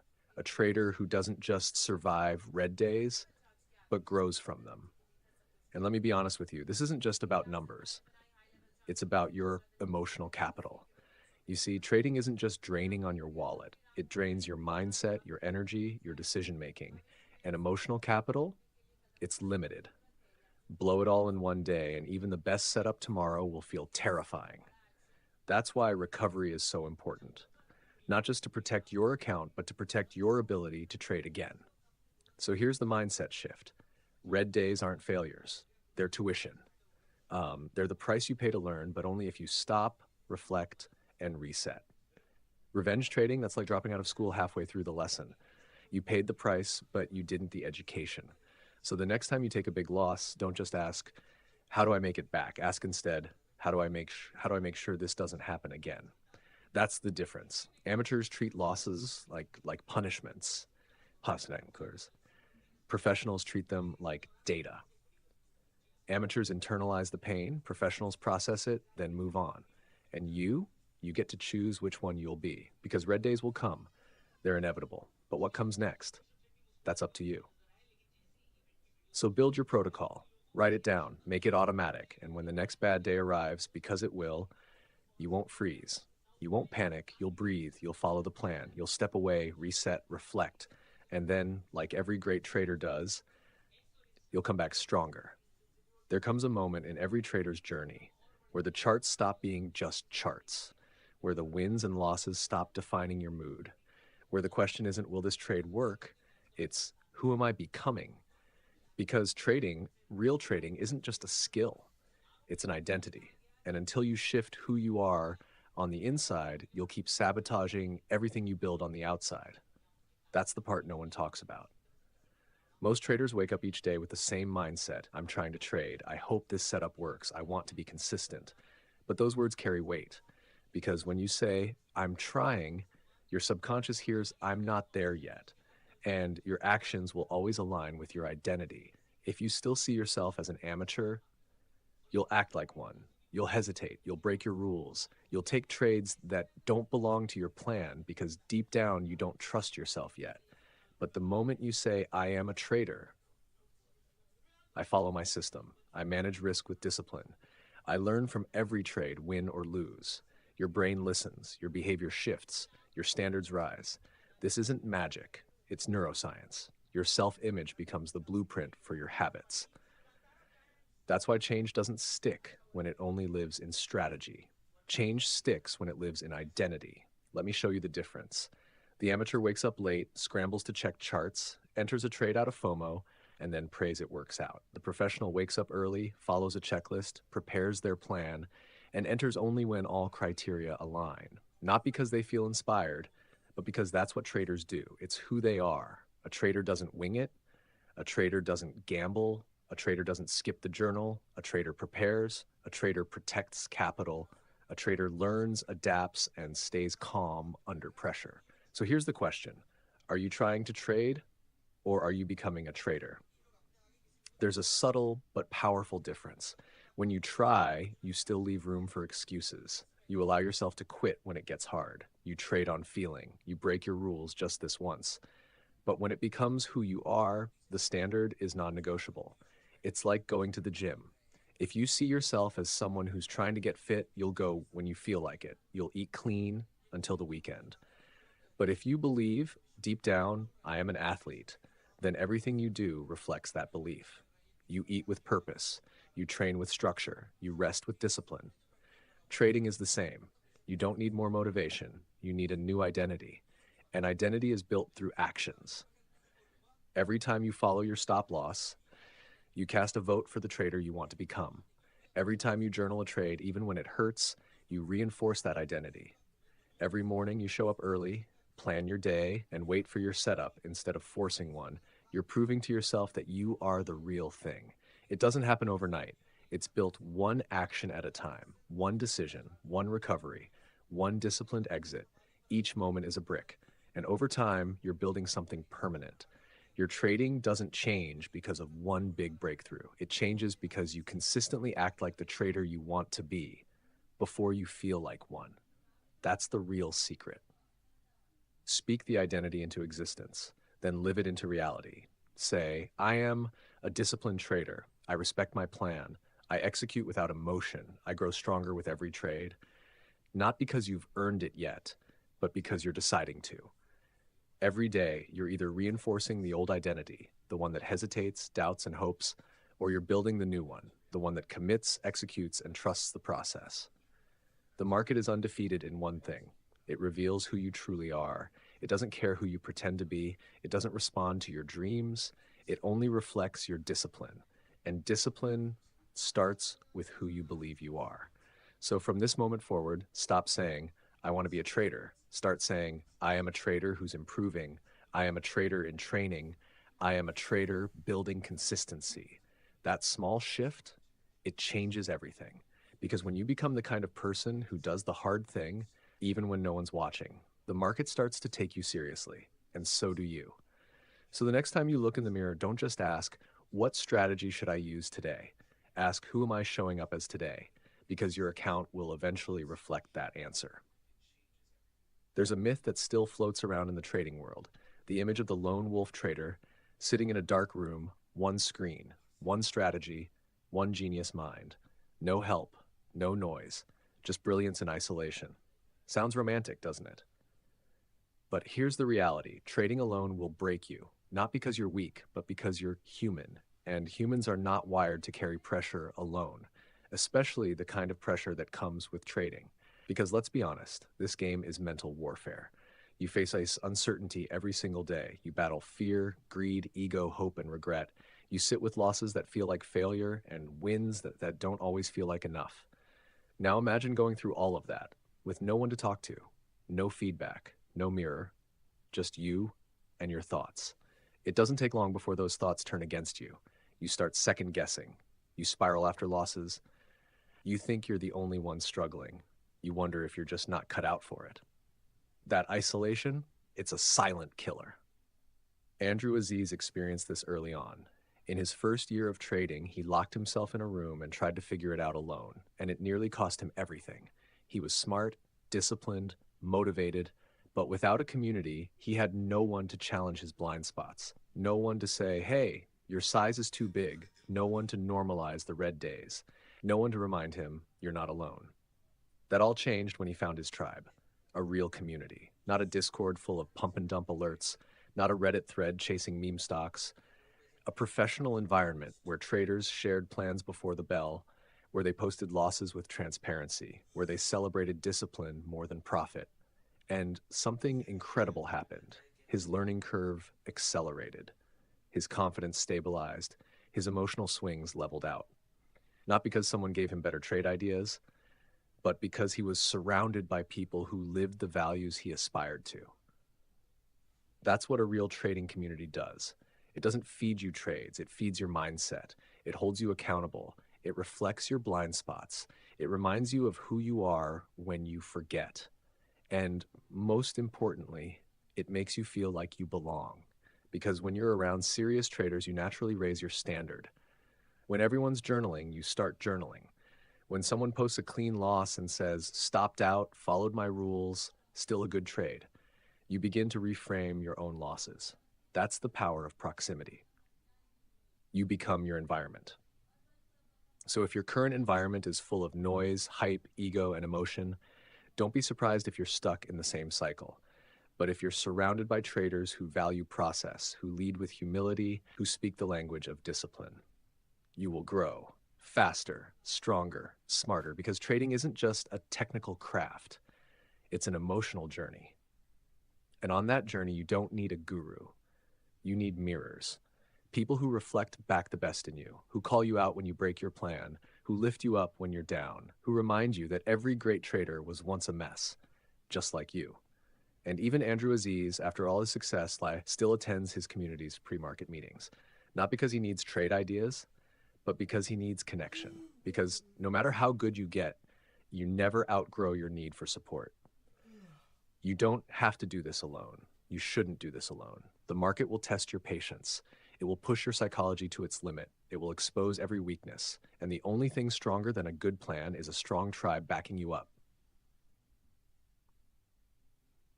So if you're struggling right now, if you feel stuck, if you feel like you're spinning your wheels alone, maybe the problem isn't your strategy, maybe it's your isolation. Find your people, find your structure, find a place where discipline is celebrated more than dollar signs, and watch what happens to your growth, to your, because you're not weak for needing help. You're wise for seeking it.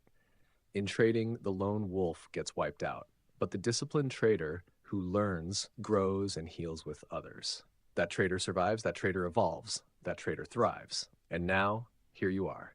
After everything we've talked about, everything you've seen, everything you've felt, you understand now that trading was never just about patterns or technical analysis or finding some magical setup that works every time. It was never about the strategy. It was about you. It's always been about you. Your fears, your discipline, your mindset, your ability to show up with clarity, even when your emotions scream otherwise. Because the market isn't some mysterious monster you need to outsmart. It's a mirror. Every trade you take, every rule you break, every hesitation, every rush, every impulse, it all reflects who you are in that moment. And here's the hard truth. If you've been losing, it wasn't the market, it wasn't the indicators, it wasn't bad luck, it was you. But that's also the most empowering truth of all, because if you were the problem, then you are also the solution. You're not stuck. You're simply being invited to change, not just your strategy, but your identity. Right now, you stand at a crossroads, the same one every trader eventually reaches. One path leads to more of the same, more guessing, more emotional trades, more donations to the market. The other path, it's harder, less glamorous, more quiet, but it's the path of the professional. It's where your success begins, not with a winning streak, but with a single decision. I'm not here to play anymore. I'm here to build. Build routines, build discipline, build identity, build consistency. Because that next trade you take, that next entry you click, that could be the one. Not the one that changes your account, but the one that changes your relationship to the market. The one where you follow your plan, even when it's uncomfortable. Respect your stop loss, even when you want to hope. Walk away, even when ego begs you to fight. Trade small, even when greed whispers go bigger. It's not about the trade. It's about the person you become through that trade. That's where everything shifts, because the traders who succeed long term, they don't win by force. They win by alignment. Their system, their psychology, and their behavior all speaking the same language. And when that happens, the market begins to reward them. Not with quick riches, but with something far more valuable: stability, freedom, confidence. Not confidence that they'll win every trade, but confidence that they'll survive every loss. And that is what separates traders who try from traders who become. So here's your challenge. Right now, today, make a decision, a real one. Not the kind you talk about and forget, the kind you act on. Wake up tomorrow, 90 minutes before the bell. Don't check your phone, don't scroll, don't react. Just prepare. Pick one setup, one that fits your style, your mindset, your edge. Simulate it, study it, trade it until it's boring. Risk 1% per trade, no more. Track every result. Log every emotion. Treat losses like tuition, not trauma. Treat wins like feedback, not fortune. And surround yourself with people who live the same values. Because you're not here to be excited. You're here to be consistent. You're not here to gamble. You're here to build. You're not here to try trading. You're here to become a trader. And becoming a trader, that starts now. With the next decision, the next rule you follow, the next plan you stick to, the next boring, beautiful trade that says, I'm not chasing anymore. I'm creating something that lasts. So when the bell rings tomorrow, ask yourself, who's stepping into the market? The old you, driven by impulse, ego, and emotion, or the new you, calm, focused, prepared, professional? Because the market won't decide that for you. You do. Every click, every choice, every trade. And with enough of those trades executed correctly, not perfectly, but intentionally, you build something most people only dream of. Not just profits, not just charts, but control, confidence, freedom, one trade at a time. So now you know. This journey wasn't just about charts. It wasn't about systems. It wasn't even about trading. It was about you, your mind, your habits, your identity. The market didn't beat you. You beat yourself. But here's the good news. If the problem is you, then so is the solution. You now carry the most powerful tools Andrew Aziz and the best traders have ever shared. Think in probabilities, not predictions. Respect risk before you chase reward. Build habits before you expect results. Trade your plan even when it's boring. Show up like a professional before the profits ever come. Because the greatest traders aren't the ones with the fanciest indicators or the flashiest setups. They're the ones with the strongest discipline, the clearest mindset, the quietest consistency. And that trader, that can be you, but only if you start now. If this video sparked something inside you, a realization, a wake-up call, a desire to level up, then hit that like button. It tells the algorithm this message matters. Subscribe for more content like this. Subscribe for more content like this. Deep dives that go beyond the surface and help you master the mental game. And if you're serious about becoming the trader you're meant to be, leave a comment below. I am building the mindset of a professional trader, because your journey begins with the words you speak, and your growth begins with the actions you take. The bell rings again tomorrow. Who will show up, the old you or the trader you're becoming? We'll see you at the next level.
after a win, or maybe you freeze up after a loss. These patterns are gold because once you're aware of them, you can start to change them. Steenbarger says, the market is a mirror. It reflects not just your strategy, but your psychology. If your internal world is chaotic, your trades will be too. But if your mind is disciplined, grounded, and self-aware, even a basic strategy can outperform. Stop chasing perfection in your tools. Start building strength in your mindset. Because in the long run, it's not the strategy that wins. It's the trader behind the strategy. This is why psychology matters more than strategy.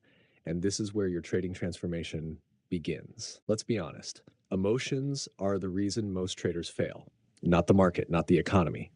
Emotions. Think about the last bad trade you made. Was it really your strategy that failed? Or was it fear or greed or frustration taking the wheel? Dr. Brett Steenbarger says it best. Emotions are not your enemy. They're signals. But if you ignore them or let them control you, they become your worst enemy. Let's break that down. Imagine you're staring at the screen. You see a great setup. It fits your criteria. You've traded this before. But this time you hesitate. Why? Because last week a similar trade ended in a loss. Your hand freezes. Your brain floods with doubt. You start thinking, what if I lose again? What if the market fakes me out? That's not logic. That's fear, masquerading as caution. Or maybe the opposite happens. You just hit 3 winners in a row. Confidence turns into excitement. Excitement becomes impulsiveness.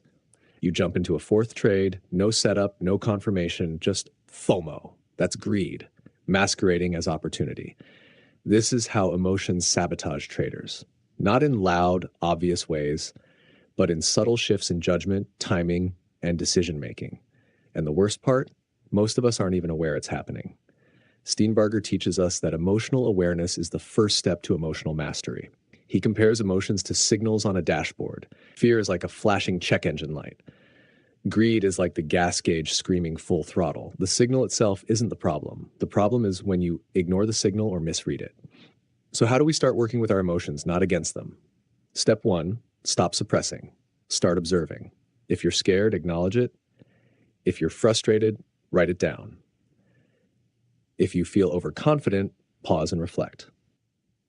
I learned that ChatGPT works best with detailed prompts, but I hate typing them. So instead, I dictate them using Whisperflow while walking. When I'm walking, my brain just works differently. Ideas start pouring out. But ChatGPT's native voice dictation can't handle my stream of consciousness rambling. Whisperflow cleans it up instantly. Here's what I'd type if I were at my desk. Here's what it looks like when I dictate to ChatGPT. And here's what it looks like when I dictate to ChatGPT using Whisperflow. Rich, polished, perfectly structured prompts that unlock ChatGPT's true potential. The outputs that I get from these Whisperflow walking sessions, night and day difference. It's like I went from chicken scratch notes to a client-ready draft. The best part, I'm getting a ton of work done while also getting my 10,000 steps. Try it and I bet your best work will happen on your next walk. Get Whisperflow free.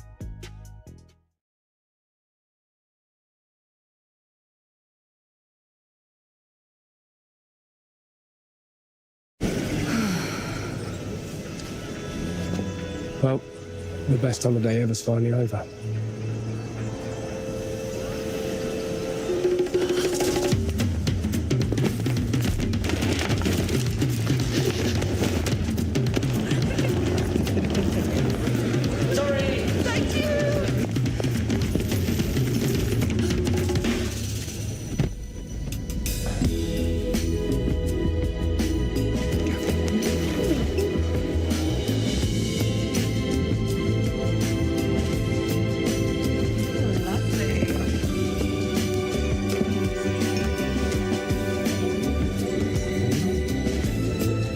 When you fly Emirates, your holiday isn't over until your flight is over.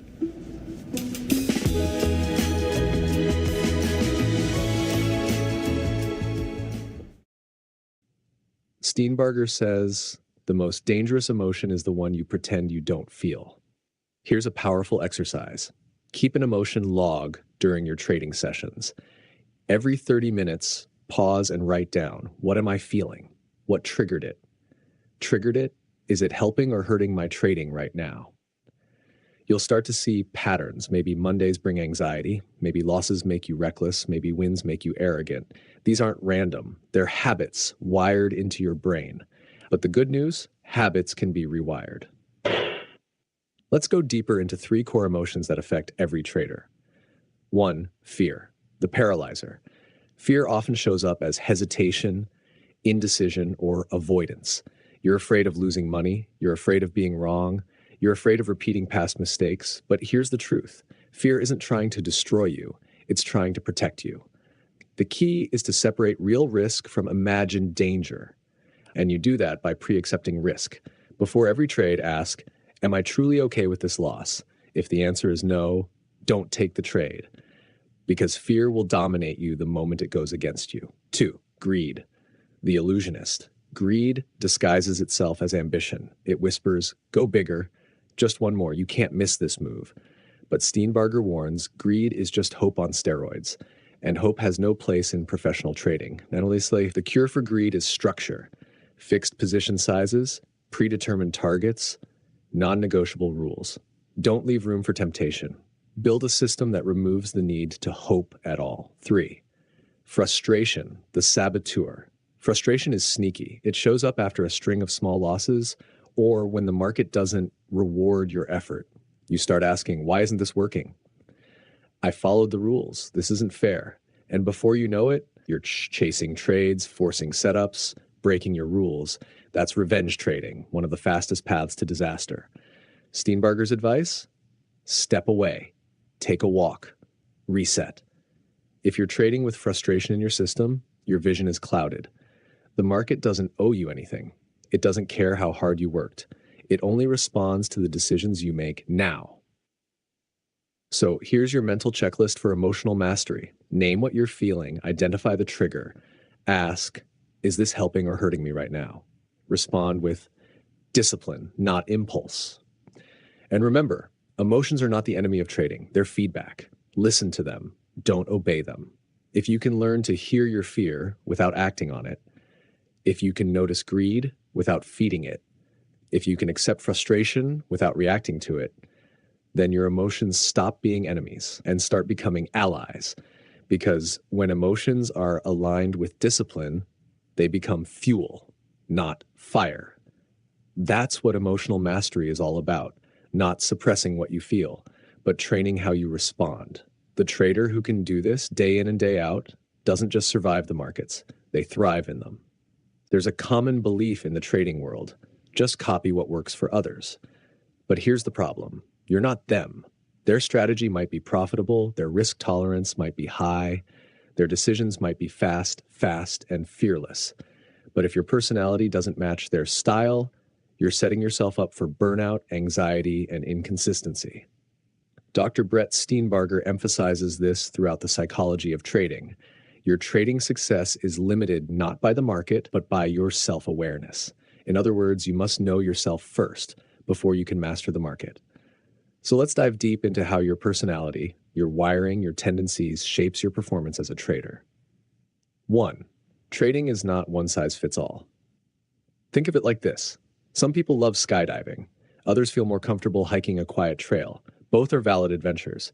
But if you force a cautious person into skydiving, what happened? Panic, stress, regret, and likely never doing it again. The same applies to trading. If you're someone who needs time to make decisions, forcing yourself into high-speed scalping will feel overwhelming. On the other hand, if you're a thrill seeker by nature, slow swing trades might bore you into recklessness.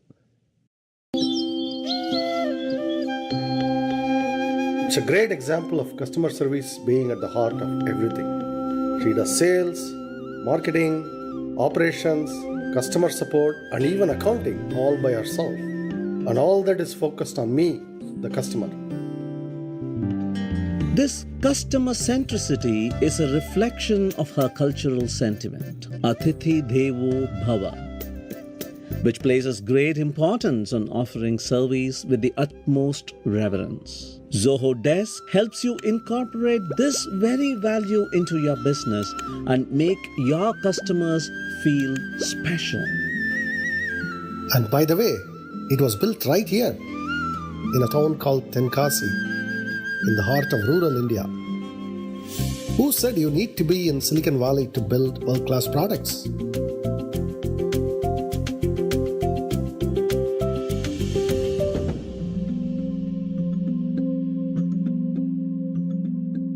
Back tested data मैं आप लोगों को provide करूंगा, और it is not कि मैंने अपना data कुछ भी बता दिया कि चलो देखो ये देखो काम कर रहा है। नहीं, you tell me the date कि सर आपका सिस्टम है, आपकी स्ट्रेटेजी है, वो काम करती है तो किसी भी दिन काम करनी चाहिए। चलिए मेरे बर्थडे के दिन सिमुलेट करके बताइए कि काम कर रही है कि नहीं कर रही। चलिए मेरी एनिवर्सरी के दिन सिमुलेट करके बताइए कि काम कर रही है कि नहीं कर रही। चलिए एक ऐसे दिन सिमुलेट कीजिए जिस दिन मार्केट एकदम लो पे था और with in a month market 10% चल गया।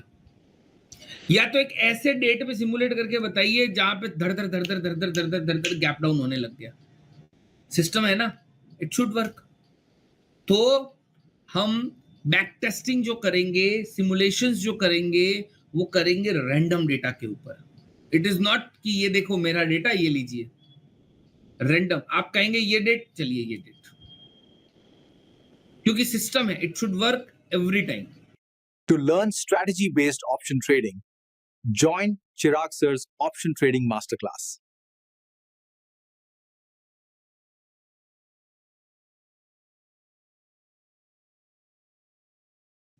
Number 2, risk tolerance.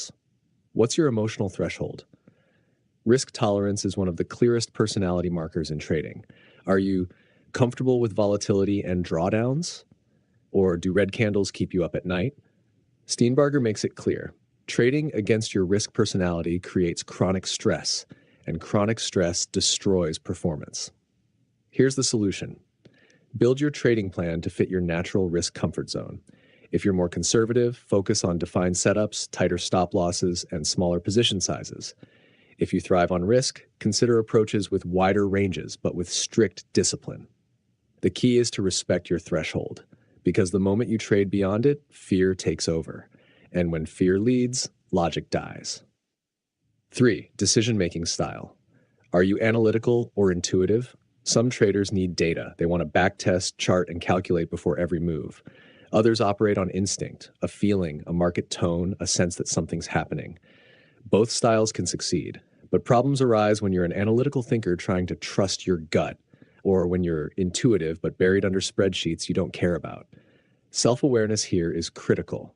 Ask yourself, do I feel more confident when I have data backing my decisions, or do I thrive when I have flexibility and flow? Your answer helps define how you should structure your strategy. 4, emotional resilience. Can you bounce back? Losses are guaranteed in trading, but how you handle them is personal. Some traders bounce back quickly. Others carry that loss for days, mentally, emotionally. Steenbarger explains that emotional resilience is tied deeply to personality traits like optimism, emotional stability, and self-compassion. If you're emotionally sensitive, don't judge yourself, but do take extra steps to protect your mindset, like journaling, meditating, and reducing exposure after losses. If you're naturally resilient, your edge is your ability to keep going. Just be careful of overconfidence. 5, case study. Sarah the Overthinker. Let me share a quick story that Brett tells in his book. There was a trader, let's call her Sarah.